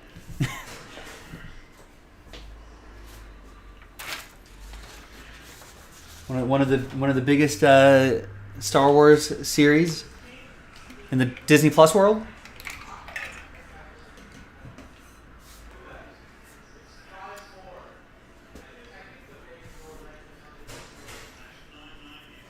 Yeah, watch all the scenes of The Mandalorian, even watch the Book of Boba Fett.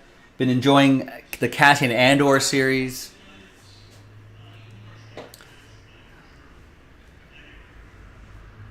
We got Broncos fans leaving the stadium early. What if this guy returns it for a touchdown? No, it's a touchback.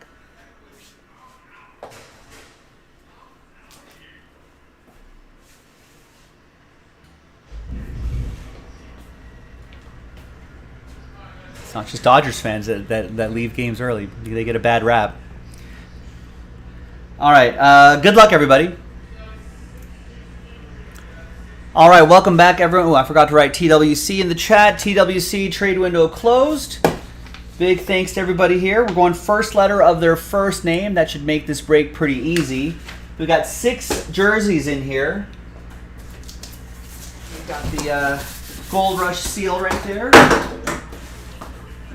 Dropping my knife. I thought I was going to stab myself.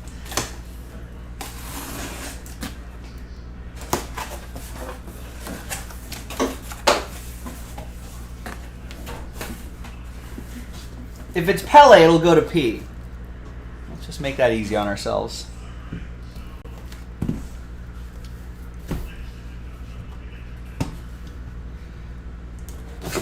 All right. Good luck, everybody.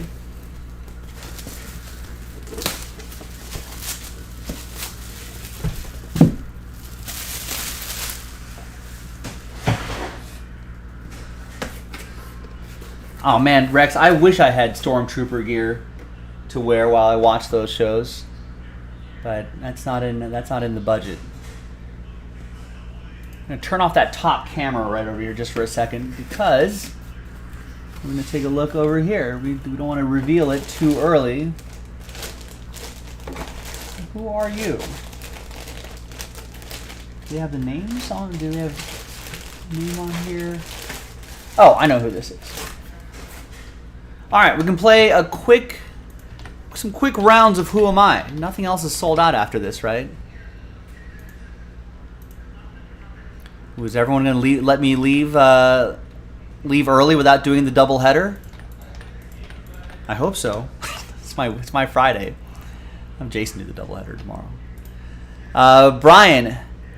Brian is his name. What's it? So B. Tana, you'll get it. But Brian who? Played for 2 NFL teams my entire career. A former second-round overall pick. 4-time first-team All-Pro. Second-time All-Pro. 9-time Pro Bowler. Part of the NFL 2000s All-Decades team. A PFWA All-Rookie team. Ended my career with 1,147 tackles. 26 sacks. 36 forced fumbles, 19 fumble recoveries, 37 interceptions, and 4 total touchdowns. I'm in the Pro Football Hall of Fame. It is not Brian Urlacher. Gilo's got it. It's Brian Dawkins. That goes to Tana in the letter B.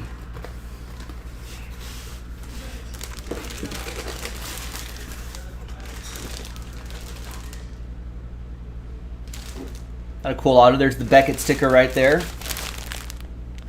So these are custom jerseys. I think I'm just going to leave them inside this. Yeah, you can tell that they're just custom jerseys. I'll leave it nicely folded in here. Carl's going to make me work tonight. So this was someone tweeted out. This would have been a great game for Aaron Judge cut-in. Like, to see how he's doing on his home runs. I know, that's when we need the Aaron Judge cut-ins.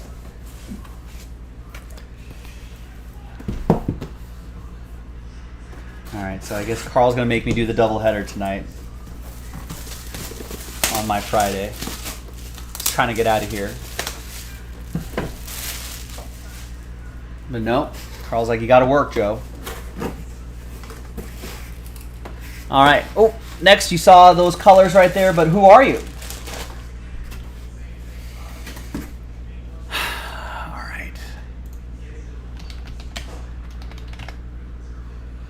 I'm a pitcher. Starting pitcher. I bat left, but I throw right. Think of a different Mets pitcher, Grizzlebees. Played for the Mets my entire career. 4-time All-Star, 2-time MLB first team. They do that now. 2-time NL Cy Young, an NL Rookie of the Year, an NL ERA leader, and a 2-time NL strikeout leader. He's pretty darn good. He's going to be a free agent at the end of the season, too. Through 2022, 82 wins, 57 losses, a 2.52 ERA, 1,600 strikeouts already, a whip of 1.00. That's right. DeGoat, says Grizzlebees. DeGrom, says Nate. Both of you got it.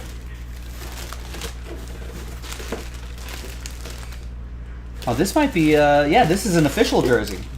So I guess there are some officially licensed jerseys mixed in there. That's awesome. There's his auto there. Chad with the letter J. There you go, Chad. Actually, should we take a look at this? These are pretty cool.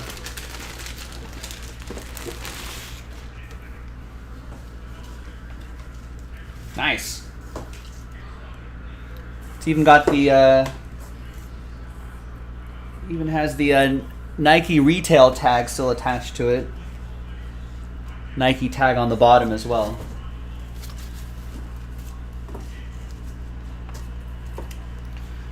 And I'll get this folded up nicely before it goes anywhere.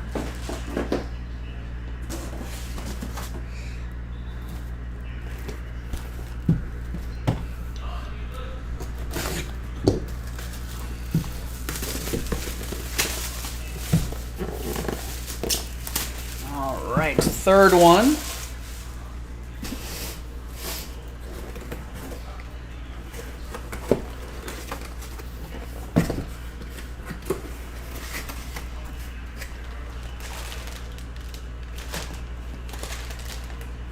That's got to be this player, right?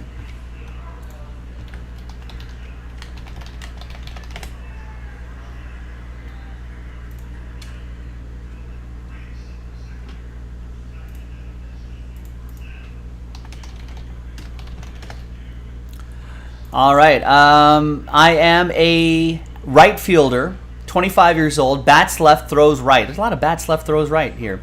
Lifetime 268 batting average, 73 home runs, and 256 runs batted in. I was an all-star this year, actually, and the AL triples leader in 2020.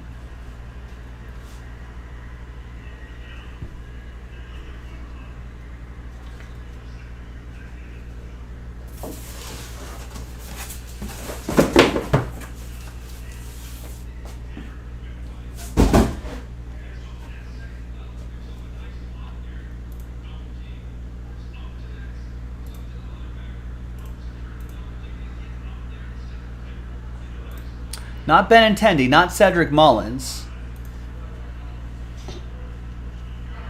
He's with the Astros. I'll give that away because this is a letter break, not a team break.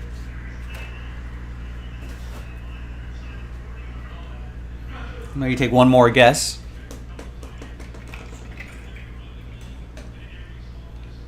That's right, Kevin M. Kyle Tucker.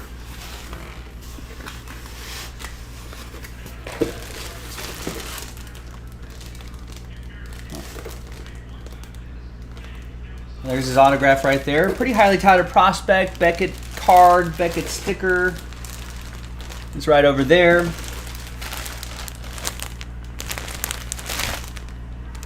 Custom jersey. Andy with the letter K.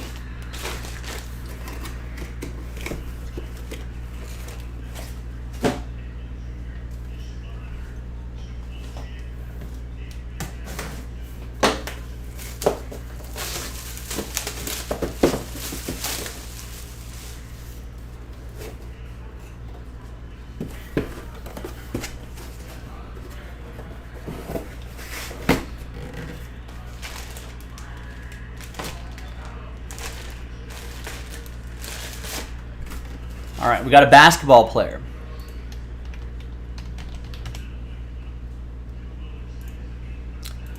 "24-year-old basketball player from Nolens, born in New Orleans, Louisiana. 6'3", 185, point guard in the NBA. Went to high school in Texas, went to college in Kentucky, and was a 5th overall pick. I'm still with this team. Was first team All SEC, SEC All Freshman team, SEC Tournament MVP, McDonald's All-American.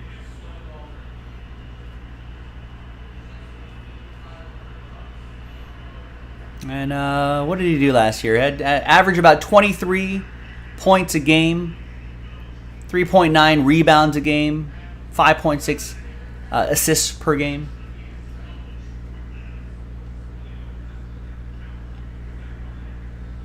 Not Tyler Hero. John Wall's not 24 years old. John Wall also has not played for one team his entire career. He was the 5th overall pick in the 2017 NBA draft.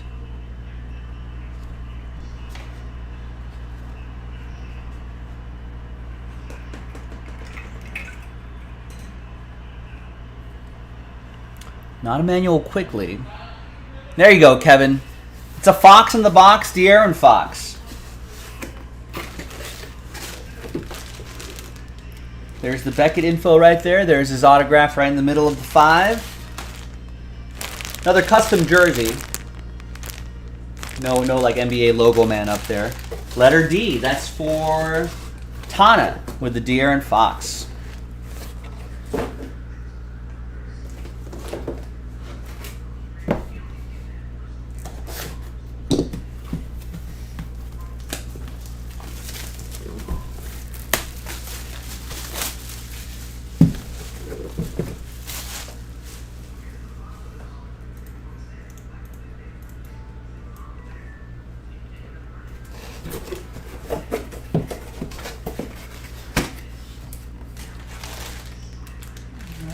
Who are you? Oh, I know who you are.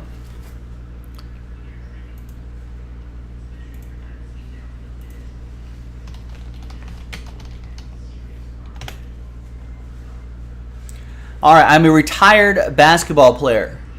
Born in Milwaukee, Wisconsin. I'm 52 years old now. 6'5", 195. Was shooting guard, small forward. Went to high school in Milwaukee, Wisconsin. Went to college at Three Rivers. Three Rivers College, a public community college in Poplar Bluff, Missouri. And then transferred to Alabama, played there in the early 90s. And was a first-round pick, 24th overall by the Golden State Warriors. Played for the Warriors, the Knicks, and the Timberwolves. A 4-time NBA All-Star, an All-NBA First Team, NBA All-Defensive Second Team, All-NBA Rookie Second Team All-SEC, SEC All-Defensive Team. Ended up averaging about 18.3 points per game, 4 assists, and about a steal and a half per game.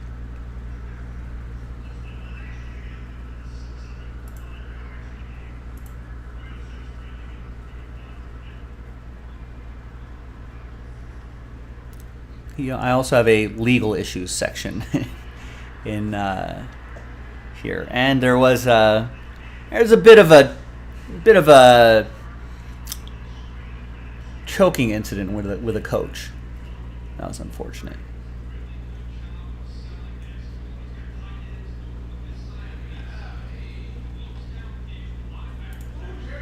No? Thought the choking the coach would... There you go. Yeah, Spree, Grizzle V's. Latrell Sprewell.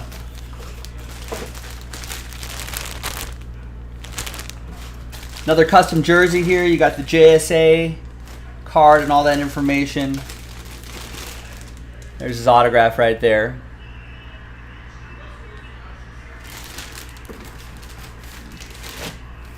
All right, letter L.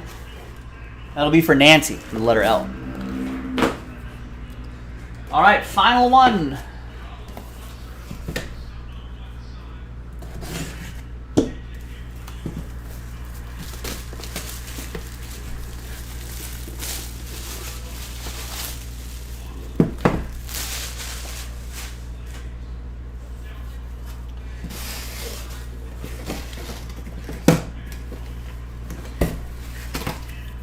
Good luck, everybody.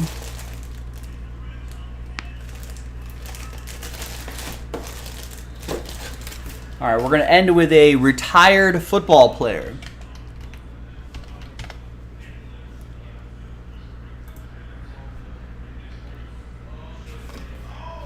We're going to end with a retired football player, retired a long time ago. You got to listen to the clues first, Carl. Who am I? I'm 71 years old, born in South River, New Jersey. 6 foot 212, a wide receiver. Played with one team my entire career.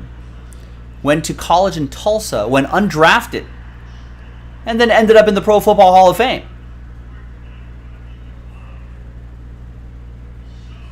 A Super Bowl champion, a 3-time first-team All-Pro, a 3-time Pro Bowler, NFL receiving yards leader, part of the NFL 1970s All-Decade team, and part of this team's Ring of Honor. Played 156 games with just one team my entire career, played 10 years in the NFL. Ended up with 489 receptions for 7,822 receiving yards and 48 touchdowns. That's a lot when you're playing in the 70s.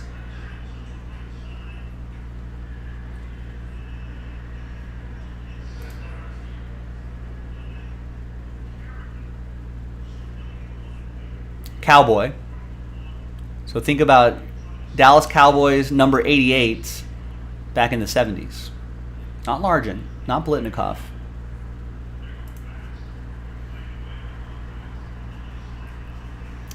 Well, what else has he done? He did a little bit of coaching with the Cowboys in 85, the Dallas Texans in 91. Was an executive for an AFL team for a year. And then for another couple years, another Champions Indoor Football executive there as well. Not Dupree. You'll know his name when I say it.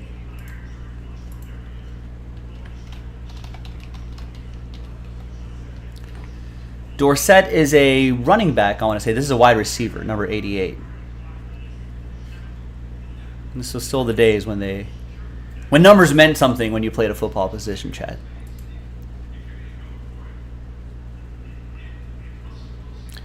In April 28th, 2017, I was selected to announce a pick in the 2017 NFL Draft, which took place in Philadelphia. Amidst boos from Eagles fans in attendance, he let out a dramatic speech and announced Chidobe Awuzie as the 60th pick for the Cowboys.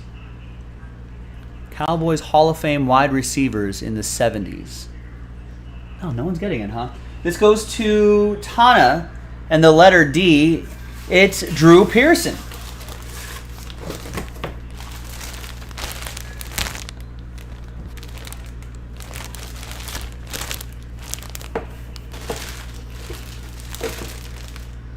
There's Drew's autograph right there.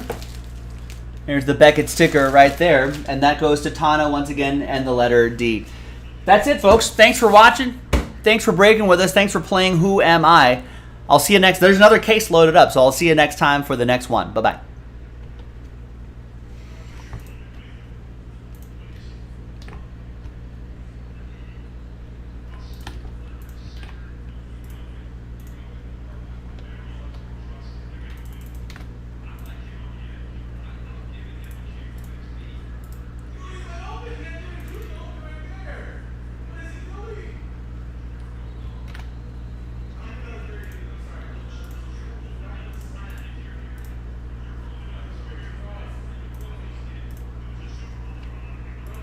Blitnikoff would be pretty cool.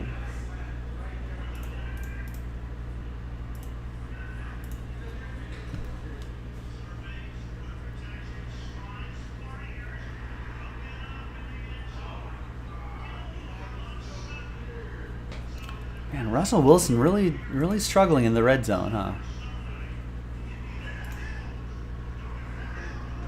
The Broncos, I mean, not just Russell Wilson, whatever the play calling is.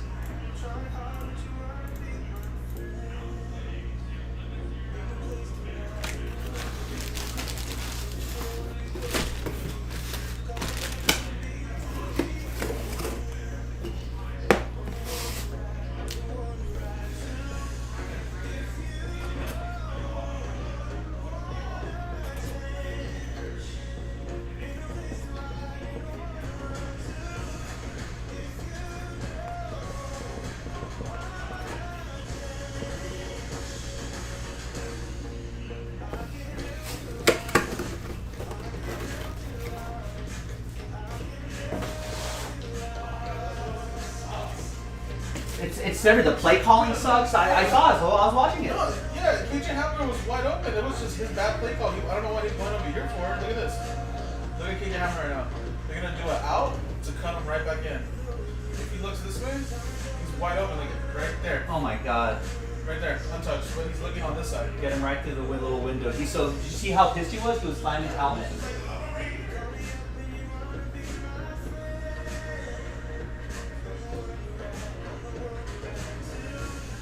Walls Broncos. They thought they got the guy.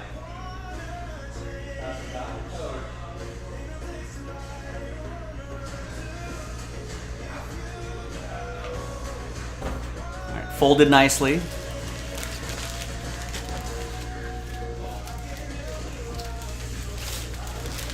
I am thrilled. I'm thrilled with that, Chad. As a Raiders fan, I am thrilled that that the coach looks like he's in over his head. That the play calling is bad. That the reads are bad. That they're playing bad.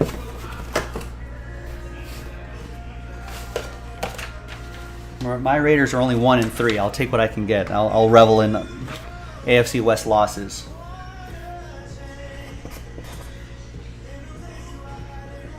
So Jacob deGrom goes to Chad Cromwell.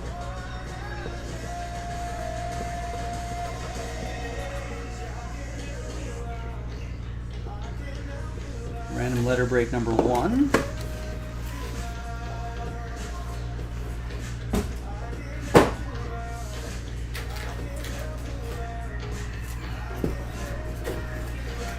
This was Latrell Sprewell that went to Nancy.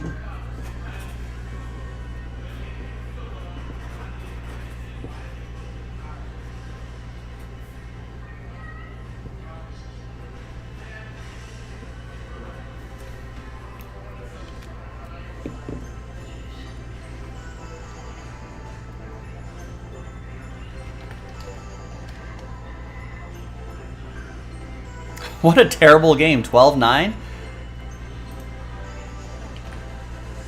We had 11-10. That was another game. Another Broncos game was 11-10.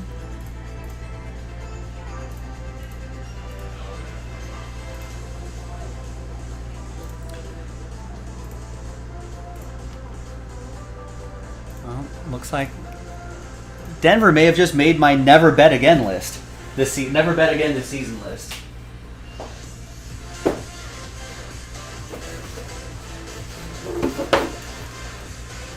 It's automatic no bet. Especially as a favorite. This was De'Aaron Fox.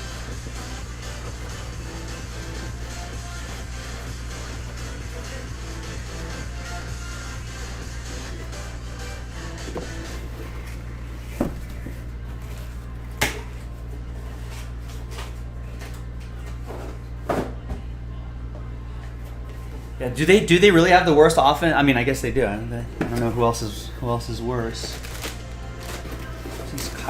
Parker. Letter K, Andy Rask.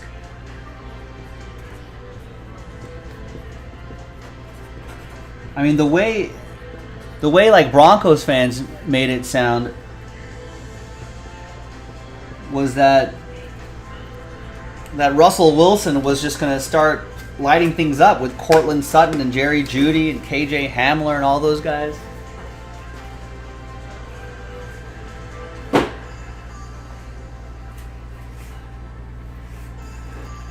Brian Dawkins was the first one. Tana again. Tana got a few jerseys in this one.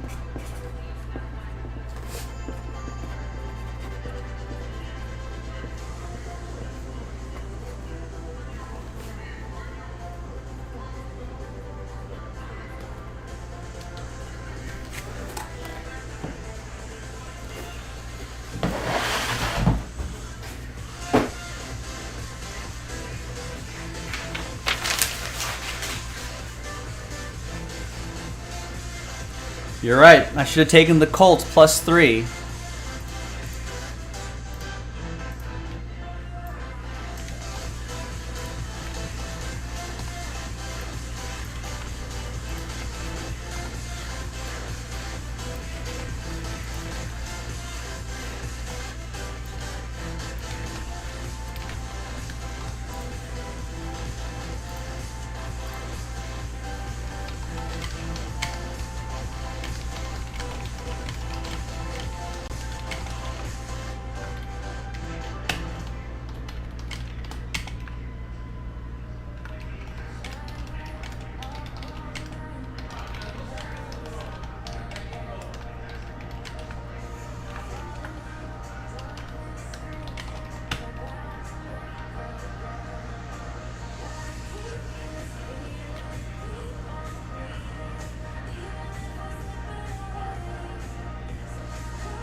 I don't know. I have no idea when this is going to end, but it's going to end way over.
Let's grab it. That Prism is fresh.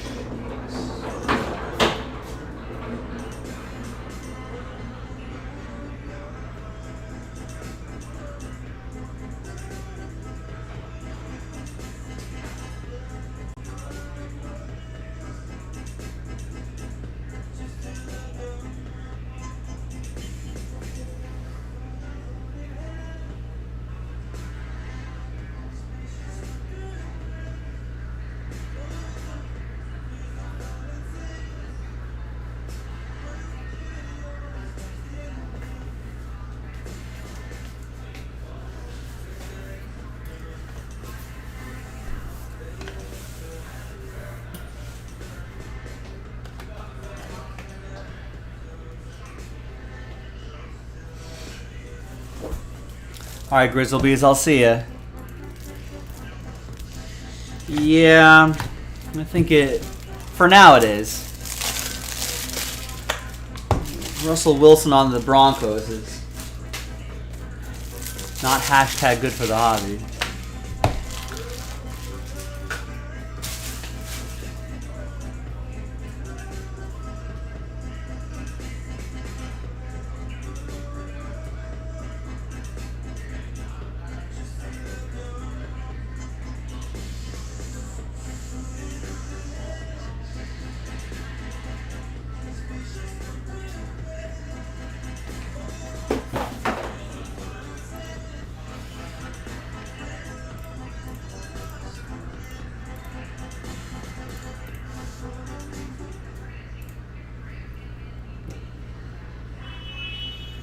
I can't believe I wasted all of my phone battery on this GD game.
Hi everyone, Joe for JaspysCaseBreaks.com coming at you with 2022 Panini Prism Baseball. 6-box, half case, random team break number 3.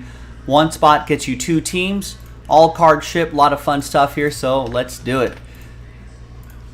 First of all, let's double up that list right there. Double up, All 30 teams are in, and let's roll it, randomize it, 1 and a 2, 3 times. 1, 2, 3 strikes, you're out in the old ball. Got Nate down to Dave. 1 and a 2, 3 times for the teams. 2 and 3. Easy. I like these low numbered dice rolls later at night. Ram.org. Keep it up. We got the Brewers down to the Cubs after 3.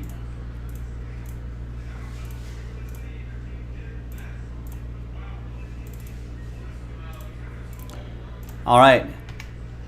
Nathan with the Brewers, Bill with the Rays, Shay, that's Thomas with the Mets, David with the Nationals, Bobby with the Royals, Greg with the Braves, Thomas with the Diamondbacks, Greg with the Pirates, Bobby with the Rangers and the Phillies with your last spot mojo, Mark with the Reds, Greg with the A's, Bill with the Cardinals, Rick T with the Padres, Bobby with the Marlins, Mark with the Astros, Zachary with the Tigers, Rick with the Blue Jays, Bobby with the Angels, the Giants, the Twins, and the Red Sox. Adam, you got my Dodgers. Bobby with the Yankees and Orioles, Nate with the Rocks, Greg with the Guardians, Zachary with the Mariners, Adam with the White Sox, and David O with the Chicago Cubbies. Let's alphabetize by team. And feel free to trade. Brewers and Rockies up for trade. If anybody's, and while you're considering trade, I'm going to flip back to the screen in just a second, but let's see which 6 boxes we're going to do. So here's the full case of Prism Baseball. We won't have time for it tonight, but we do have a full case break. Pick your team of Prism Baseball in the store right now if you want to grab your teams. That'll break tomorrow.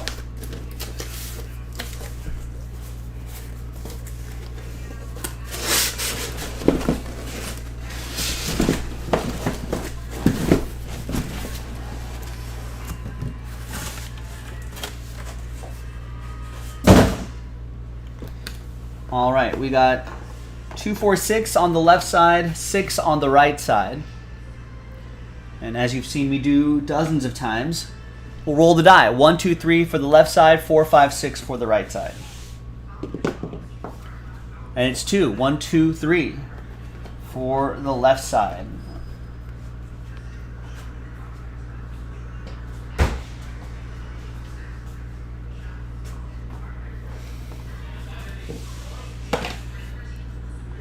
All right, we'll keep the video running. Any offers for Brewers Rockies? We'll give it a few moments. Otherwise, we will just roll.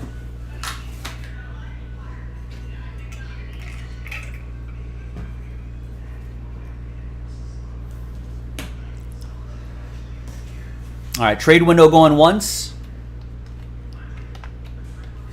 Trade window going twice. TWC, trade window closed.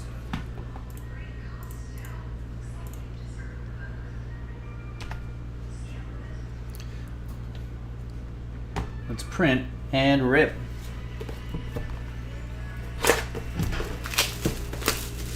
Now the box says that there's 3 autos a box, but a lot of the boxes we've seen more than that. We've seen like 4.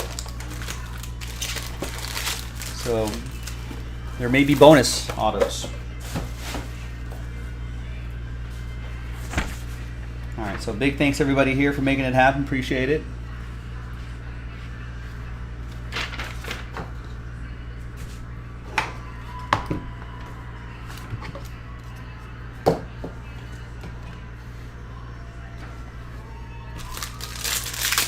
All right.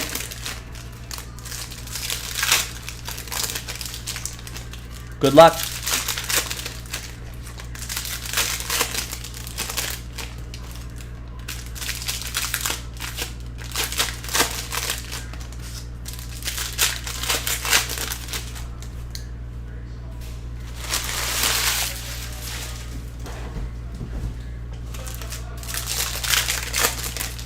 Now we were asking this question a little bit earlier today. Maybe there's some more people watching the stream at this moment.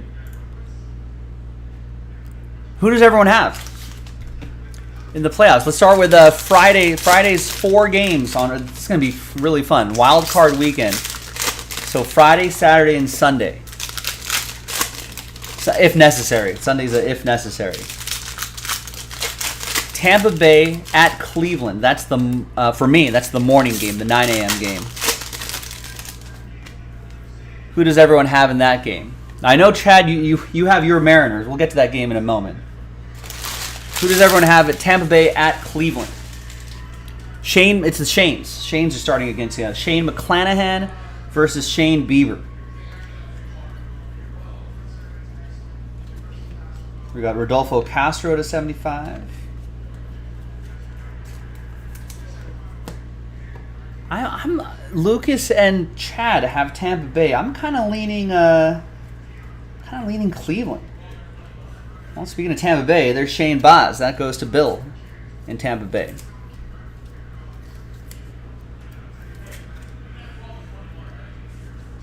Yeah, Nate's taking the Rays as well.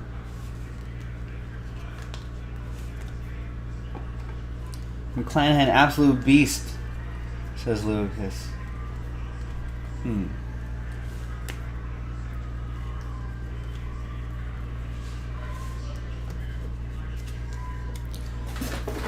Yeah, having a top ace in the wild card game, yeah, they kind of got that in a good spot there. There's Mike Trout Lava Flow. I believe that's a short print.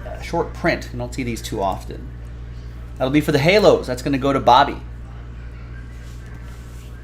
And what a season Mike Trout would have had if he had stayed healthy for 162 games.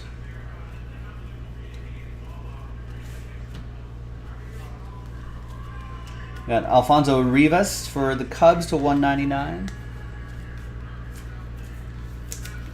Are those case hits? Are they one per case? I thought they were a little more short printed than that, but maybe they do kind of fall one per case. See Yachty the playoffs for the last time. Those lava flows are pretty cool.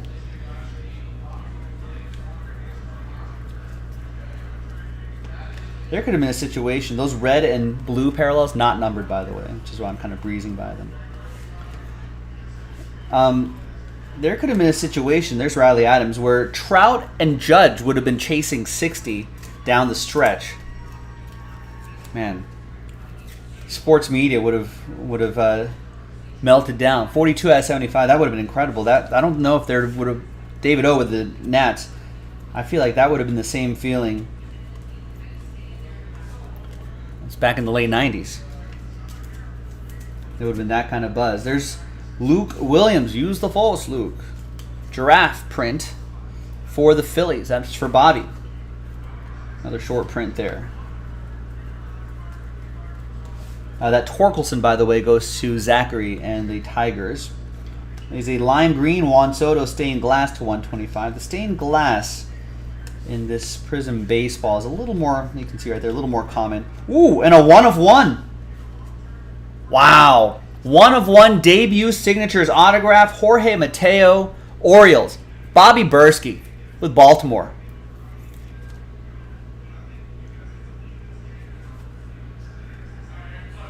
Nice, and all aboard the Big Hit Express. Whoop whoop. Nice way to start things off. David O gets that Juan Soto lime green stained glass. Nice box one. Box two. Gilo hasn't seen very many promotions for this year's playoffs. Come on, MLB. They should be branding this and marketing this as Wild Card Weekend. Take a page out of the NFL playbook. Market the hell out of that wild card. These are ESPN games too. 3 of the 4 games tomorrow are ESPN games. The Philadelphia at St. Louis is the ABC game. That's on the big network. Philadelphia at St. Louis. Who does everyone have there? Yeah, that would have been a nice personal box, right, Chad Daw? The Lava Flow, the Giraffe, and a 1/1 auto.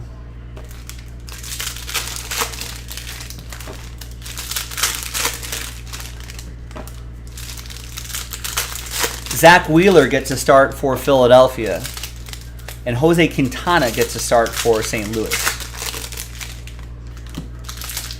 2 red teams.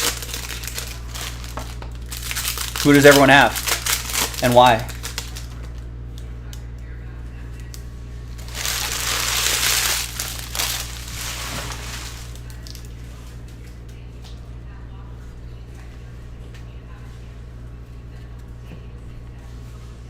We got debut signatures, Edward Olivares.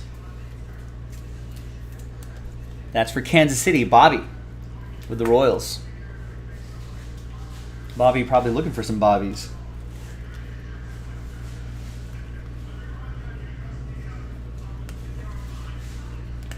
We've got a Cutter Crawford, rookie autographs for the Red Sox. Another one for Bobby B. Philadelphia at St. Louis, Zach Wheeler gets the start for Philadelphia. Jose Quintana on the bump for the Cardinals, for the Redbirds. That's the 11:07 a.m. game for me anyway. It's the second game. There he is. There's Zach Wheeler.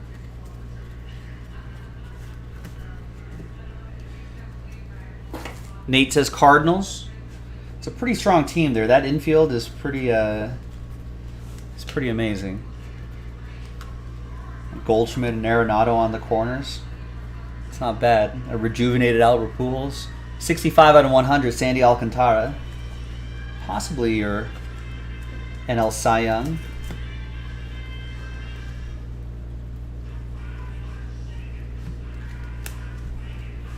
A red Torkelson for the Tigers. That's going to go to Zach.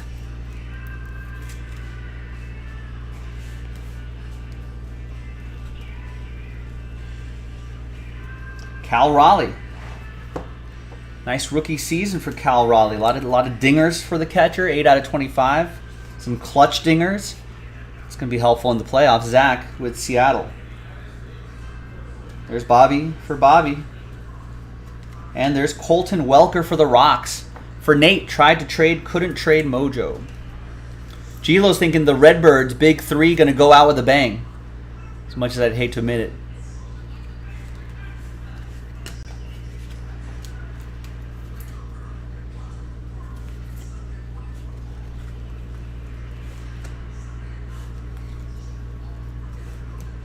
And we got a Ronzi Contreras Blue Mojo to 199 for Greg and the Pirates.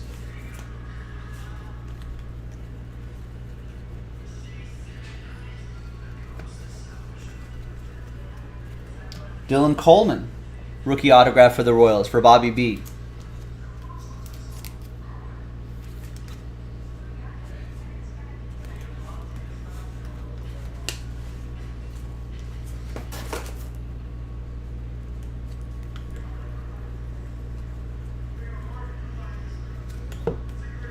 Rookie silver CJ Abrams for Rick T and the Padres.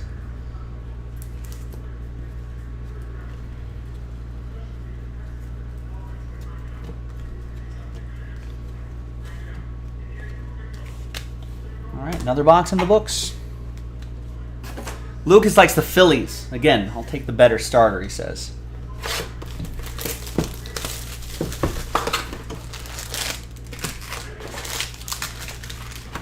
Hey, we're getting to the Chad Daw game. Chad Daw, as we all know, big Phillies fan, lives, dies with the Phillies. We join him on that roller coaster ride. Seattle is going to Toronto. That's the third game, the 107 game. Are you back on the West Coast, Chad? Early afternoon game for us. On ESPN, Luis Castillo. This is a good matchup. Luis Castillo on the mound for the Phillies, or for the Phillies, for the Mariners, and Alek Manoah for the Blue Jays.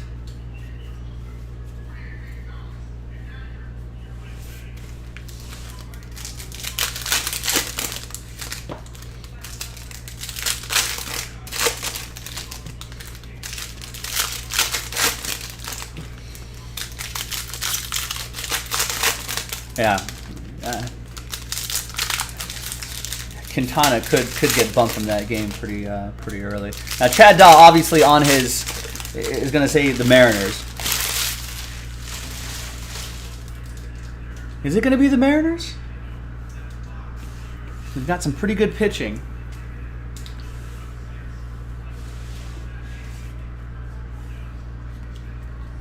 That Alek Manoah, that's a tough matchup. That's a tough game one. There's Rafael Marchand for the Phillies. Bobby, one of his last spot mojo teams. Lucas is on the Blue Jays. Jason Jaspy. Yeah, I think Chad already said Mariners earlier.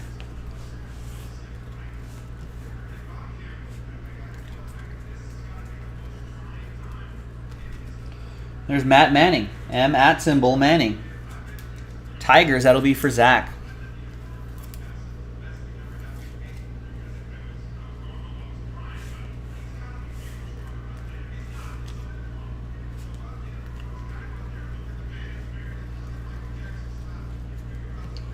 Gary Carter to 100.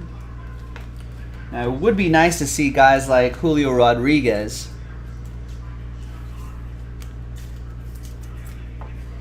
See guys like him just on the national stage right here. That's for the Mariners. That'll be for Zach. Chad Daw saying Kalanick walk-off homer. The same Jared Kalanick you said was terrible, that he that he'd never make it in the major leagues. And yes, Kellenick's going to walk it off on the road. I just assumed you meant the eventual game-winning home run. There's Hoyun Park to 60. It's for the Pirates.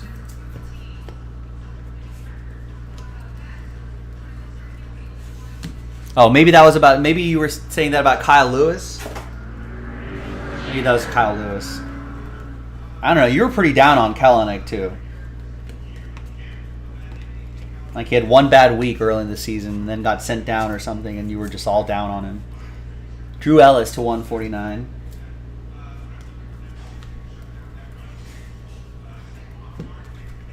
There's Rodolfo Castro. Rookie autographs for the Pittsburgh. It's for Greg.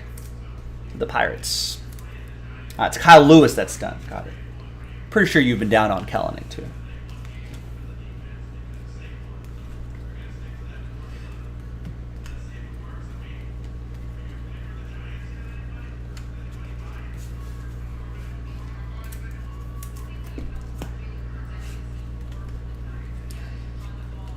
You know what, Jason Jaspy? Maybe Chad just doesn't like Kyle's. He hates Kyle Seager, hates Kyle Lewis. What other Kyles do you hate, Chad Daw? There's Cody Bellinger. That's how I feel about Cody Bellinger, Chad Daw. Down but not out on Bellinger. Just like how Chad Daw feels about Jared Kellenick.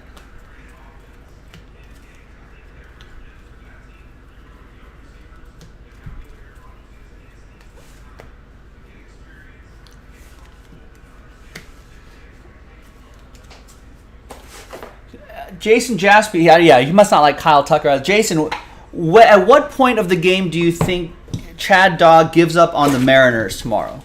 Second inning? If Alek Manoah has a no-hitter through 3 innings, you think Chad Daw just gives it up? He just gives up. He's just like, Alek Manoah is going to no-hit us. It's going to be embarrassing. The Mariners suck. We're going to embarrass ourselves in the playoffs. Hater? I'm not hating, Chad Daw. This is on brand for you, Chad. This is very on brand for Chad.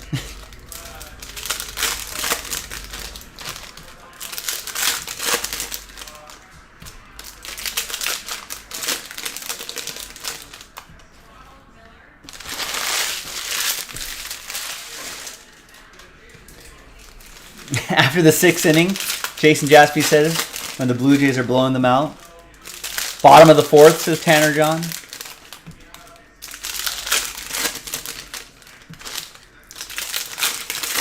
Yeah, I feel like that's kind of on brand. I feel like if it's like 2 innings, 4 or 5 strikeouts,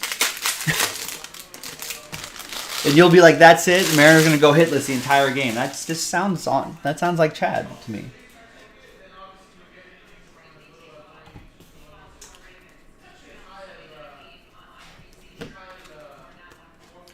There's a Packy Naughton to 199 for the Halos. That's going to be for Bobby.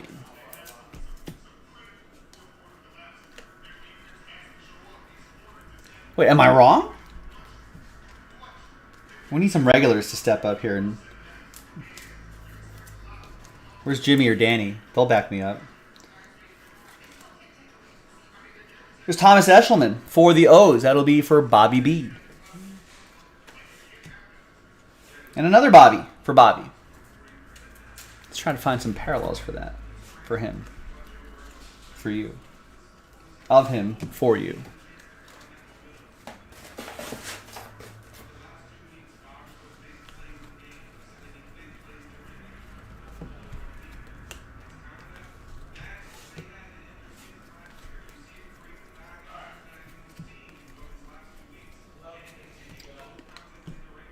Jaron Duran, 60 out of 60 for Boston.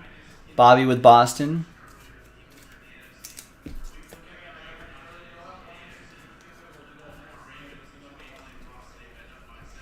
I couldn't be more wrong. I see. Interesting.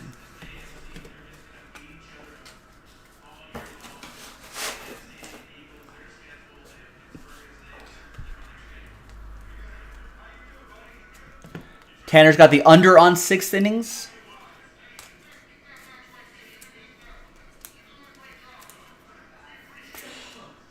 It's Connor Brogdon for Philadelphia. Debut signatures. Bobby with the Phillies. Last spot mojo. That's right, Rex. That is crazy. I mean, let's just dwell on that for a second. Aaron Judge turned down the Yankees offer, bet on himself, and then had one of the greatest MLB seasons of all time. Pretty crazy. Zach Short, autograph for Detroit. Zach with Zach. Zach with an H. Zach with a K. Zach, we looked up Zach Short's height, and he's about 5'10", 5'11". It's Trevor Rogers to 125. Now, what are the Yankees going to do? They're going to try to improve on their offer in hopes that Aaron Judge, it's also a fan favorite, doesn't go to some other team. Not much else they can do.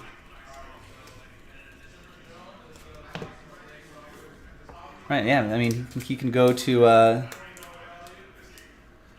he can go to the Giants. He can go back home to the West Coast. There's Bryson Stott for Philadelphia, also for Bobby. Another last spot mojo hit. These are not rumors, Chad. This is you being in the chat throughout the baseball season.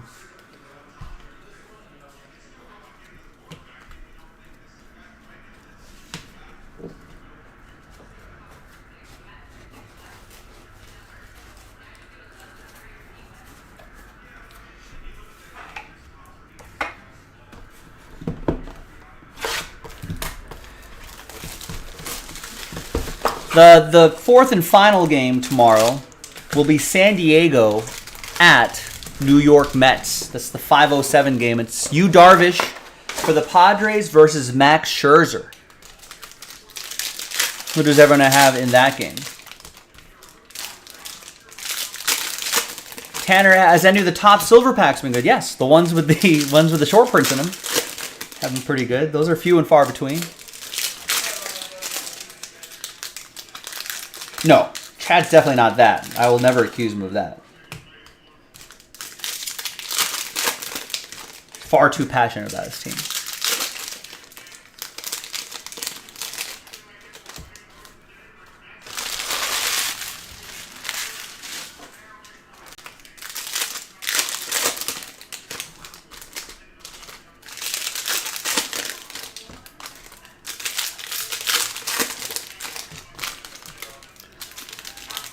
No, Chad loves me. He might love the city too much, Lucas.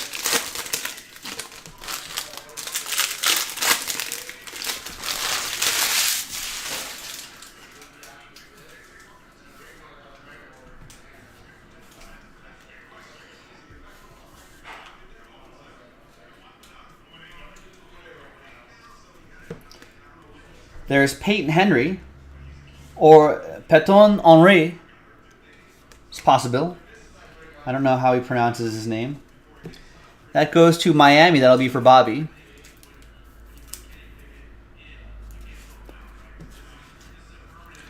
And Bobby also has the Royals. Bobby with Bobby. Royals cleaning house a little bit here. There's debut signatures. Oliver Ortega for Bobby B.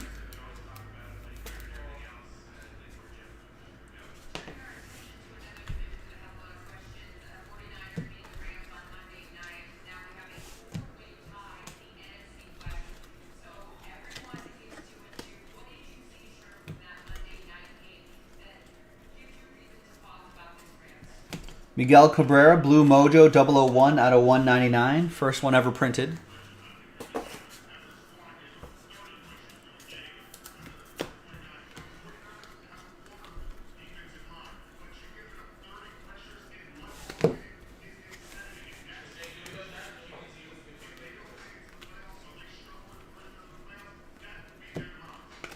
Here's Packy Naughton. Another one for the Halos. That's going to be for Bobby B. And Chad, what other Kyles do you hate? It seems to be some Kyle hatred here.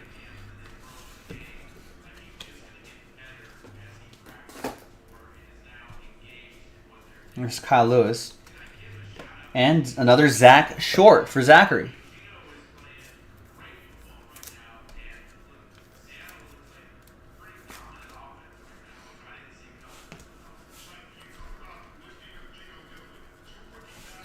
Wow, Jason.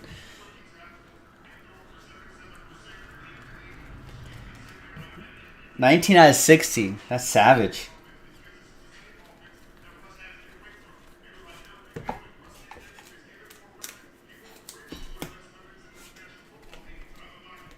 Bryson Stott, debut signatures. Bobby Bursky with the Phillies, last spot mojo.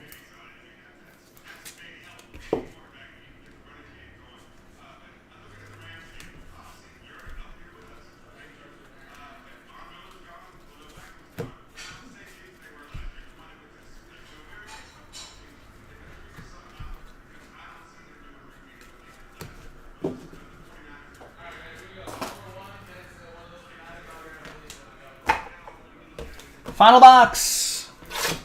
And then a double header coming up.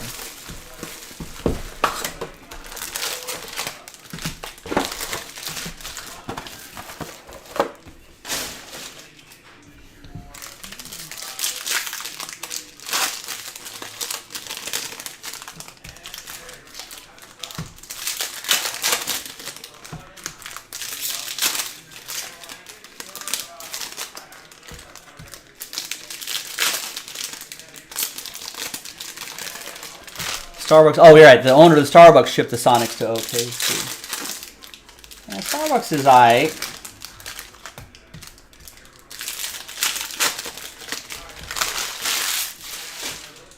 I think Starbucks nowadays, there's just so many of them. It's just like a convenient place to go. It says as ubiquitous as Dunkin' Donuts.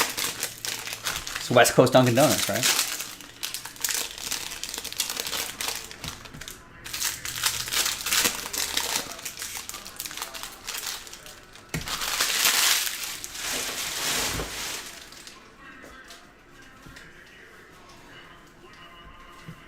All right. There's Julio Rodriguez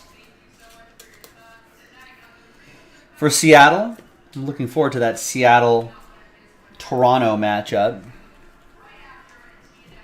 Max Kranick to 199 for the Pirates. And a Wander Franco.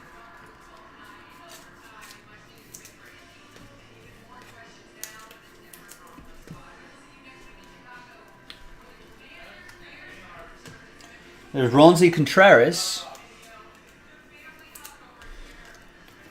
And speaking of Contreras, Rex wondering, what does everyone think of Wilson Contreras? Did the Cubs re-sign him, or does he go to the Cardinals to be maybe not a like-for-like replacement? But I don't know if he goes to the Cardinals. I feel like some Cardinals fans have said they've got some young catching prospect coming up the ranks. Maybe they just give him the shot.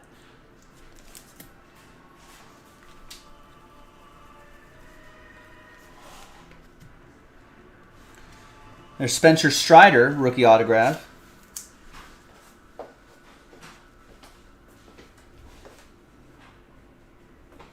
Oh, I thought that was about to play. I was going to turn that off. Spencer Strider might be your NL Rookie of the Year.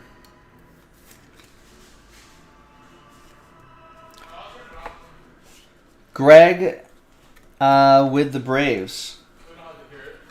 Oh, are you watching that? Yeah. Oh, I thought it autoplay. You can just leave it. no, it's okay. It's just going to play back over. Can't do a break and try to watch Rings of Power at the same time.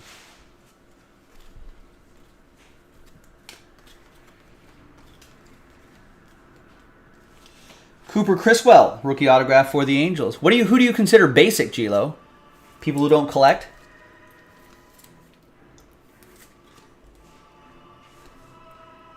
1 out of 25. People who don't collect, especially on jaspyscasebreaks.com, they're basic.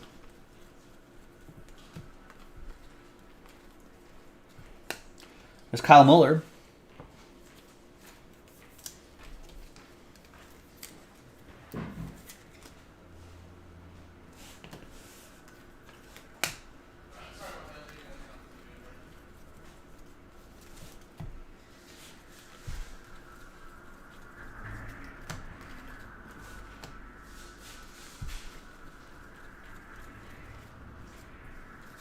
And we got a 3 out of 5, Kevin Smith.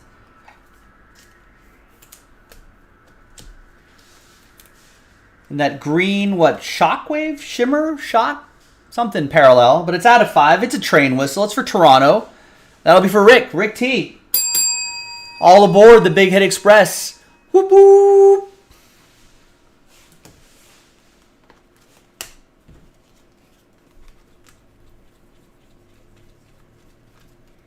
And that, my friends, is that. Nice little break here. Let's do a quick little recap. Thanks for watching, everybody. Prism full case. Pick your team in the store right now, jaspyscasebreaks.com. Check it out. That'll break tomorrow. You can buy your spots tonight. Oh, yeah, there's that 1 of 1. That was nice. It's got the Mike Trout lava flow. Woo. Pretty good stuff. Thanks for watching, everybody. I'll see you next time for the next one. Bye-bye. All right, well, easy. Jason, Rex is just trying to keep his Cubs relevant this time of year. Starting tomorrow, though, no, there's no off-season talk. Starting Friday, that's it. This might be the last day to do that. It'll be like the middle of the World Series, and Rex is going to be trying to talk about where Wilson Contreras goes.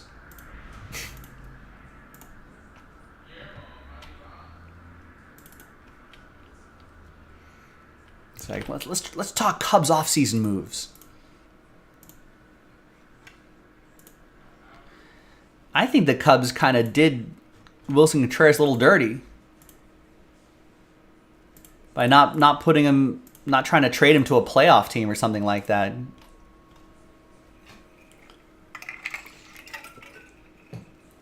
they could have always re-signed him again in the offseason if they wanted to, but I feel like they should have, found a trade partner for him, put him on a playoff team.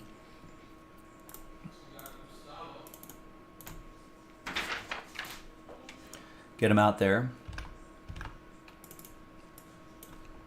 We can talk about, sure, you can talk about whatever you want, but whether you actually get a conversation going, that's a different question.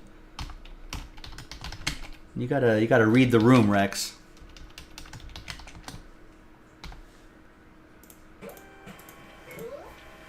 Well, I mean, that's what Contreras... Of course Contreras is going to say, well, I never wanted to go. Of course he's going to say that. He'd say that even if he got traded. He'd be like, I never wanted to go. He's a pro. He's going to say the right things.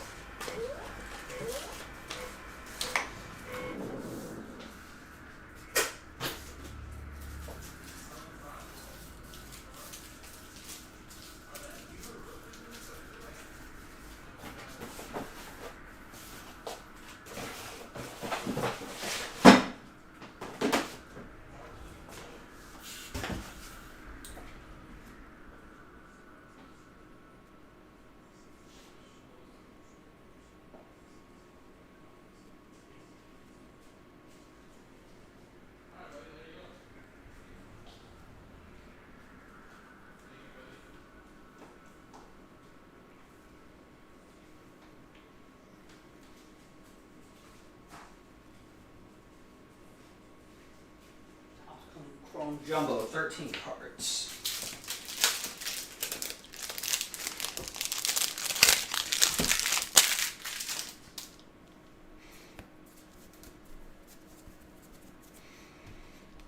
GK for life saying he's feeling good that Seattle traded Russ.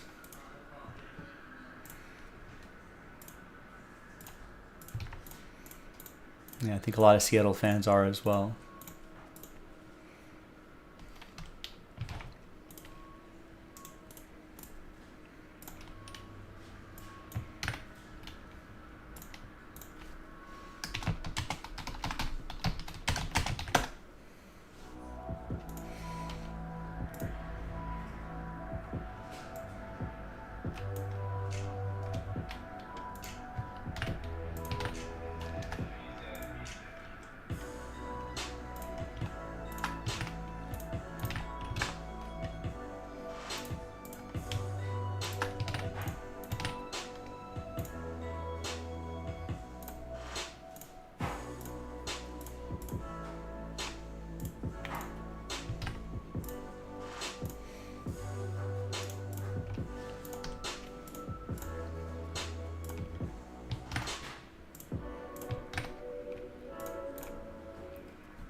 Hi everyone, Joe for jaspyscasebreaks.com with 2022 Topps Chrome Baseball Jumbo Pack number 6. The last filler, the only filler we had to do to unlock that doubleheader break that's coming up in the next video. First, let's do the pack, then we'll re-randomize your names to who wins those spots. Big thanks to this group here for making it happen. There are the teams right there. Let's roll it. Let's randomize it. 1 and 3, 4 times for names and teams. Different dice roll for the giveaway part. 1, 2, 3, and 4. Nice random or keep it up with those low nice rolls late at night. Keep it up. 4 times for the teams. 3, 4.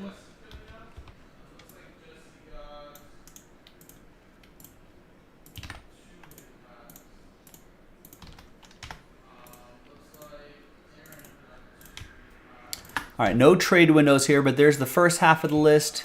There's the second half of the list. Let's get all the list on the screen. Alphabetize, print, and rip.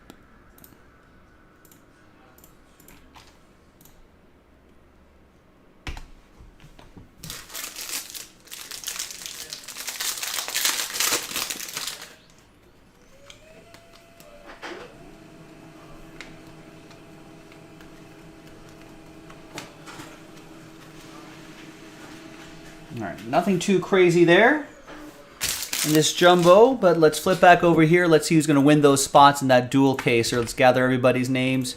New dice, new list. Top 6. Fingers crossed. Good luck. Top 6 after 7. 1, 2, 3, 4, 5, 6, and 7. Then final time. After 7. It's only the top 6, so from 7 on down, Michael. Sad times for now. 7 through 30. Thanks for getting in. Thanks for taking the risk. Only the top 6 can get in. Paul is in. There you go, Michael. Michael's in. Sean, Stephen K, and Jan. There you go. There's the top 6 right there. After 7. Top 6, right? Yeah, top 6 after 7. Thanks, everybody. I'll see you in the next video for the break. jaspyscasebreaks.com. Bye-bye. All right.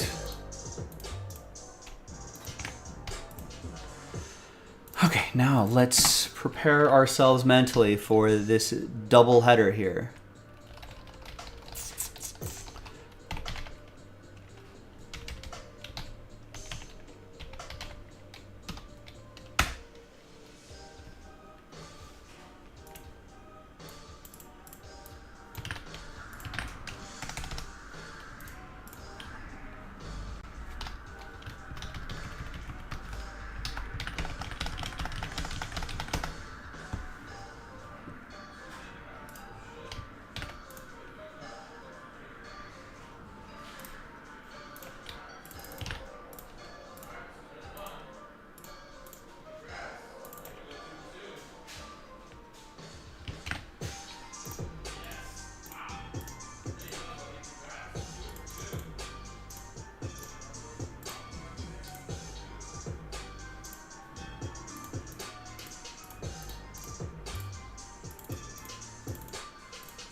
Got it.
No worries, Carl.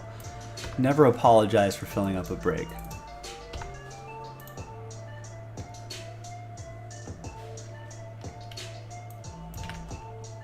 All right, we also have more. So I'm going to post. So we're going to do what we originally did. We're going to plan on, well, let's just plan on 2 fillers. We originally planned on 3 fillers, but it looks like the full spots were moving pretty quickly. So let's do that. Let's add a new filler. And let's add a new double header, which at this rate, we might get another one done tomorrow. A double header a day keeps the doctor away.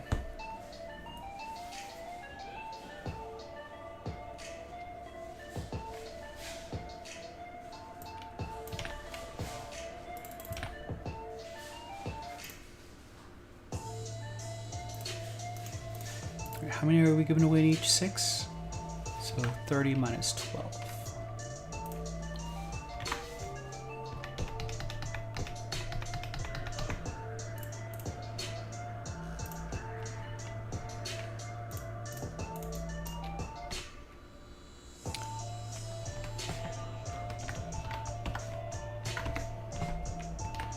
Okay, next doubleheader up. So that's 18 spots, 2 fillers.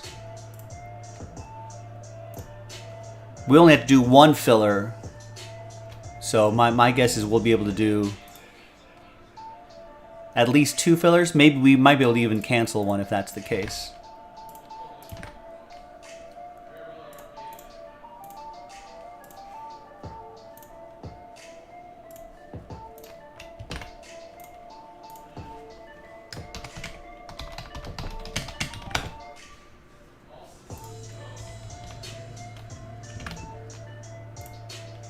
Good question, Ryan. I don't think so. I feel like Nick would have posted something already. What day is tomorrow's the 7th? No, nothing really. So, plenty of time to do more double headers tomorrow.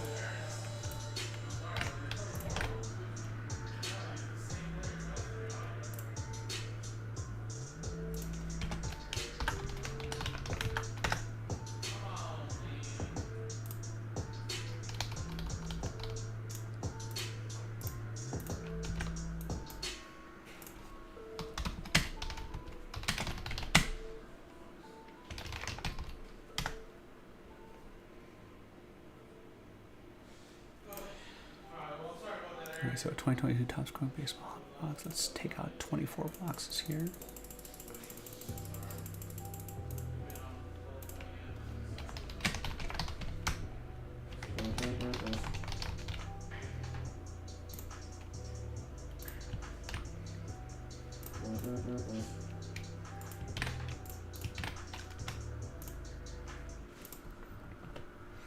Hi everyone, Joe for jaspyscasebreaks.com with a doubleheader, 2022 Topps Chrome Baseball doubleheader break. Let's play two, as Ernie Banks would say. 2 hobby cases. That's 24 boxes total. And we know about those extended short print, extended base short print situation, those 5 cards that weren't in this stuff.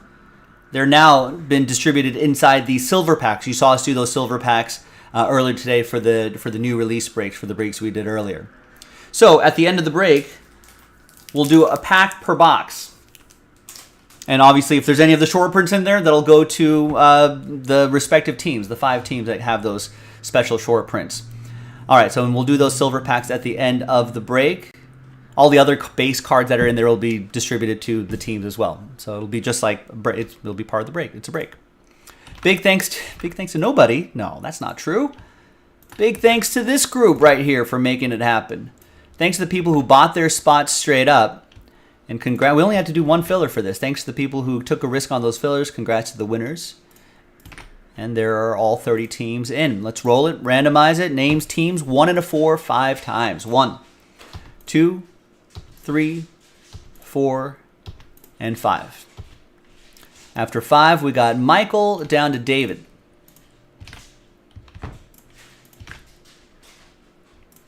1 and a 4, 5 times for the teams. 1, 2, 3, 4, and 5. After 5, we got the M's down to the Buccos. We'll see the Mariners in the playoffs. That should be pretty exciting. And so, Michael, look to the end of the video. We'll see if we get you any of those short prints. Carl with the Brewers. Jason, you got my Dodgers. Michael with the Orioles. Darren with the Yankees. Sean with the Rockies. Jose with the Blue Jays, Steven with the Rays, Jan with the Guardians, Paul with the Rangers, Sean with the Marlins, Jimmy with the Giants, Stephen K with the Phillies, Chad with the Cubs, Tano with the Nationals, Simon with the White Sox, Carl with the Diamondbacks, Last Spot Mojo, and the Tigers, Tommy John with the Braves, Carl with the Red Sox, Jimmy with the Royals, Derek with the Padres, Andrew with the Mets, Travis with the A's, Ethan with the Twins, Tano with the Angels and the Astros, Mark with the Reds, Tano with the Cardinals, and David Nadler, Pittsburgh Pirates. Let's alphabetize by team. And we're going to pause the video. When we come back, we're going to see if there's any trades. And then we'll have the break. Cubs up for trade, A's up for trade. So we'll see you on the other side. And there are the hobby cases right here.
I will do Red Sox for Braves.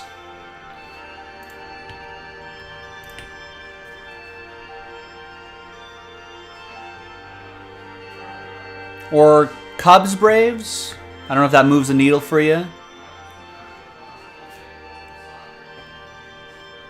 I honestly don't know if... Let's see what the Braves have. Movo Fractor, I don't want that.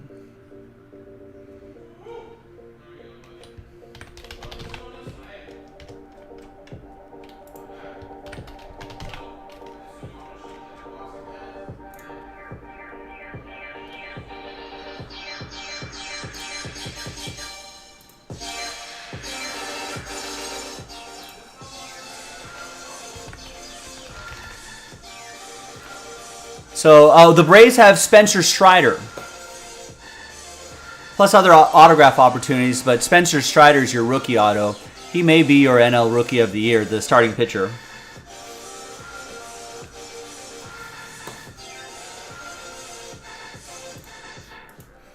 All right, well, trade window going once. Trade window going twice. Brewers or Cubs, Chad will do that. All right, confirmed.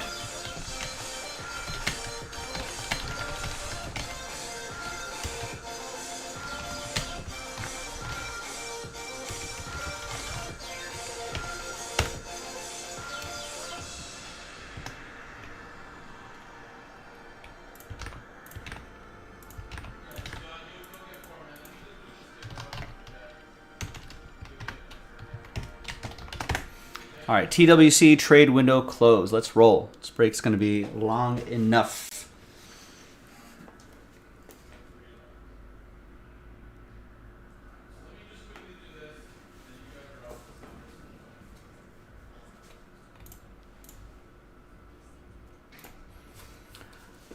All right, ladies and gentlemen, welcome back. Look at that. There was a deal done. Trade window is now closed. So Chad is out of the Cubs spot. And now into the Brewers spot. So we'll put a T there for trade. Carl is now out of the Brewers spot and into, and try that again. Cut and paste into the Cubs spot. We'll put a T there for trade. Otherwise, the list remains the same. A lot of trade chatter. That was the deal that got done. All right. Hopefully, you'll keep me company in the next 2 hours, ladies and gentlemen. This is going to be a long break. We will do an autograph recap at the end of the break. So if you're rewatching this video and you're like, man, there's no way I'm watching this break, even if it's at 2x speed, which you can do, then you can fast forward, down, scroll, scrub through the video and go all the way to the end, and you'll see the autograph recap. Unless I forget. If I forgot, then I'm sure I did it in a separate video. Chrome Hobby boxes, 2 autographs per box on average.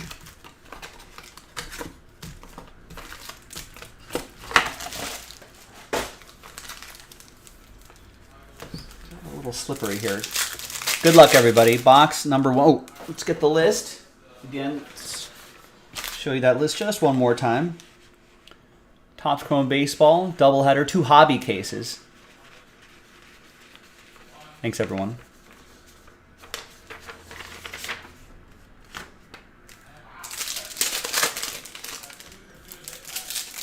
Take a little gold shimmer peeking out there. What team do you have, everyone, in this break, and what are you looking for, if anything? Anything specific you're looking for, or are you just kind of just going with the flow? Just add some random stuff to your collection, maybe a big hit. All cards ship in this too, right? They should, I believe. No, I'm sorry. No vet comments ship in this. It says in the description. Think of the pick your teams they did. But no vet comments ship in this, which will. So just the rookie cards, the refractors, the short prints, the numbered cards, the autographs, but the comments won't. Mark's looking for Hunter Greens. Those will be in the those silver packs that we have. We're gonna do one per box. There'll be 24 additional packs we'll be ripping at the end of this break. To look for those short prints. So that will be,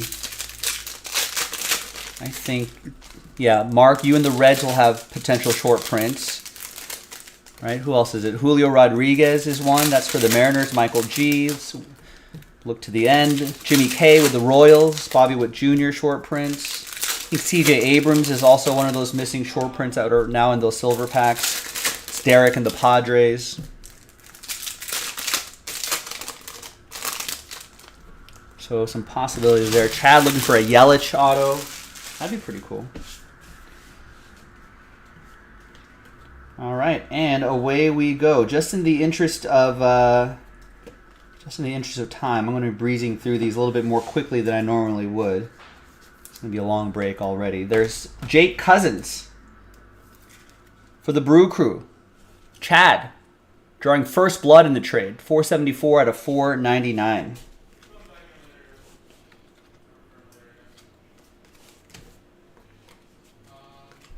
I almost kind of forgot what this chrome looked like. There's Wander Franco insert. Stephen Carney with the Rays. Let's try to look for some parallels of that dude.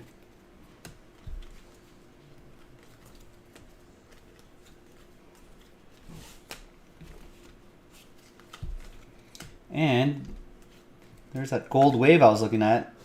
And it's Brian Anderson. 28 out of 50. Gold wave for the Marlins. That'll be for Sean Maddock and the Fish. Our first autograph is... Oh, I thought it was an autograph, but still cool. Nice parallel. Let's get that dust off there. Wander Franco Fuchsia for Stephen Carney and the Tampa Bay Rays. 361 out of 399. We'll see him on the playoff stage. That'd be good for the hobby if he rakes in the playoffs, and especially this weekend. There's our second auto, Hans Kraus. Phillies, that'll be for Stephen K. Won that spot in the filler. What do those Fuchsia Wander Francos go for? Does anyone know? I wonder if his sort of longish injury in the season kind of softened that market a little bit, but he's still one to chase. Here's Chad Dawes' favorite player, Kyle Lewis.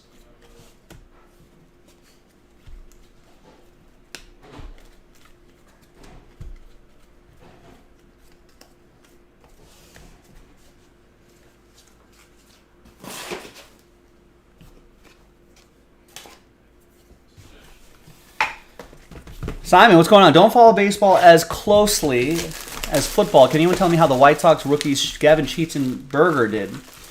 Well, I think Gavin Sheets actually had a decent season. I'm not sure about Jake Berger, though. Yeah, as a team, definitely fell short of their expectations. As one White Sox fan put it a while back, I was like, does Jake Berger deserve a signature burger at the ballpark? And this White Sox fan piped up and was like, no, he's not hitting not nearly as well enough to get a signature burger at the ballpark. So no Jake Burger burgers just yet. I think Gavin Sheets did okay, though.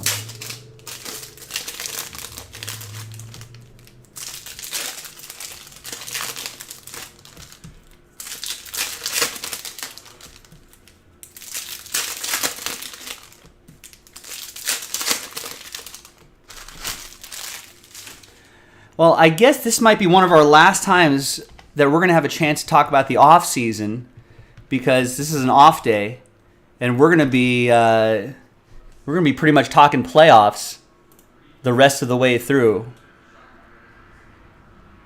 So yeah, Antonio Russa retired. So let's talk about the non-playoff teams. Who's the biggest disappointment this season? What's the team that you thought, man, this team's definitely a playoff team, possible division winner, but just fell short? Let's see. AL East, Baltimore, Boston. I feel like the Orioles, who finished above 500, are actually the surprise right there. But yeah, Boston's got to be a little disappointing, right? Sorry, Mark's Red Sox. 78 and 84. Look at that roster. They're really good. Made a big offseason splash with Trevor Story. You know, they got Xander Bogaerts on that team. Rafael Devers on that team. JD Martinez can still rake. You know.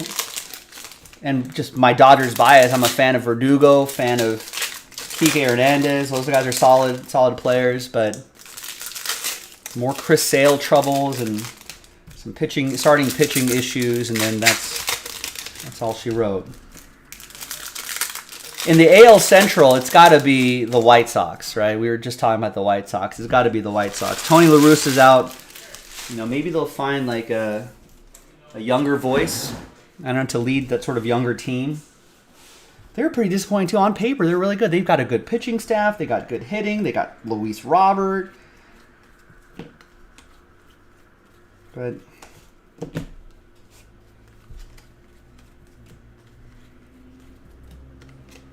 Chad's in the AL West. That's got to be the Angels, right? Chad Daw saying the Angels with guys like Ohtani and Trout on that team. And I know Trout missed like a month, but he still hit like he played a full season. So really, that's not an excuse there too. There's a Glenn auto. Texas, that'll be for Paul and the Rangers.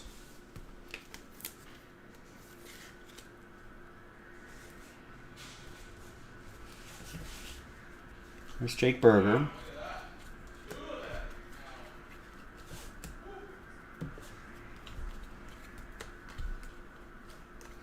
Yeah, I mean, as a neutral fan, I agree. I wouldn't have mind seeing a Red Sox-Yankees playoff series. There's Purple Speckle, a little color match there. Colton Welker for the Purple Mountains Majesty, the Rockies. 19 out of 29. So there's both of our autos in the first half of that stack.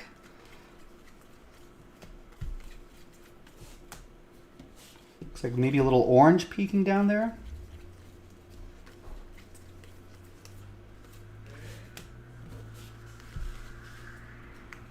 Another one of Chad Daw's favorite players.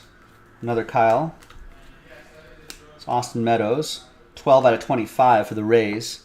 Stephen Carney. If you have any Kyle Lewis or Kyle Seager cards or hits in your collection, Chad Daw's a buyer. Be sure to hit him up every time you see him in the chat. We'll take a look at every one of those. Making some really good offers too.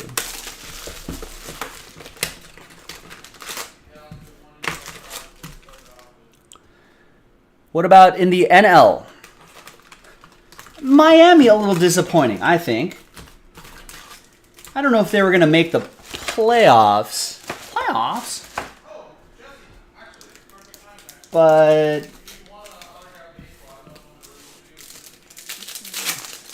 right, only the best offers for those guys is Chad. He actually hates those guys. Don't bug him. I think Miami. I didn't think they were going to be a playoff team. I also didn't think they were going to lose over 90 games. They lost 93 games this season. Now I know that's like kind of like the AL East, like Gilo was saying. I know that the NL East is also pretty tough, but got a really good pitching staff. Well, actually, they have a really good pitching staff, but I guess that was it because remember that run of the Marlins not scoring more than 2 runs in a game for like 2 weeks, 2 or 3 weeks, but they actually had like just a shade under 500 record or something like that. That's just a testament to how good their pitching is. But yeah, a pretty disappointing season for the Marlins. But that incredible pitching staff, that plays. So I wonder if they should try to make them. People want to go to live in Miami, right? Players want to try to get some boppers. What if Aaron Judge goes to Miami? What if Aaron Judge is like, I'm going to go to South Beach, sign a 10-year deal there, kick back and relax.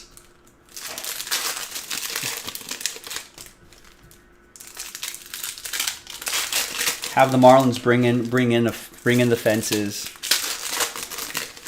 Just rake.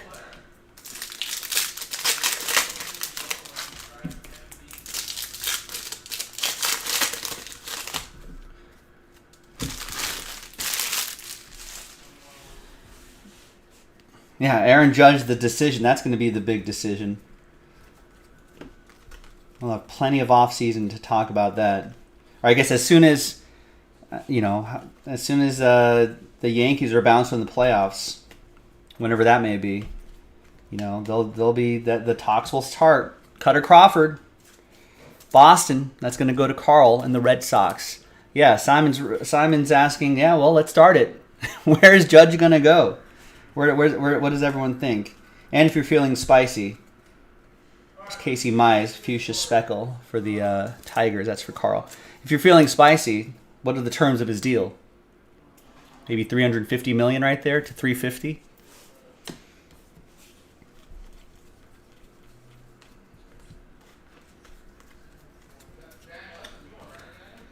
There's Waino, $241 to $299. That's for St. Louis. That's going to be for Tana. Stephen Carney will get all those Wander Francos.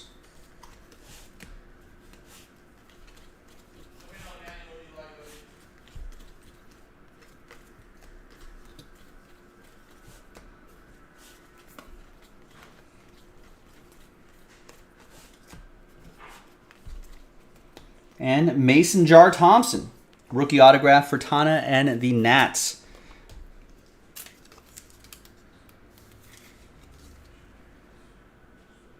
Think he's going to get one of those deferred deals? I mean, maybe for the Nationals. You're not going to defer this dude, are you? 10 years, $500 million, Rex is thinking? This card really isn't worth that tough, but we're talking about him, so.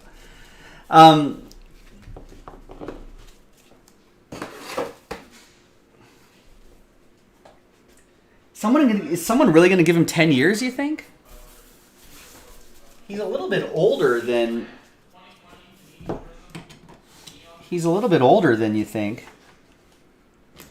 Right? He was born in 92. I think he's pushing, for baseball, for athletes, he's getting a little older.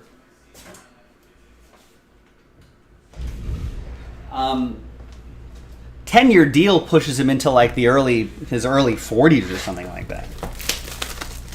It sounds like an angel. Well, if they get new ownership, that's not what new ownership's going to do, I don't think.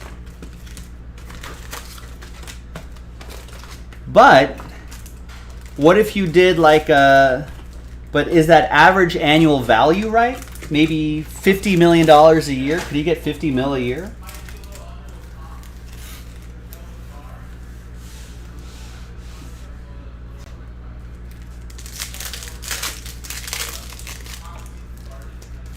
Yeah, baseball money can get kind of crazy. Yeah, I can't see more than max 7 years for a player of that age.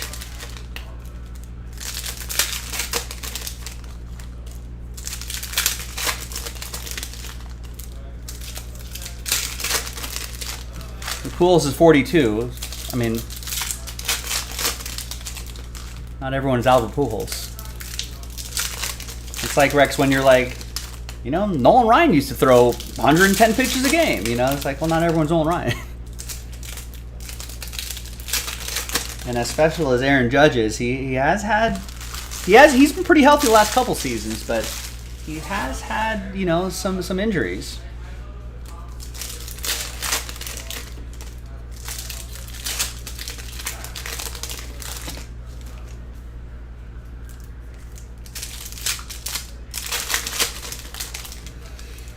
I know, Noel. That's why hot dog and a beer cost $30 a game, right? Not even good hot dogs, or a beer at that. A watered down Miller Lite. You try to get premium food at a ballpark and a lot more than that.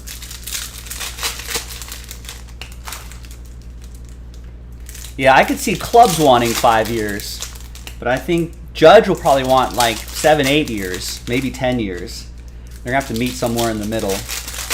The higher average annual value is probably, it's going to be one of those. That's been increasingly a popular. Let's see what the Mets did with Scherzer. I think that kind of deal seems to be, growing a little bit more popular these days. Higher average annual value, but shorter years. There's Yohan Moncada, 93 out of 99. So I think teams are going to get a little creative with that. Yohan Moncada for the White Sox. That'll be for Simon.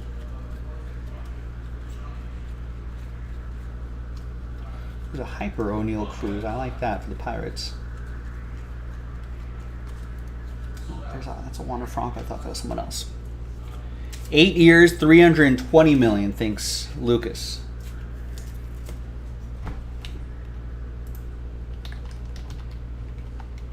It's $40 million a year. That's not bad.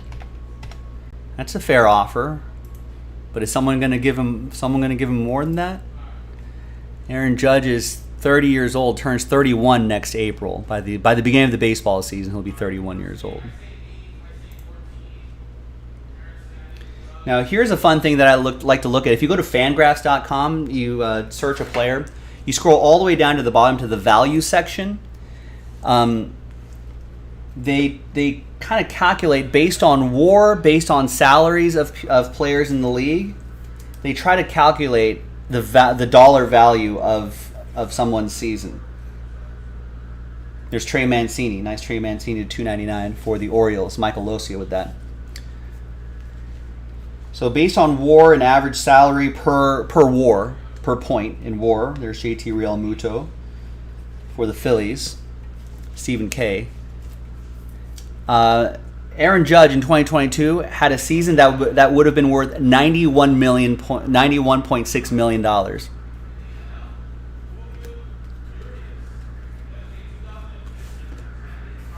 So after calculating $1 million, like the price per WAR,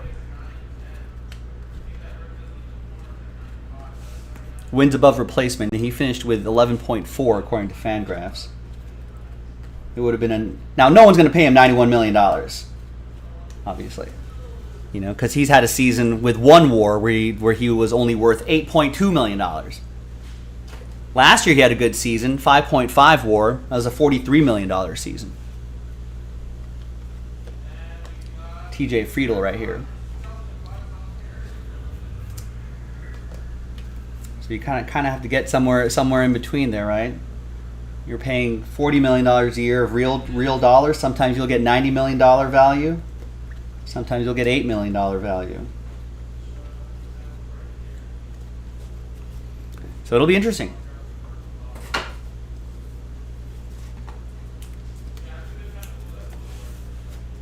TJ Friedl for the Reds. That'll be for Mark L. Tanner John thinks that somehow the Giants are going to pay him some outrageous amount. A lot of connecting of dots to San Francisco. Obviously, he is from that area, from Northern California, maybe closer to the center of California, I want to say. be closer to San Jose, but still, I probably grew up a Giants fan.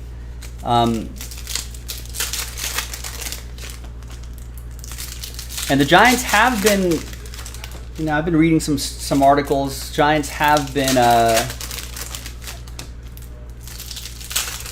and their fans have been sort of clamoring for some star power there. They've got a pretty interesting team. If they can keep a pitcher, that Carlos Rodon, I think, if they can keep him, there's Logan Webb's pretty good. They've got some youngsters coming up the ranks. They've got some veteran talent there. If they could stick a bat like Aaron Judge and his star power there in the middle of that lineup, that could get the people going. That can get the fans going. So a lot of dots being connected all the way to the Bay Area.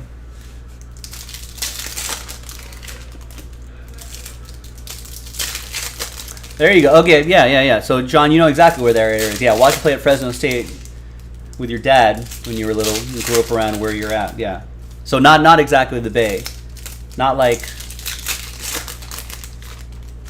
Tom Brady, who grew up in a fancier part of the Bay Area. Where did Aaron Rodgers grow up? Aaron Rodgers grew up closer to Sacramento, right?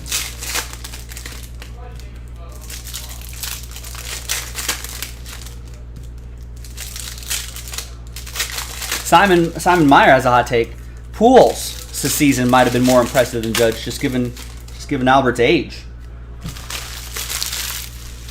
And he certainly turned back the clock. There's an article in The Athletic that said he kind of credits, that move to the Dodgers that kind of rejuvenated his career, because he started hitting some dingers with that second half of that season with the Dodgers after the trade. It's Patrick Wisdom and the Cubs, Carl with the Cubs. That's the other side of the trade.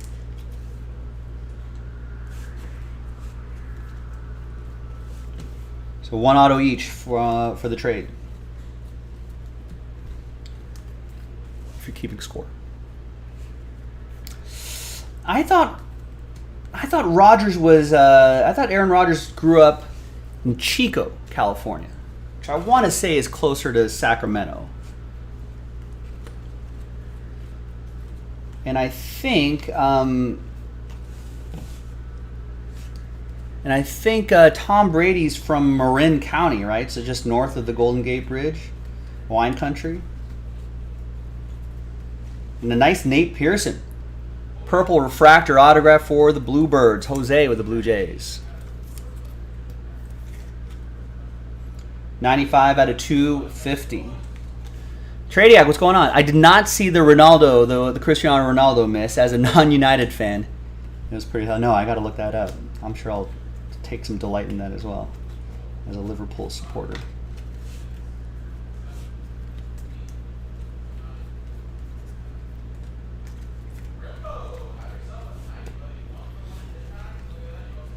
Got Bo Bichette, green. 68 out of 99. Another Blue Jay for Jose.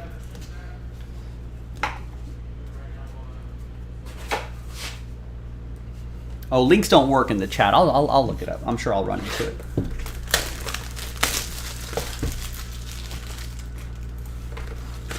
I did not. Rex is saying, did you see Griffey Jr. sent Judge a message congratulating and tell him to keep it up, and Judge wrote back, thanks. Just trying to be like you. Maybe without the late career injuries, though. Not like that.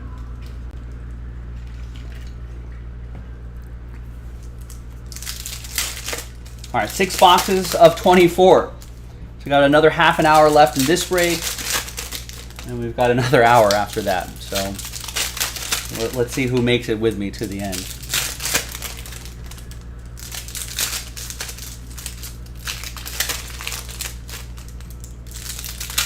I might not make it. Hey, we do have another dual case break in the store, if you'd like. I'm not going to do that tonight, but I don't know. If Jason doesn't knock it out in the next couple days while I'm away, maybe on Sunday. There's a lot. Should be. I'm hoping, kind of pivoting to the playoffs a little bit. I'm hoping that we do get we do get some. Can we imagine if we get all game 3s? All deciding games, all on Sunday. They're just banging them out Friday, Saturday, Sunday. Baseball, baseball, baseball.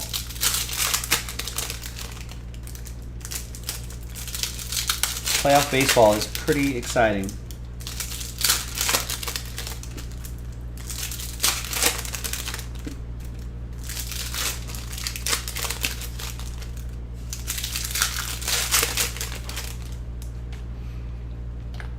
Now we talked about what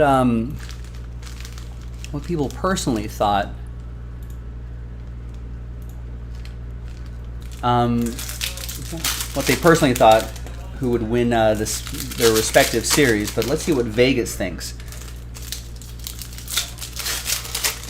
So Rays Guardians series price to win the series. Rays are plus 104. That's pretty much 1-to-1. Bet $100. You plus $104 back.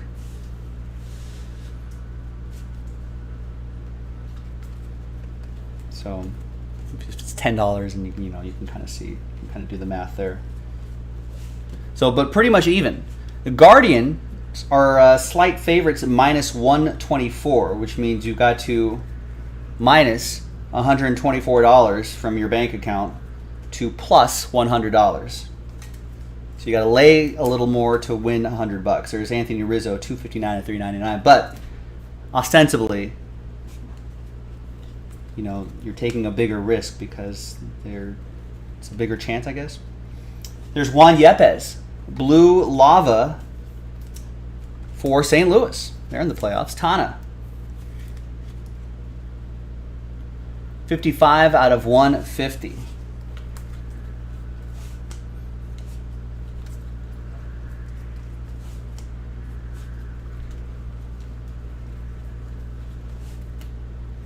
There is Alex Wells, Orioles. That's going to be for Michael Losia. Won that team in the filler. Gets the Alex Wells autograph.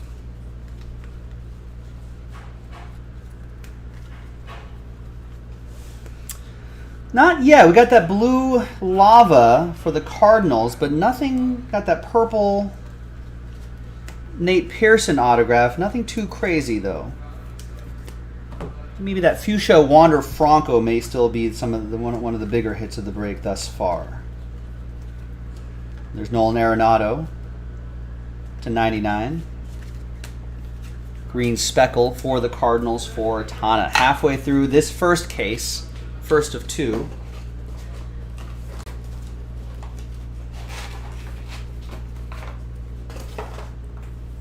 All right, next half.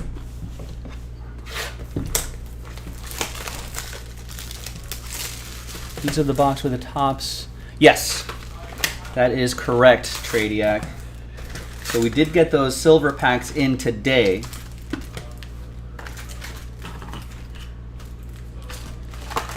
And we actually did a whole, just for the previous Chrome breaks we've done, we did a whole rip of those packs first thing today. So that video should be up.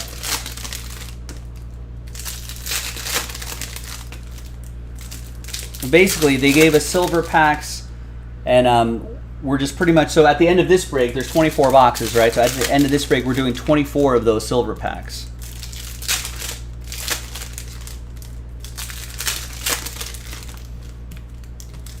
Yeah, our sorting team loves these doubleheaders. Hey, they've sorted bigger breaks than this, so this is relative to some breaks we've done. This is easy.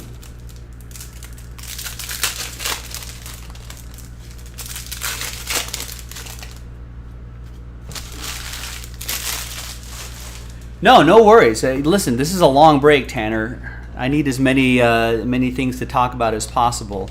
Otherwise, I might fall asleep in the middle of this break. No, but there's nothing for the Braves and the Silver. I mean, there may be some base cards, that really aren't worth all that much. Maybe a refractor or two of some players. Maybe a Spencer Strider rookie refractor. But the only teams that have a stake in those Those silver packs are the extended base short print set, which is only 5 players. So the whole drama was when they first released this, you know, they realized and announced that, hey, on the factory level, you know, because it's not like Topps employees doing this, but these are printed at a separate factory. So at the factory level, they forgot to insert the extended base short prints, which feature 5 cards. Bobby Witt Jr. for the Royals, Julio Rodriguez for the Mariners, Spencer Torkelson for the Tigers, Hunter Green for the Reds, and C.J. Abrams for the Padres. So they don't have regular base cards, so there were only those extended base short prints, those special players. So they're never inserted in these stuff.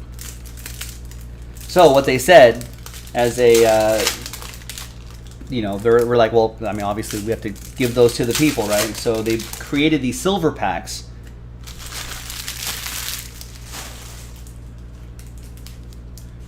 Right there, they created these silver packs. So in these silver packs are just the usual set of Chrome cards, right? But finally mixed in there are those short prints. Obviously, not every case was guaranteed a short print because they're short prints. So not every pack's going to have a short print, but that's what we're chasing. There's Ivan Castillo. Have I hit refractor versions of those short prints? I honestly don't remember. That video is up if you want to take a look. And we've got an Aaron Nola, piece of his jersey.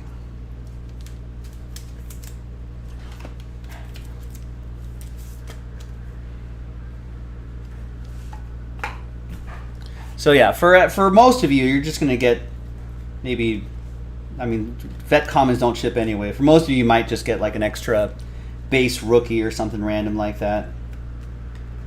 DJ LeMahieu, Blue Wave to 75. But really, the Royals, Mariners, Tigers, Reds, and Padres, they'll be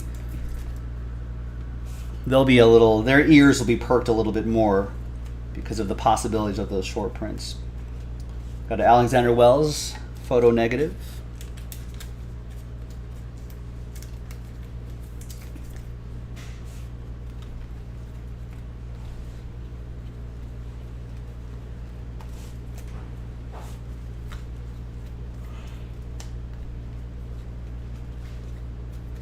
I wish these were short printed a bit more. Those they can almost be like downtown cards. There's Spencer Strider. Some of you know Strider as the Ranger from the North, if you're into that sort of thing. That goes to Tommy.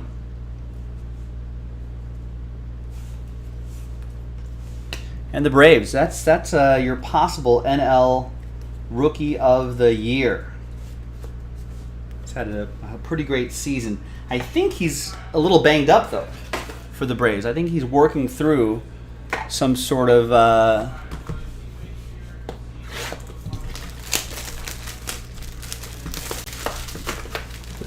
oblique issue.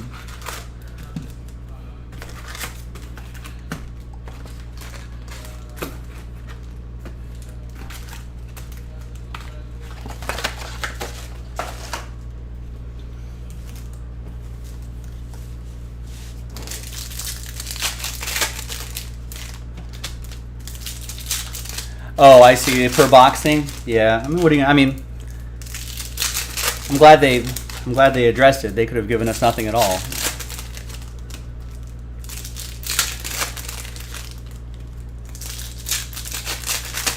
I don't think there was ever going to be a solution that made everyone happy, short of.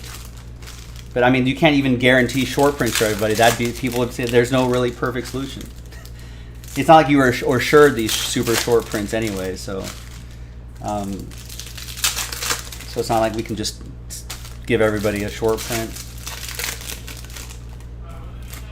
Everyone got one that devalues the short print, so they're not as special anymore. So yeah, there's really no perfect way of doing it.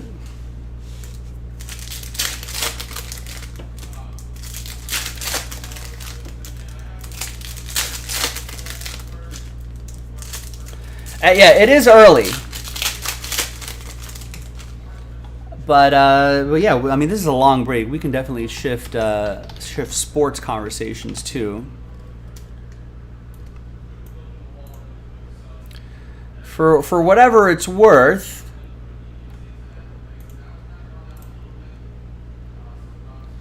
at the moment, 538 does a pretty good job with their sort of projections, or at least they got a good system for it. Just so we have a framework to talk about. Right now, the Bills have a 19% chance to win the Super Bowl at this early stage of the season. Next closest is Chiefs at 13%, two AFC teams. And the next two are NFC teams. Eagles at 12%, Buccaneers 7%, and Packers tied with the Buccaneers at 7%.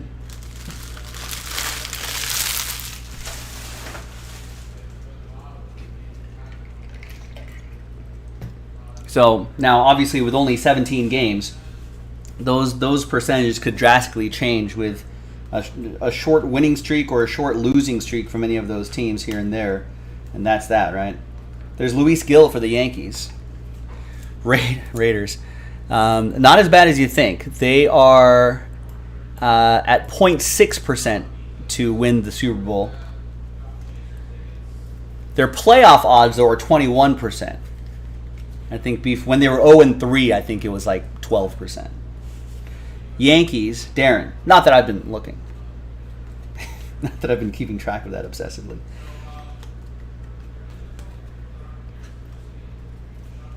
Rex wants to know where Wilson Contreras goes. I think he's a free agent.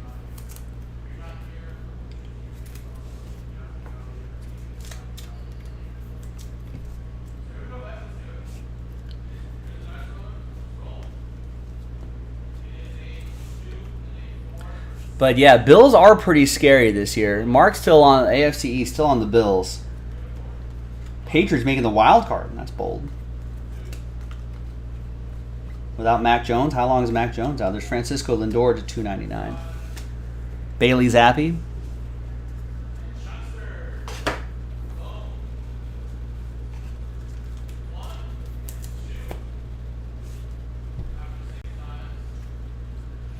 For the Eagles, I mean, it's all about. I mean, they look really good. They've got a pretty easy schedule. They just gotta stay healthy. That, I mean, keys to winning, right? Good offensive line, a young mobile quarterback that maybe doesn't have to throw so much because their running game is so good. Patrick Wisdom to 150 for Carl and the Cubs, and a really solid defense.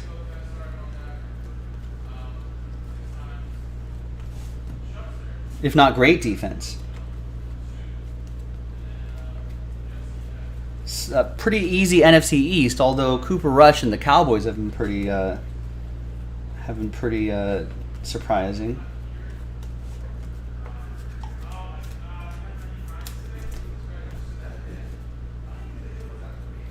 I mean, it's the National Football League. They're not going to go 17-0. They're going to have a couple of games where you're completely like, oh, that's not a Super Bowl team.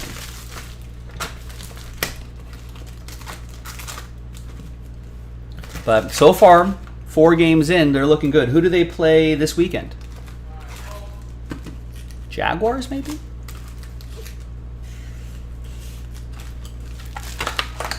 Oh no, are they playing Arizona?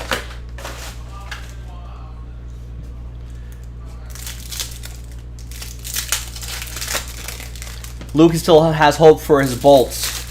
Bosa, Keenan will be back. Slater has a chance to return. They gotta keep Justin Herbert clean though.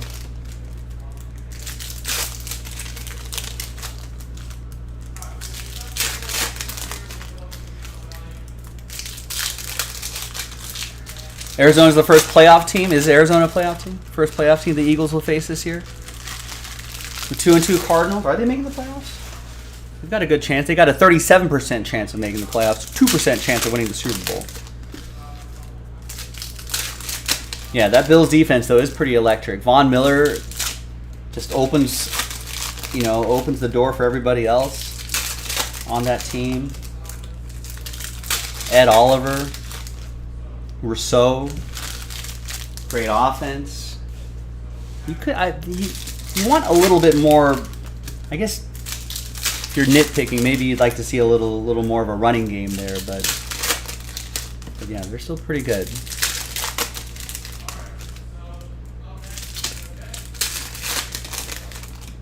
Wait, so I don't really keep track of that sort of stuff, Mark, but is Brady getting divorced? Is that true, or is that just rumor?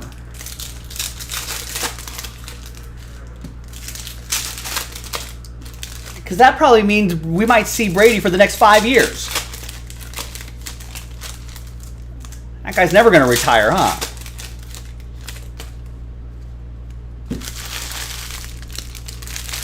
Just when I thought we were going to get rid of just when I thought we were going to get rid of Tom Brady, who's winning all the time in this league.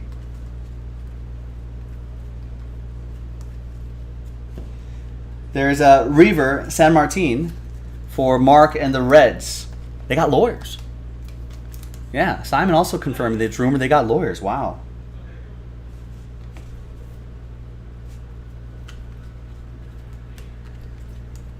You think they signed a prenup?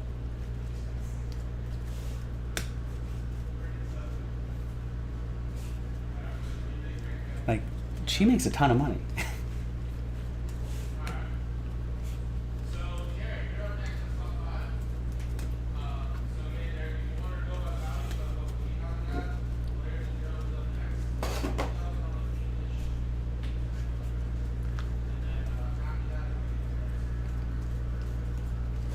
And I guess Brady has his share of endorsement money too, but I want to say Giselle maybe has more money than him. By a lot, I think. There's Ronnie Dawson for the Astros, Tana with the Stros.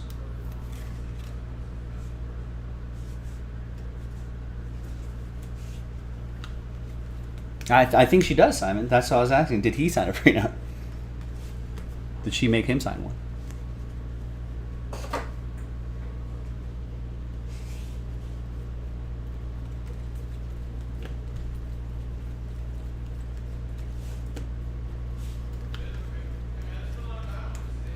Got Luke Williams, 75 out of 150. TJ's already seen videos about people joking that Brady's got another 10 years if he divorces. Yeah, I know. That's what I'm saying. No one telling him to retire. He'll just play until his arm falls off. He'll play until he's in a wheelchair. He'll play until he gets concussed out of the league.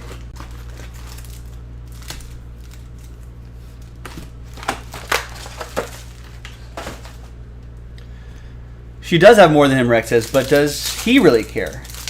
Seriously, neither of them could possibly go after each other's money. I mean, I don't know what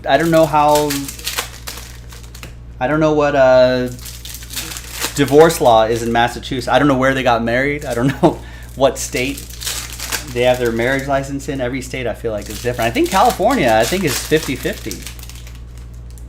Unless you have some sort of prenup.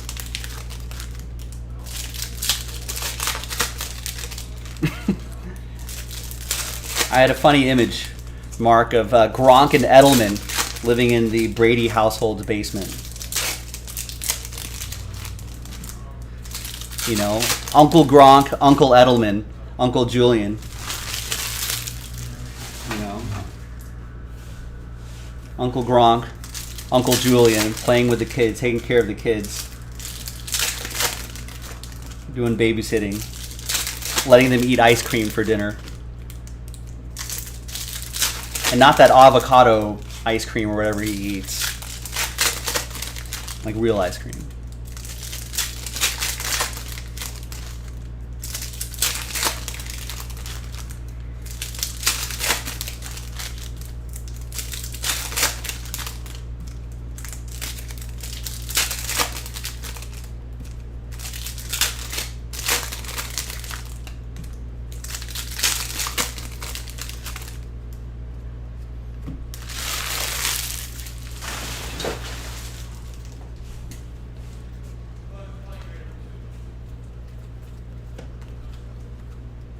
Redemption.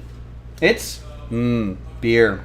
Seth Beer for Carl and the Diamondbacks. Last spot mojo. There you go, Carl.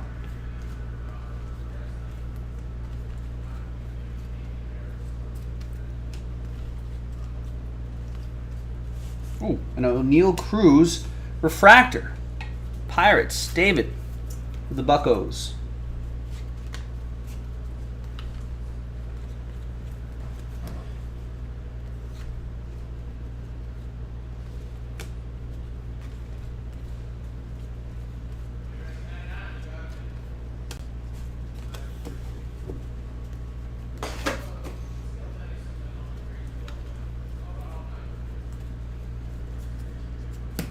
And we got a Romy Gonzalez.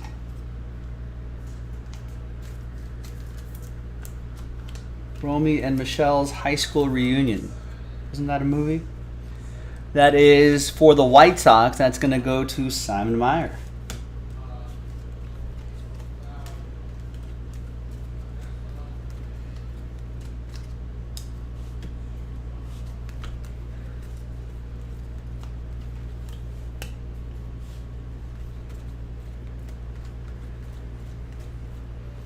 Gold Wave, Corbin Burns, 30 out of 50. That's going to go to Chad Daw. CD.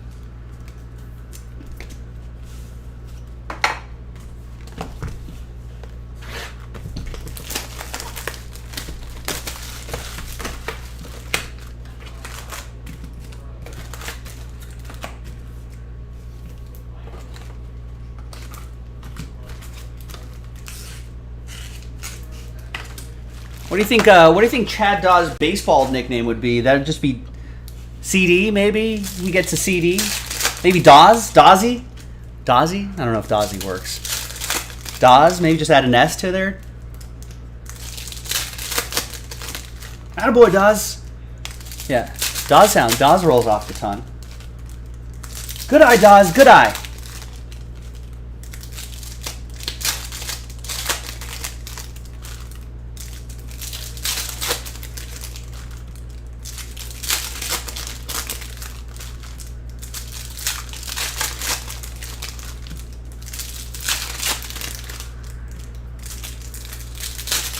Maybe post-game interview, you go CD. And it's like, yeah, CD had a really good game. CD, whatever his number, CD7. CD3 had a really good game. What about basketball? Yeah.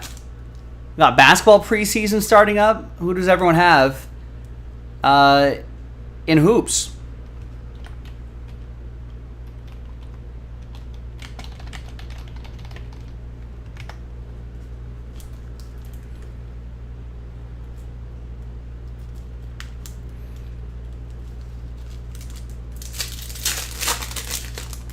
Let's see.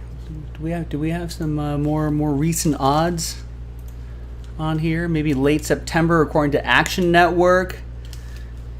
Your odds on a favorite to win are the Celtics. Yeah, plus 575. Celtics are your favorites, according to Caesars.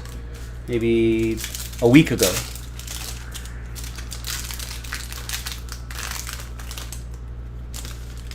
Followed by the Warriors at plus 600. That's about 6-1. Milwaukee Bucks plus 650. Clippers plus 675. Nets plus 800. Suns plus 1300. Sixers plus 1400. Nuggets plus 1600. Lakers plus 1800. Grizzlies are 20-1. Heat, Mavs, Pelicans, Cavs are 30-1.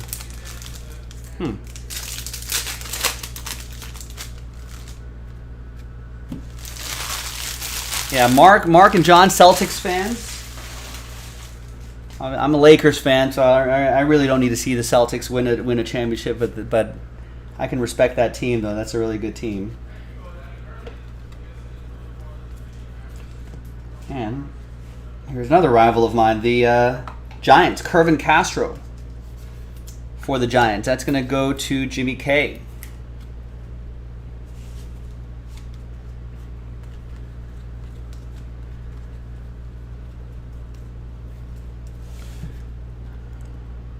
Yeah, Mark saying East got tougher though. Yeah, Cavs are 30 to 1. If you like the Cavs, I mean, I'm no good with these futures, but if you like the Cavs, you know, I feel like that's pretty good return on the Cavs. There's Gavin Sheets, photo negative. Kevin likes the Timberwolves. They're right after the Cavs. They're plus 3,500. It's about 35 to 1. Gavin Sheets goes to Simon and the White Sox. And we got Zach Lothar, rookie autograph for the O's. Goes to Michael Losia and the O's, refractor autograph, 309 out of 499.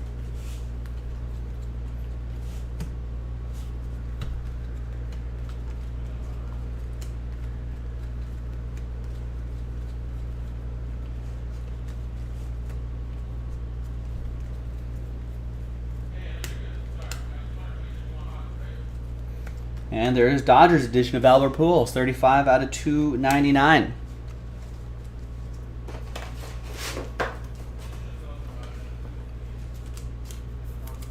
So Kevin, if you like the Timberwolves, 35 to 1 at Caesars. Last box of the first case, that's not so bad. This could be a nice little return.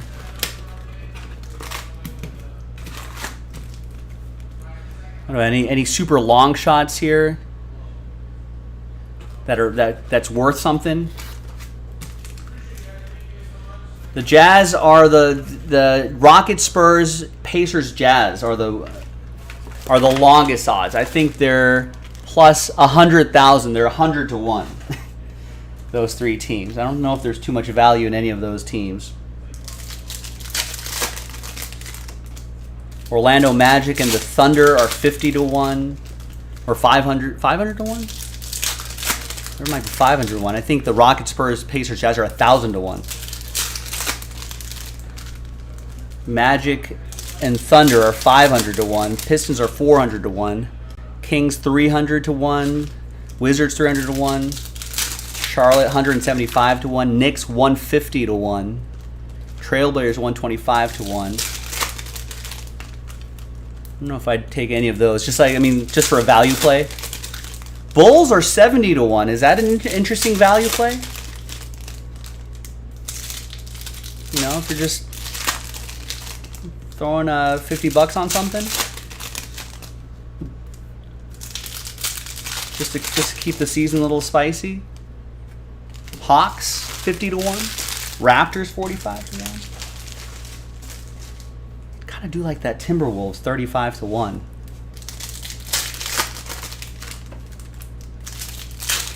Sixers are 14 to 1. They're right in between the Suns and the Nuggets. And man, the Sixers have got to get over that hump, right?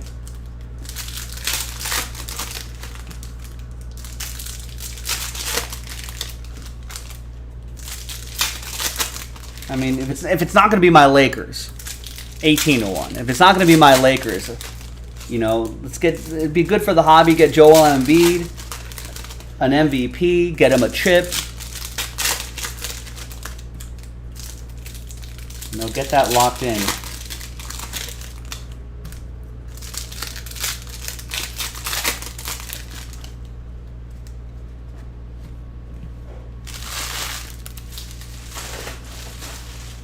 All right, final box, case 1, then one more case to go.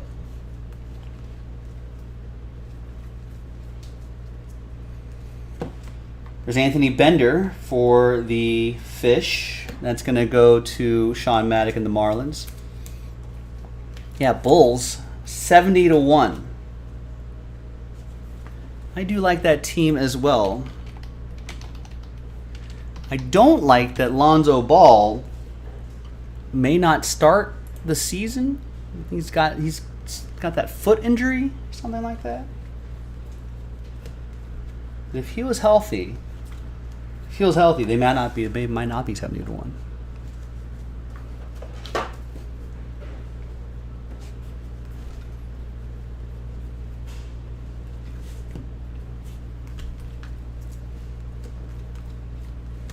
Gavin Sheets, purple refractor, 250. That is for Simon.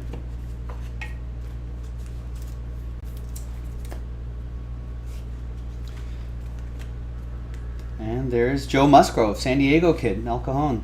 277 out of 399 for the Friars. There's another Wander for Stephen Carney and Derek. It's Lucas in the chat with the Friars. There's Stuart Fairchild, gold autograph. Carl, last spot mojo. There you go, Carl. 16 out of 50.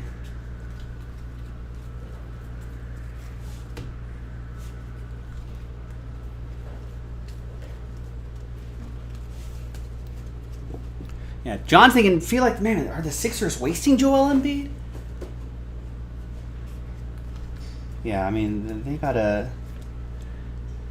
What are the Sixers doing? Anything significant in the offseason with the Sixers? I think they re-signed James Harden or did something with his contract.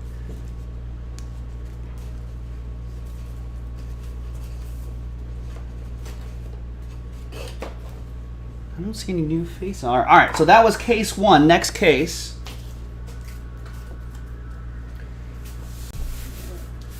Boom! Yeah, the Fuchsia Musgrove is nice. And that's his hometown, that's his boyhood club, as they say.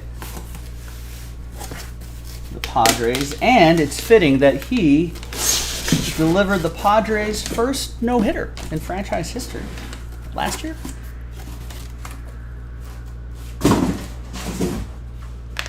No, Seth went to Brooklyn along with Ben Simmons. So they got, according to ESPN depth chart, they've got Tyrese Maxey at the point, James Harden at the 2, Tobias Harris, PJ Tucker, Joel Embiid. And then DeAnthony Melton, Shake Milton, Korkmaz, Matisse Thybulle. Those are some of your off the bench sort of guys.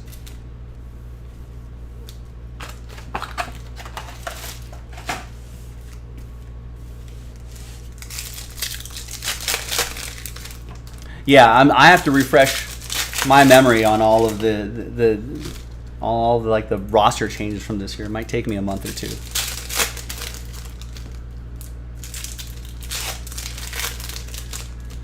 Pelicans. Mark was saying Pelicans earlier. I do like that. Pelicans odds are not bad. 28-1. A little bit better than the Cavs and the Timberwolves. Now, Pelicans, once they added CJ McCollum, I feel like that really changed the nature of the team. They went to the playoffs. And with a Zion, they might have advanced to the next round. I really like this team. If they can kind of get it all to click, if they can put it all together, if they can get a little production, some surprise production out of a youngster or two, that could be really interesting. So you got CJ McCollum and Brandon Ingram. Brandon Ingram at the 2? That's a big 2. So, I mean, that'd be pretty... Brandon Ingram is not flashy, but he's just like he's like Kevin Durant light. CJ McCollum obviously is great. He can be a great floor general. They got Herbert Jones at small forward, Zion at power forward, and Valanciunas at center. You know, then you got, if you can get some production out of, you can get Jackson Hayes to give you like 15, 20 solid minutes a night. Larry Nance Jr. to give you like 20, 25 solid minutes a night. You know, if you can get some production out of Devontae Graham, Kira Lewis Jr., you know, guys like that.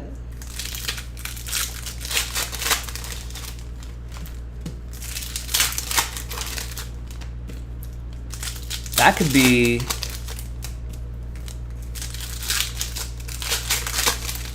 That could be a really fun team to watch.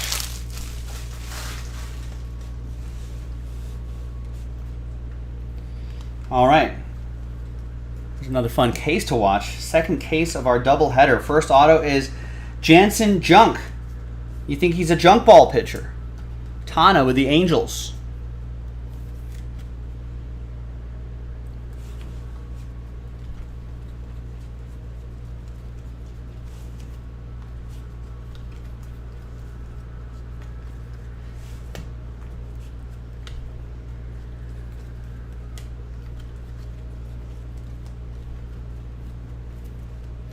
There's Giolito to 50 for Simon and the White Sox.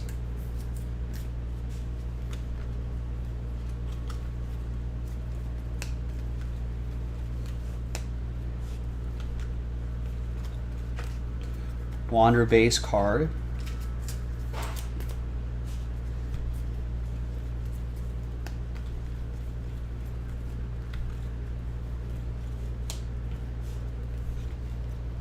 And our second auto is a Luis Frias. Carl with the Diamondbacks.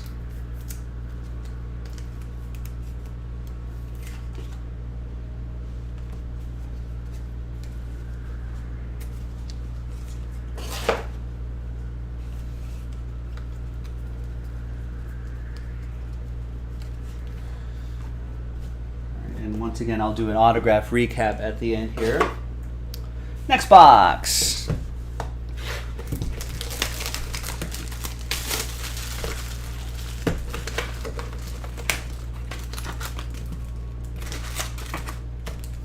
Yeah, I don't usually remember a lot of the basketball trades either. And football trades, I feel like they're just so rare that that's why you end up remembering them. I don't know how much hard drive space in our brains are we wasting on all this. No, it's fun. It's our hobby.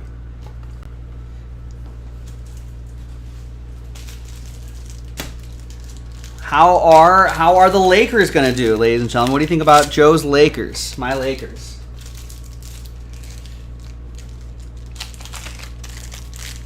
I don't know.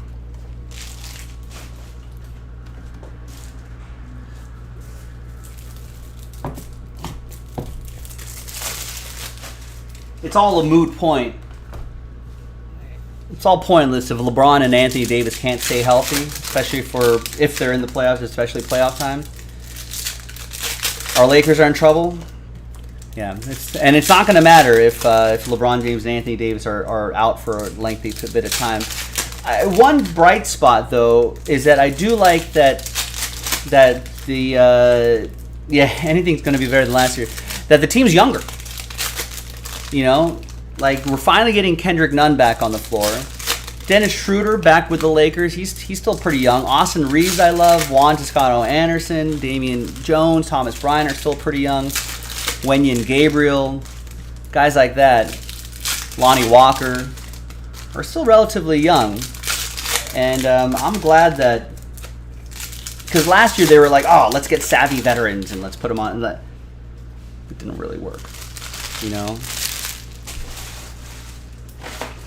And the Lakers just end up looking slow and really old and out of breath and out of energy in the fourth quarter. A lot of leads lost in the fourth quarter. And just lacking the energy to, like, maybe, you know, it would require Herculean efforts from, like, LeBron James to bring them back from, like, bad third quarters and stuff like that. So hopefully that kind of wild variance will even out.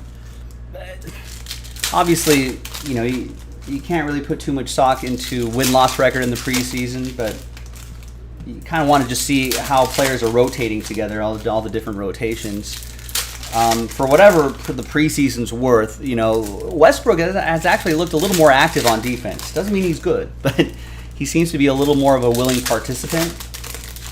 Feeling he's a little more aggressive to the basket and effectively aggressive to the basket. Like, there are some more shooters around them. The coaching, I think, is definitely a lot better. No offense to Frank Vogel, and I think it's sort of unfair that he got the axe, but someone had to go.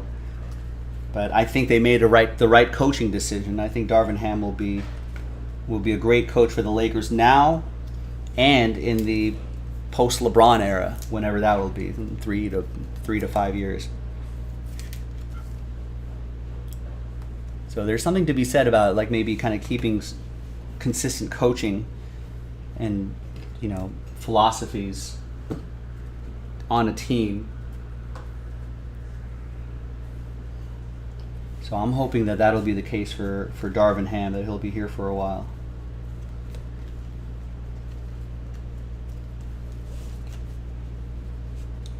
But the Now, if the Lakers are 100% healthy and clicking, right, and playing a little defense, that's a championship team. It's crazy as that might sound, but the problem is, and a lot of people are like, yeah, right, Joe. Well, it's true. It really is. But the problem is, it's their margin of error, just like last year, their margin of error is really thin. Is really narrow.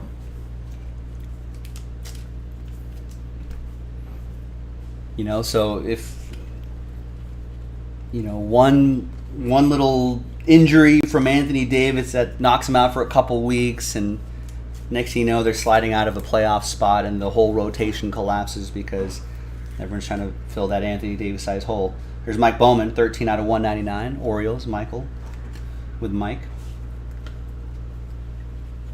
So that's the issue with the Lakers. The margin of error is very thin.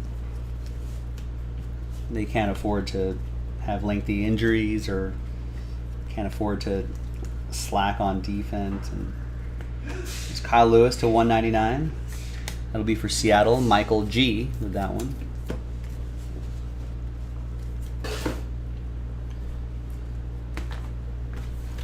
But they're younger. They look a little more energetic. That I like. I like Austin Reeves a lot. He might be... The Lakers have done a pretty good job. Credit where credit's due. I know that there's a lot of bad moves that they've made, like the Westbrook move, but credit where credit is due. The Lakers have done a great job, and this is actually Joey Buss, I want to say. Dr. Buss's kids, Jerry Buss's kids, have done an excellent job scouting. They got Austin Caruso out of nowhere, Alex Caruso out of nowhere. Alex Caruso? I think Austin Caruso is one of our customers. I'm mixing them up now. Austin Reeves was an undrafted guy, I want to say. They found some second rounders that have been really great. So they've been able to identify some great talent because they've been trading away first round picks and stuff like that. So they've done an excellent job there. Guys like Scottie Pippen Jr. could probably make the team. Or maybe get some minutes in the G League team or something like that. They still have some future picks they're hanging on to. I think they're going to wait and see all the way until the trading deadline in February to see if they want to pull the trigger on using those picks if the Lakers are looking good. If not, Lakers can keep those future picks, let the Russell Westbrook contract expire, get that money off the books, and maybe they try to get a Kyrie out here to run with LeBron for one last time. Yeah, that's what I'm saying. It's a real injury-prone team, John. So they really that margin of error is really thin. They can't afford lengthy injuries. Yeah, I don't see Coach LeBron, Rex. Well, he did announce. I mean, he did pretty much say, and he's had stated that I think he wants to be an owner. I think he wants to be probably the face of an ownership group and run a team. I don't think LeBron himself could buy a team, but I think him and along with a bunch of other investors, I think he can get a team. And I think he maybe said a day or two ago, maybe earlier today or yesterday, that he pretty much made a statement to NBA Commissioner Adam Silver, hey, let's get a team in Vegas. And I think he maybe wants to be part of that ownership group. There's AJ Alexi. I mean, it's looking like, and I think the rumors have been it'll be, when they expand to 32 teams, that it'll be Seattle will get the Supersonics back, and then there'll be a team in Las Vegas. And then I think that makes sense because I think Memphis has been playing in the West this entire time since they moved from Vancouver. They've stayed in the Western Conference, so they'll probably shift the Timberwolves over a division, because the Timberwolves, someone, definitely Memphis.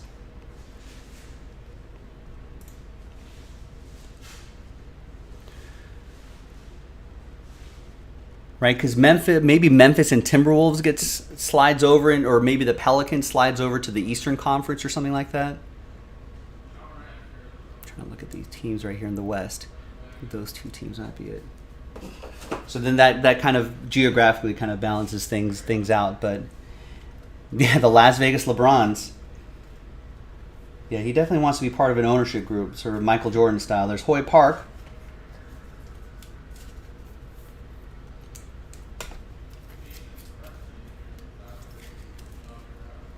For Pittsburgh, that's going to be for David.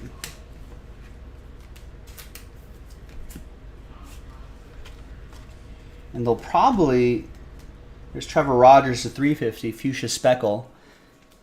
And they've got a stadium, or they've got an arena there already. They've got in where the WNBA team plays and where the Vegas Golden Knights play. It's the T-Mobile Arena, I think, that's right next to Mandalay Bay. And right across the street, maybe across the street, catty corner, to the Raiders Stadium, Legion Stadium. So there's a nice little sports complex or a sports little area there, but so they can easily play there and maybe even look to build a new arena somewhere. A lot of space in Las Vegas. There's Emmanuel Rivera, 55 out of 99.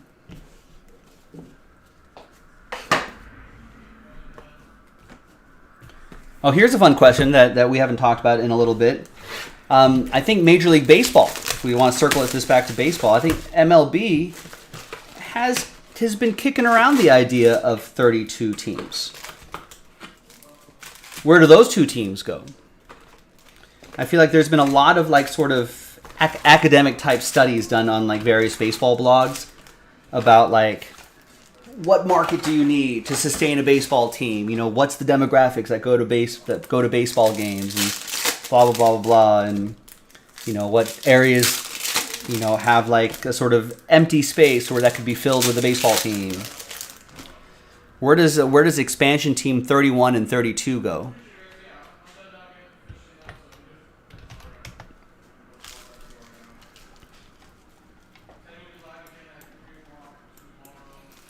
And let's just assume, for the sake of this discussion, that Oakland stays in Oakland, and I think they might actually. They've been making some progress on some land, maybe a little bit south of where they currently are, to redevelop some property there, maybe in a slightly nicer part of town. So I think they're making some progress on possibly a new stadium. And I think Tampa Bay really should move to. I don't know what progress there's been there, but I know that the commissioner has definitely said to Oakland and Tampa Bay, figure this out. Or we'll figure it out for you. You know what I mean? Maybe force them to sell teams or something like that. But the Rays should really move to where the Lightning and the Buccaneers play. It's in a much more easily accessible area.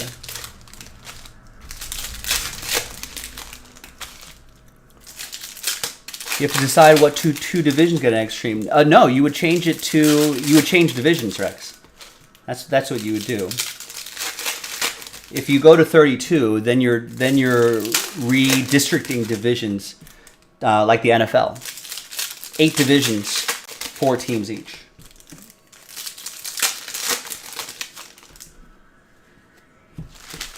So I'd have to kind of look at the teams and kind of shuffle that around. I don't know how the divisions would be reshuffled, but you would reshuffle.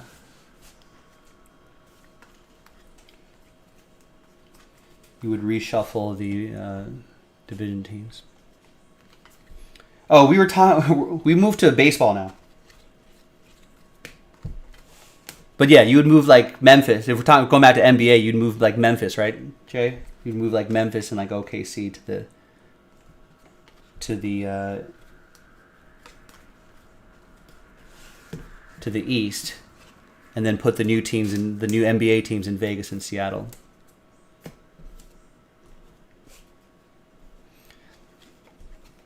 That's not the way they had it before.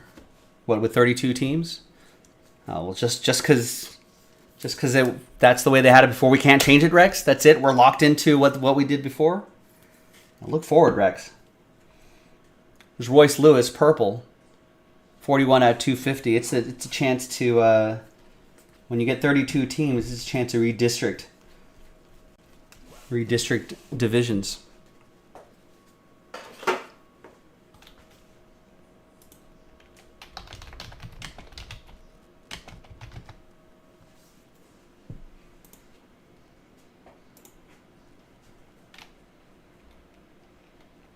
So here's an old New York Times. I'm going to drop that link in the chat. Here's an old New York Times article from 2014 that says up close on baseball's borders. That kind of gets you a little map of the teams.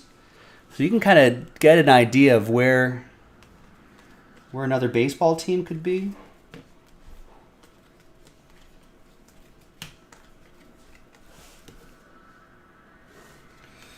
That's right, the Colt 45. That's a great name. Maybe he doesn't play today, but I still like it. Trevor Larnach, Twins. That'll be for Ethan. Gets the black photo negative parallel. There's Oliver Ortega for the Halos. That's another one for Tana.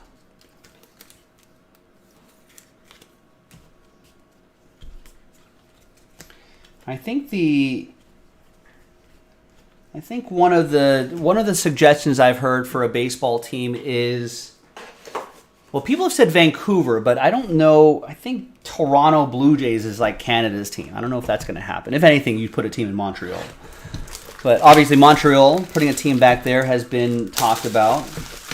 Portland has been talked about. There's a great Netflix documentary called the Battered Bastards of Baseball. I want to say Kurt Russell or his dad or something like that had some involvement with that AAA team in Portland. It's a good documentary. But yeah, Portland's been talked about a lot. Montreal has obviously been talked about a lot. People have said Memphis, but they got a football team, they got a basketball team. Can they sustain a baseball team? People have said Memphis, but Braves country is kind of strong in that region, so I don't know if that's going to happen. Yeah, because if you have Vegas, most likely, like Oakland moves, right? Right. Right, because I mean, I can't think Vegas would not be an expansion team. I don't think. Well, Vegas. even if it was, but you're not keeping Oakland, right? Eventually, like they're just so bad, like the attendance and everything. If they get that new stadium, which they're making progress on it, then they might not even end up moving. If they don't move, then yeah, Vegas would definitely probably be an expensive thing. Yeah, I guess Vegas would be a good candidate for baseball. While all the pro teams are moving there. But if you look at that map, if you click that link to the New York Times article and look at that map, the Mariners, travel is brutal. Yeah. Travel, and football, NFL too, travel is brutal all the way up there because there's no other teams there. So if you can if there's like a Portland team there, then you've got like a little West Coast leg that you can do for baseball. You play the Mariners for 4 games, you play a Portland team for 4 games, and then, there's not a lot of flying across the country and back and forth and stuff like that. Travel can get kind of brutal. But people said Charlotte, like North Carolina. Yeah. There's Memphis, Tennessee, kind of right there. Mm-hmm. Memphis could be possible too.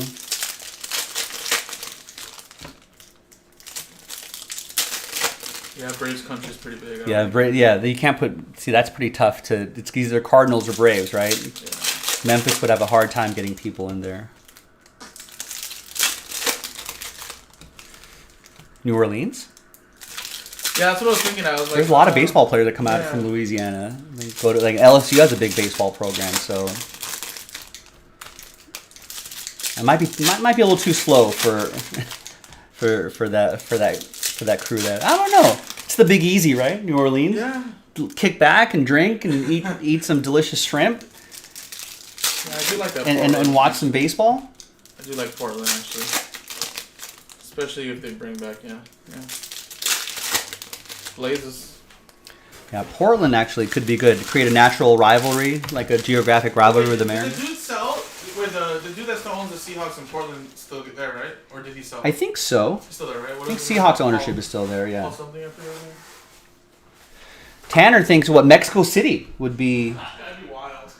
I mean, Mexicans love baseball. That'd be a good spot. They love sports. I think NFL's wanted to put put Imagine, a Seattle team in. traveling to Mexico City. But yeah, I mean that the travel is brutal though. That's the thing. I think that's kind of like a holy grail international city, right? Baseball's talked about it. NFL's definitely talked. I don't know about the NBA, but I think NFL and NBA have definitely kicked around that idea, or NFL and baseball have kicked around that idea. Put a pro team in Mexico City, but the travel would be a little brutal.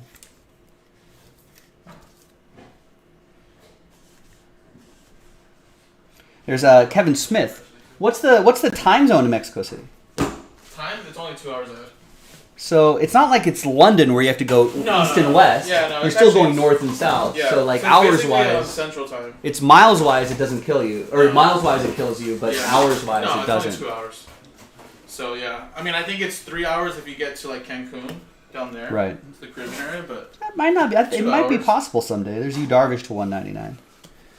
Albuquerque, they do have a AAA team there, but I was looking at that region too, but I'm like, I but don't know, not enough there's people really there. nothing else there. It's hard. I mean, Diamondbacks have a hard enough time getting, and they've got a huge city there. They've got a hard enough time getting butts in seats. Albuquerque may still have a nice AAA team there. The Dodgers AAA team used to be out there before they moved to OKC.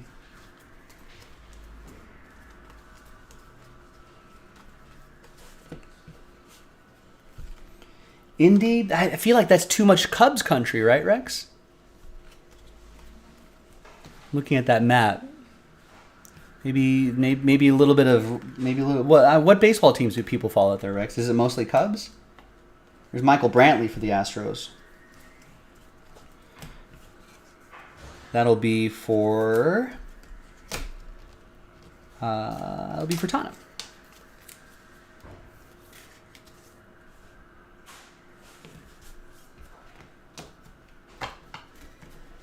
Cubs and Reds country, yeah. That's where Rex is at. Albuquerque might work. Probably most famous because that's true. Maybe the Breaking Bad effect has changed people's minds. I know there's a lot of I know like some like nature show production companies or like extreme sports production companies. They've got like a presence there. So there is sort of like a hip, youngish sort of thing there. Oh, is that right, Stephen K? No, so no baseball team in Nolans?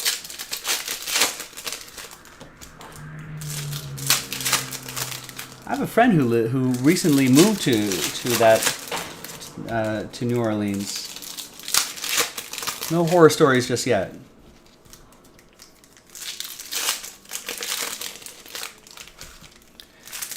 I think Charlotte, Vegas, Portland. I think those if like baseball expands to 32.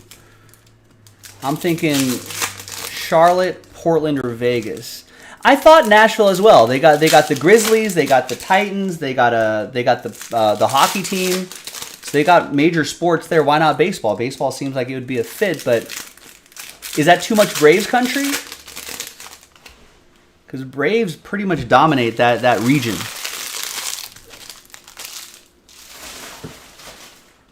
Or is it ripe for another baseball team? You know, just to kind of eat into Atlanta Braves market share.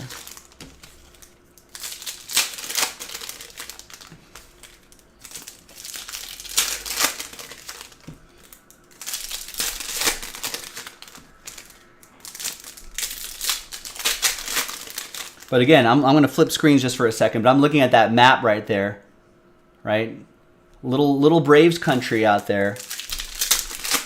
But that Vegas, Portland, and North Carolina area, I feel like there's some market share to be taken there.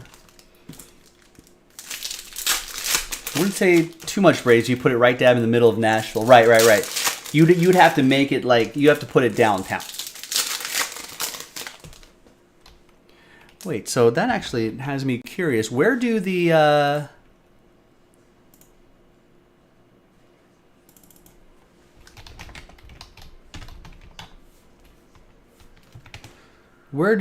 Tennessee Titans play? Are they like right in the middle of the? Yeah, they're right in the middle of Nashville, right? The Titans.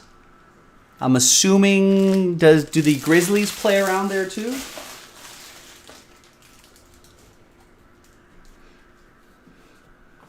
So yeah, if you put it right smack in the middle of the city, right, you know, where the Titans play, yeah, maybe that could be pretty fun. Ooh, there's a Connor Siebold. Siebold, be bold. And New Orleans can't keep a baseball. They lost their AAA team. All right. I feel like a lot of baseball players come out of like LSU, so I thought that might have worked. But Carl with the Red Sox. We're doing a little thought exercise, Stephen K. We're saying what, and I was kind of looking at this. This might be a little outdated. It's from 2014, but New York Times has like a nice little baseball map, little heat map of where fans are concentrated and everything. So we're trying to figure out if baseball expands to 32, and then let's say we're, for the sake of argument, Oakland and Tampa Bay are staying in the same place.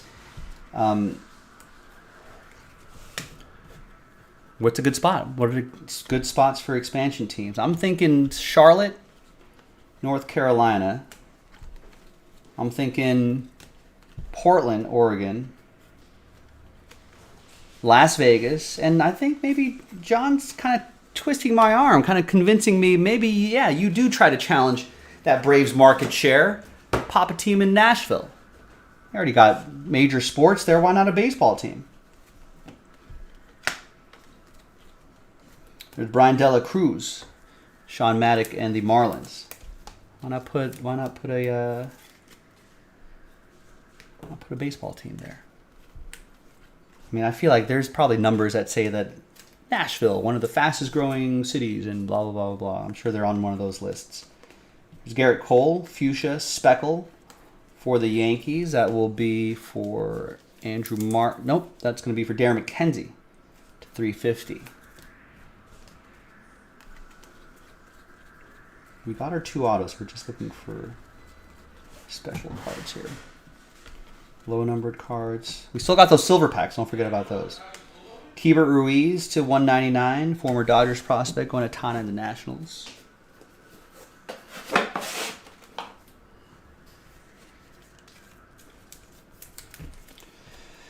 Halfway through this final case, the second case. About 30 more minutes to go. Thanks for hanging with me, ladies and gentlemen. I really appreciate you keeping me company. Otherwise, I may pass out in the middle of this break.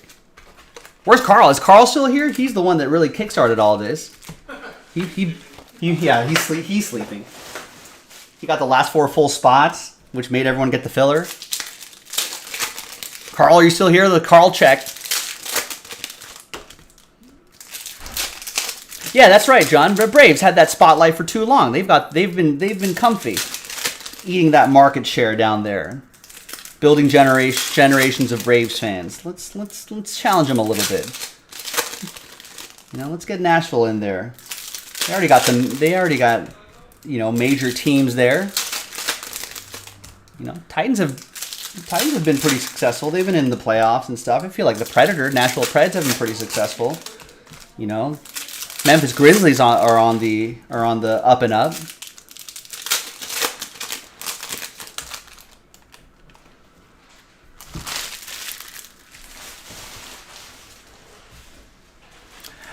I don't remember when did they go from 32 to 30? It must have been a long time ago. Probably just the usual issues, attendance, not enough people going to ball games, those cities not being able to sustain teams, maybe not enough talent coming out of the pipeline to sustain quality teams. Leave my bag there for a while. Oh, okay.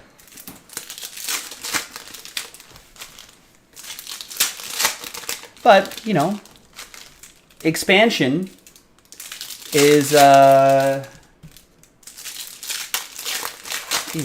you make more money. Look at the cost of baseball franchises these days. Billions of dollars, $2 billion, $2.5, $3 billion maybe. You add 2 more $3 billion teams in there, that's more money for put in the pool for owners and all that stuff. There's all sorts of tax money being thrown around, luxury tax money being thrown around, more teams to market, more teams for TV. It's like if you tell TV, hey, we've got more teams and more games. Guess what? The cost of licensing has now gone up.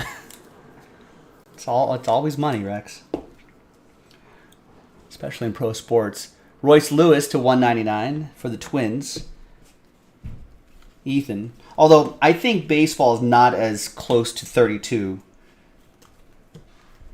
Not as close to 32 as basketball is. I think basketball is many years ahead on getting 32 teams.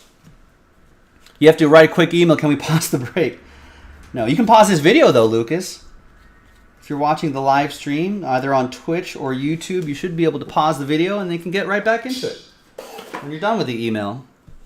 And then you can fast forward through the slow bits, and then you can end up catching up and make sure you're live. There is Peyton Henry or Paton Henry. Don't know.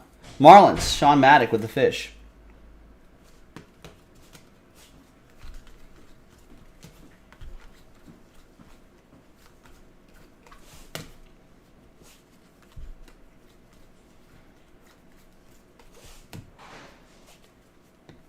Yeah, there is a lot of talent on NBA rosters. I think they can sustain another 2 teams with 15-man rosters. It's Josh Hader to 199. Maybe even make the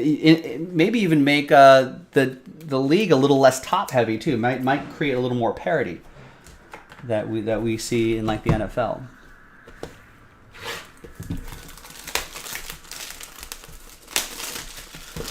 Well, they added the Marlins and Rockies in '93 to make 30. Well, Expos moved to, they became the Nationals.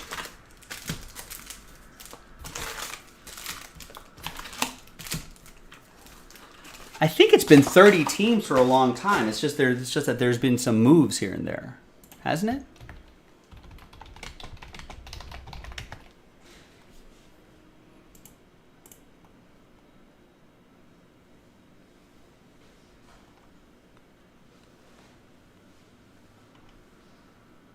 No, it was 28 teams. They went from 30 to 28. Because in 1988, there was 7 teams in the AL. It was just East and West, AL West. And 7 teams in the AL East.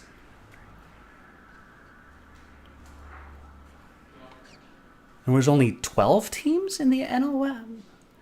I don't remember that long ago.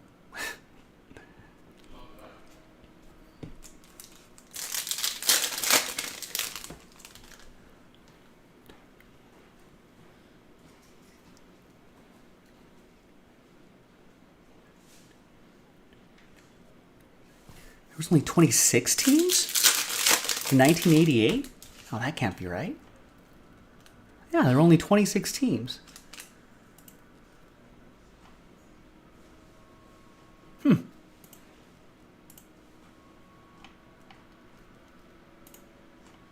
So they were down to 26 as recently as...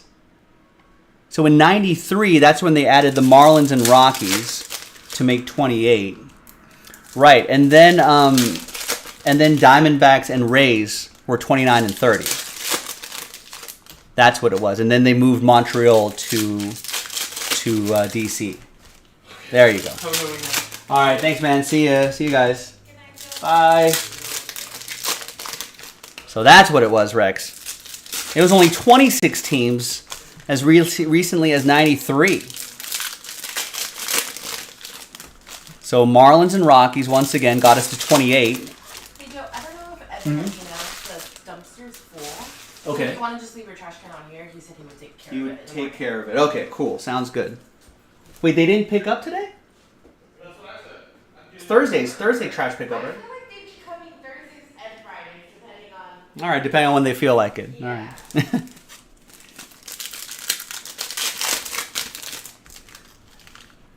That was 93. So when did the Diamondbacks come into play? 97?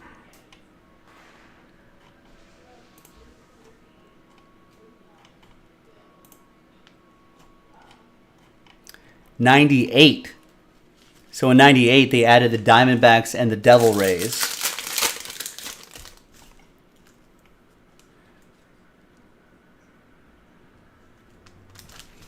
And the Expos turned into the Nationals in... They were still the Expos up until 2000, early 2000s.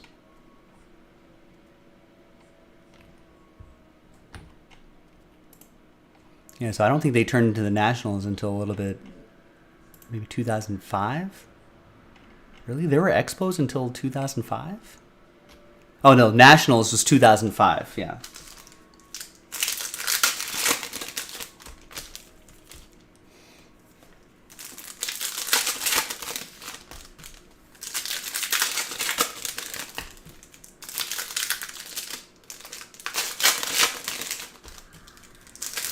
So there you go. So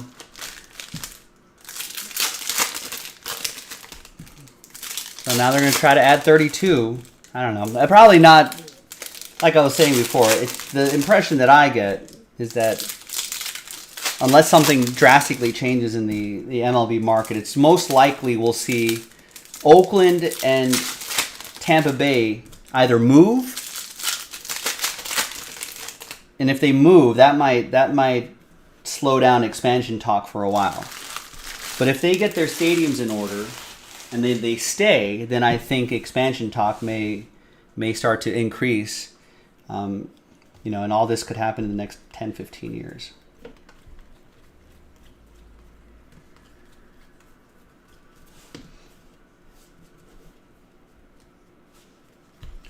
I think basketball's timeline is much shorter. I think 3 to 5 years.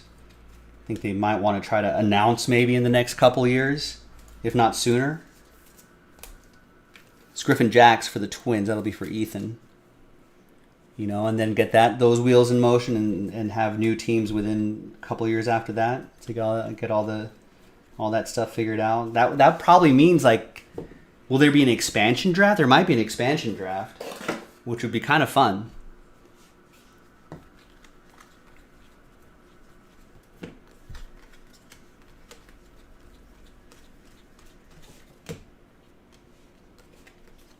There's Rodolfo Castro to $2.99.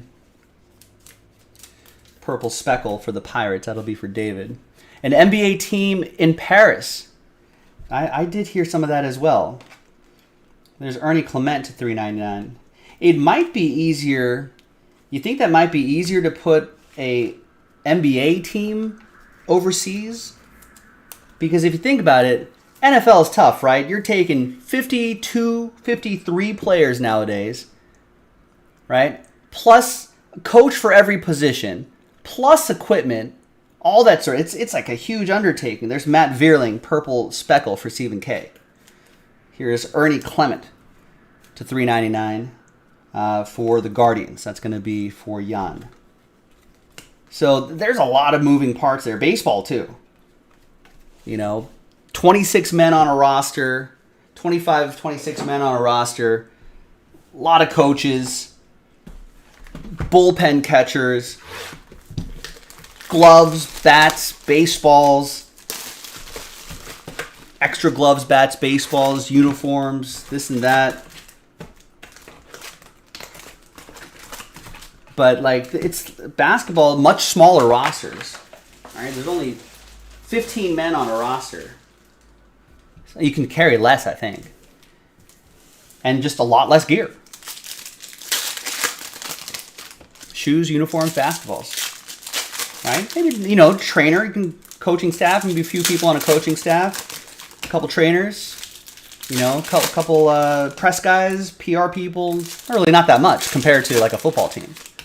So to move a team, to maybe put a team in Paris, that's not as crazy as it may seem.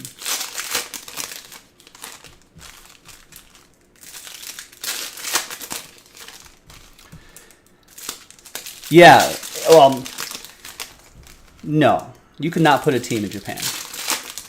If it's another country, I think it's Mexico City. Outside of that, I don't think you can put a baseball team anywhere else.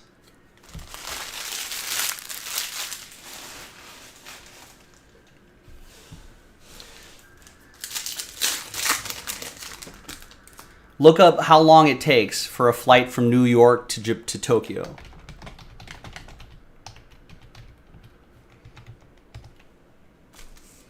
$14-hour flight.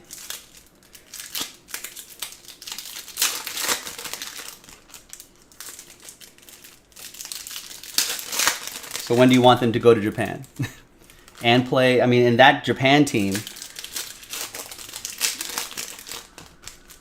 I don't know. It would just be crazy. That just wouldn't work.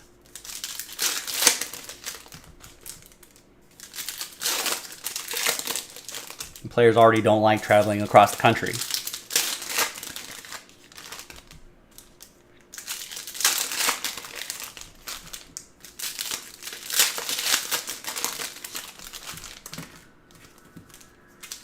I mean, what's that road trip like? Even if you got them all the way to LA and then send them to Tokyo, right? For like the Yankees to work their way across all the way to the West, playing games on the road, then play, what, a 4 or 5 game series out there, and then come all the way back, you know, and try to adjust, you know, times and all that sort of stuff. No, it'd be crazy. Right, and the Japan League is popular enough where I don't think baseball needs a presence there. Major League Baseball doesn't need a presence there. If anything, you want that Japan League to flourish so you can have more Japanese players come to Major League Baseball. Gabriel R. at 68 out of 150. Cleveland, this is for you. Yawn with that one.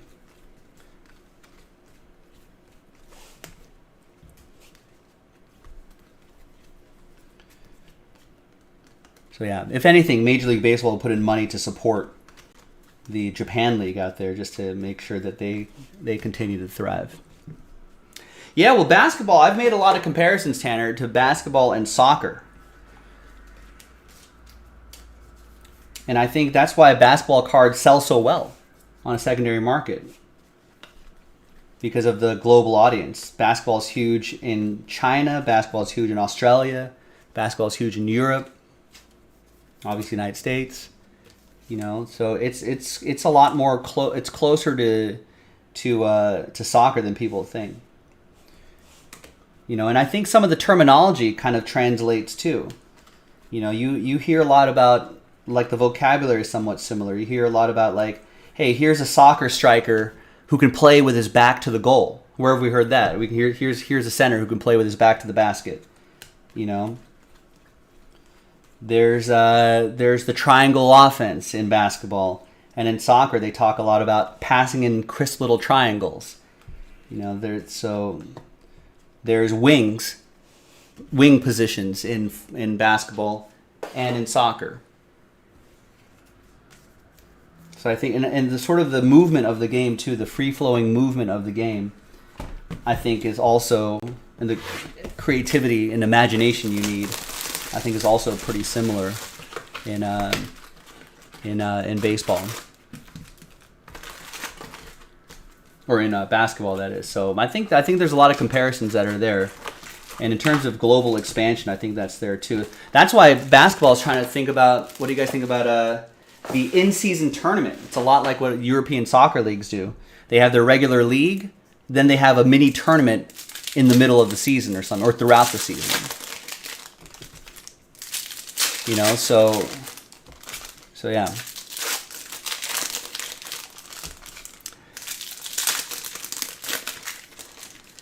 Yeah, and well, you're right, John. The simplicity of those two games, basketball and soccer, makes it so much easier to understand. It's for new fans anyway. So much easier. NFL. Imagine not growing up in the NFL, and you know, you're someone like, you're a Frenchman that has never seen any NFL, and then you just turn it on and say, let's watch. I mean, try to explain all these penalties. Illegal formations, one guy can move, but another guy can't at the same time. We're talking about false start penalties, You're talking about how many yards can you touch a guy before you have to release, right? The 5-yard bump rule. What's pass interference? Why is that a catch? Why is that not a catch? You know, I mean, imagine that. It's just that's. I really think the NFL needs to simplify. That's a completely different conversation, but that I'm not ready to have this late at night. But if we didn't grow up with it, the NFL is really hard, you know, and it's kind of slow.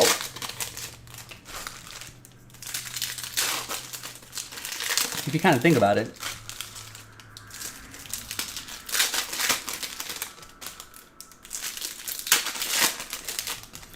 My sister likes sports a lot. I mean, we grew up watching sports a lot. She lives in Vegas, and we went to our first. We grew up in LA, so we didn't have an NFL team. Going to NFL games was not like a thing for our family. A lot of baseball games, though. And she likes baseball. And she's been to a number of hockey games in Vegas, a lot of Golden Knights games in Vegas, and so she likes the vibe of a hockey game. And then we went to our first NFL game together over Christmas last year. It was Raiders-Broncos. Raiders beat the Broncos last year, and this year too. And she was like, she liked it, but she was just like, oh, this is way different. There's a lot of downtime. And there's like, yeah, you know, and I've been to a couple of college football games and enough high school football games where you can kind of get the vibe of that. But even I was kind of taken aback. I was like, right, there's a lot of downtime. There's Adam Frazier for Seattle. That'll be for Michael. And you're like, right, a lot of TV timeouts, a lot of standing around. And so, you know, crowds. And so you realize how much TV helps. TV really helps, and I think the football experience a lot.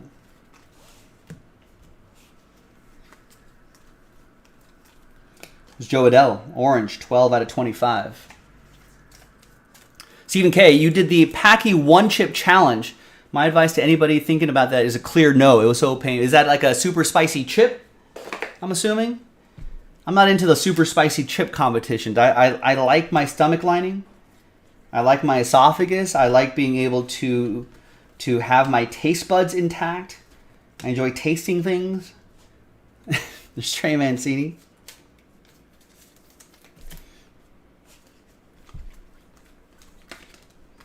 No thanks on those things.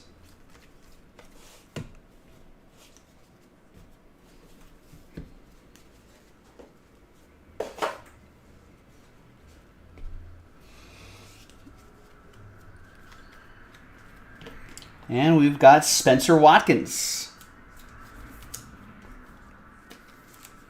Just say no, says Stephen K. Where does it hurt, Stephen? Can you taste anything with your taste buds? Is your esophagus burning? Has the stomach lining being torn out? The other end not doing well?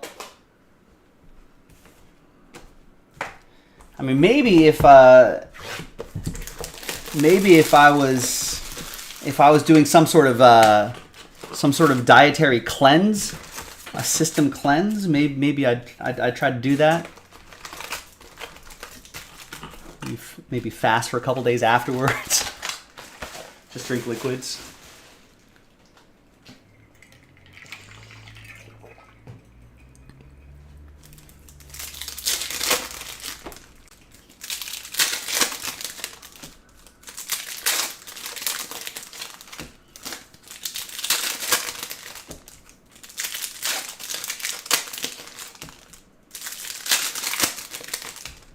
Going back to basketball really quick, I know it's a baseball break, but going back to basketball, I've always thought that the NBA really should follow the European soccer model.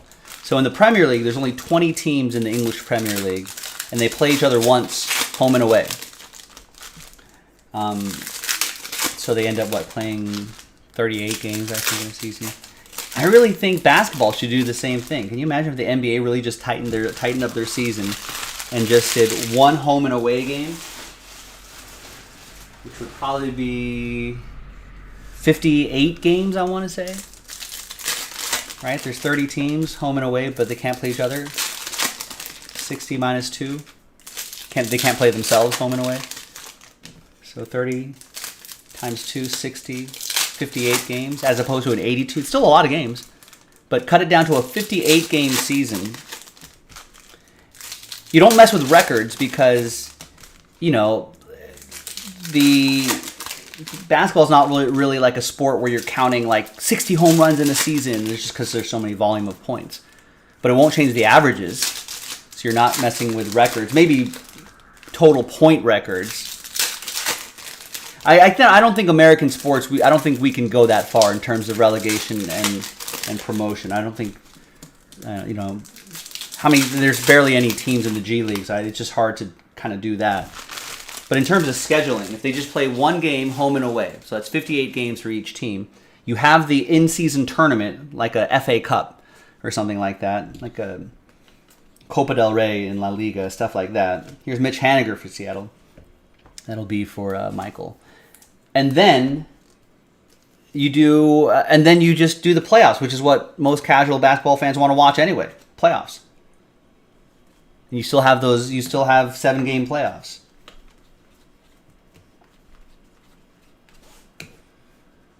You fix the load management issue. The 58 games is not a lot. So you know players are going to play pretty much all 58 of those games. And then you keep them fresh to make them look great. You don't want players crawling across the finish line after a long season. So you get healthy, top-notch players in the playoffs, which is what people want to see anyway. Boom. That's what I do.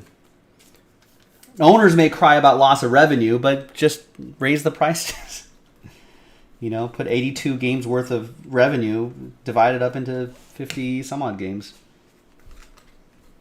You get more eyeballs on TV, less basketball games, so you can increase TV revenue because now it's must-see TV. Here's the one time the Lakers are going to play the Nets or something like that. One time this year, home and away. You know, like that would put butts in seats. There's Michael Brantley, another one for the Astros. That'll be for Tana. So if I was basketball commissioner for a day, those are the changes that I would make. And then put a team in Vegas and Seattle. Last box coming up. Oh, poor Stephen K. Tongue burns, eyes watering, stomach is in pain, nothing pleasant. I like spicy heat, but this is just pain.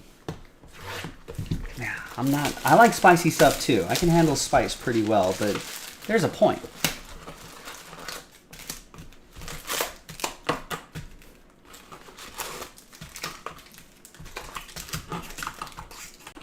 Yeah, promotion relegation. We were talking about this the other night too. Promotion relegation is really a tough thing because we're not equipped for it, and I think there's just too many pro sports there. Think about, if you grew up in Liverpool, and you're a kid growing up in Liverpool, the only team you're following is Liverpool. That's it. Soccer is the only thing out there. That's the only thing you're watching. So for me, if it is Joe Los Angeles, whatever my disposable income goes to buying sports stuff, hats and shirts and gear and memorabilia and tickets and whatnot. It's being divided up between the Lakers, right? LA Galaxy, the Dodgers, Kings. So that's where all my money's being divided up. Where's my mental energy going on on those teams? It's going to different teams. But in Europe, for most people, it's just one team and that's it. So imagine if 100% of your sports budget, that's usually divided up into 3 or 4 different teams, 100% of that and 100% of your mental and emotional energy goes into just one team, and that's it.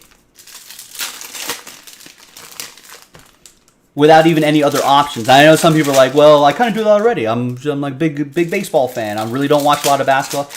You can still watch a little basketball in your team if your baseball team sucks or something like that.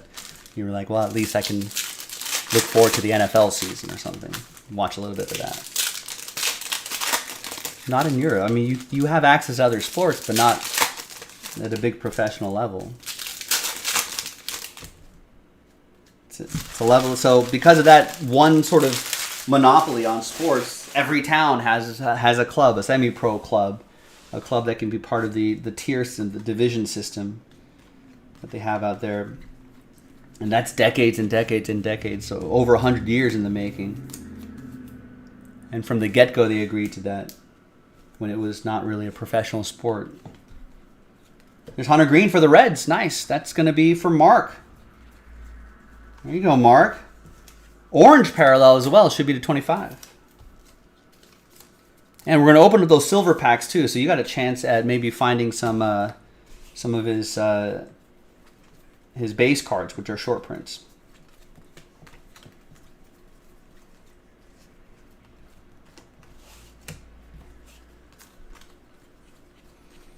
Yeah, the soccer pyramid is pretty amazing.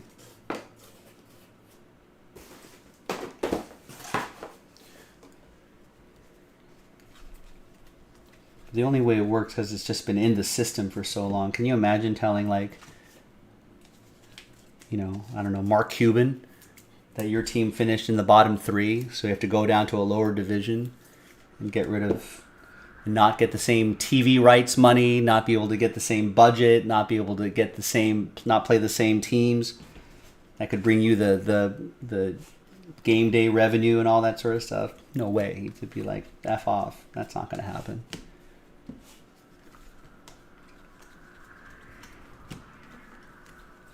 It'd be interesting. I think it could work on a collegiate level. Just because there's so many different divisions on a collegiate level. And oh, that was the second autograph. That was Hunter Green, and then Simon Myers, or Jake Myers was the second one. That's Houston. That'll be for Tana.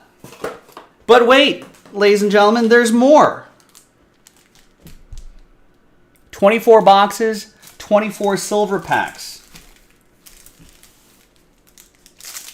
Oh, there's 1, 2, 3, 4, 5, 6, 7, 8, 9, 10, 11, and 12. And then 1, 2, 3, 4, 5, 6, 7, 8, 9, 10, 11, and 12. 24 boxes, 1 per box. That was the solution from Topps. So the short prints, once again, those extended, what do they call them? Extended base short prints, which is just 5 players. Bobby Witt Jr., Julio Rodriguez, Spencer Torkelson, Hunter Green, and CJ Abrams never made it into these boxes, unfortunately. So they said, hey, what we're going to do is we're going to build these silver packs. There's going to be some extra base cards in there, sometimes some other things, but extra base cards in there. It looks like they're 4 cards per pack. So we'll put some extra stuff in there, and we'll mix in those short prints that were originally supposed to be there. We'll mix these in here. So you can think of it as it's like as if we got like the 13th pack in a box, and that's where our short print possibilities are going to be. We ripped a bunch of these earlier today for the previous Chrome breaks we did. So if you're looking for that, that's the video. There's a video for that.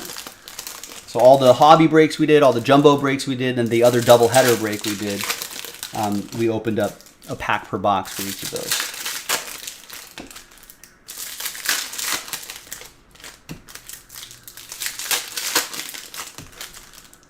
And out of the dozens and dozens of packs we did, we did find a handful of short prints. I think it's not going to be perfect odds-wise, but I think it's, in fact, if anything, it might be even a little bit easier to hit the short prints than it was before. So it's a give and take. It's not perfect, but at least we're getting access to those short prints. Probably better odds to get those short prints as well, frankly, with these silver packs. Just at a glance. All right, good luck. Till So it's just regular Chrome cards. And same deal, no vet commons.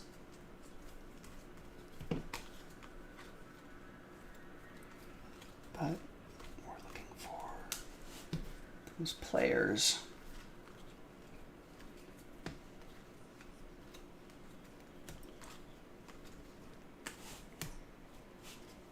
So this is the first 12. It's Jazz Chisholm.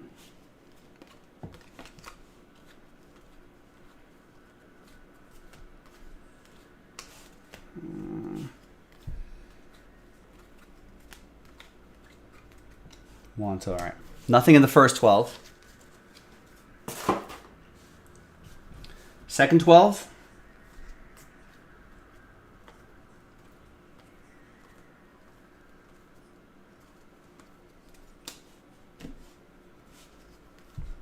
Good luck.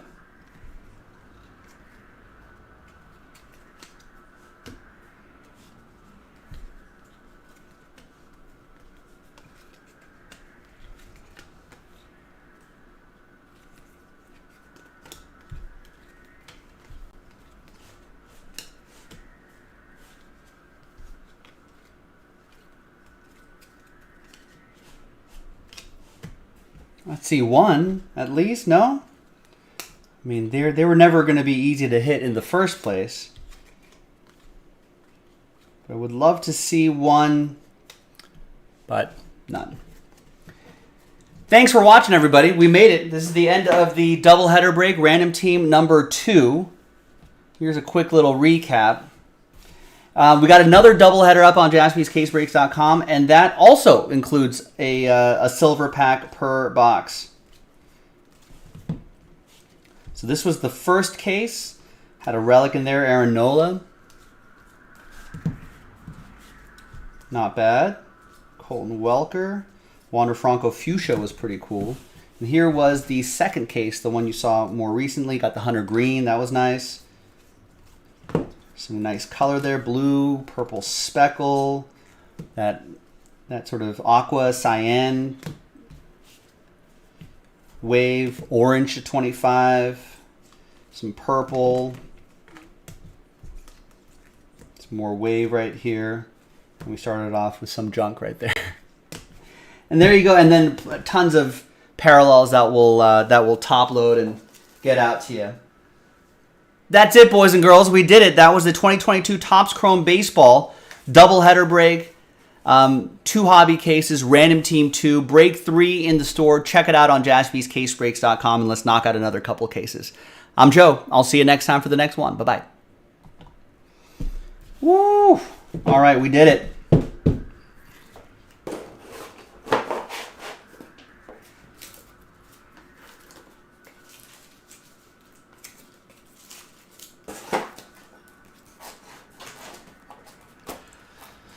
All right, gang. Well, I'm out of here. I'm gonna start my weekend pretty exhausted. It was a long break, but we had a really good week. We had a really we broke late last night. We did nonstop breaks all week, so I feel like we had a really good week. So it was pretty awesome. Yeah, no worries, John. He's got pretty good odds to do it. So fingers crossed. John, thanks for staying up late with me. Lucas, Derek, thank you for staying up late with me as well. Stephen K. I don't know, drink milk, I guess? That might help settle the spicy chip situation. Nightbot, have a great night. Simon Meyer, have a great night. I think he still might be up. Rex, have a great night. Carl? I don't know. He's the one that sold out this break. He's the one that got us into this situation. I don't know if he's still here, but Carl, thank you. Have a good night. I've got a weekend, so I'm going to be out for the next couple days. I'll be back on Sunday. Maybe we'll see some Game 3s, and we'll definitely be talking NFL and baseball on Sunday, and hopefully breaking a lot of stuff, too. That's going to be a really nice sports day. Jason Jaspy will be taking care of you the next couple days. You usually see him on Instagram. He'll be here tomorrow. Make him do a dual case, too.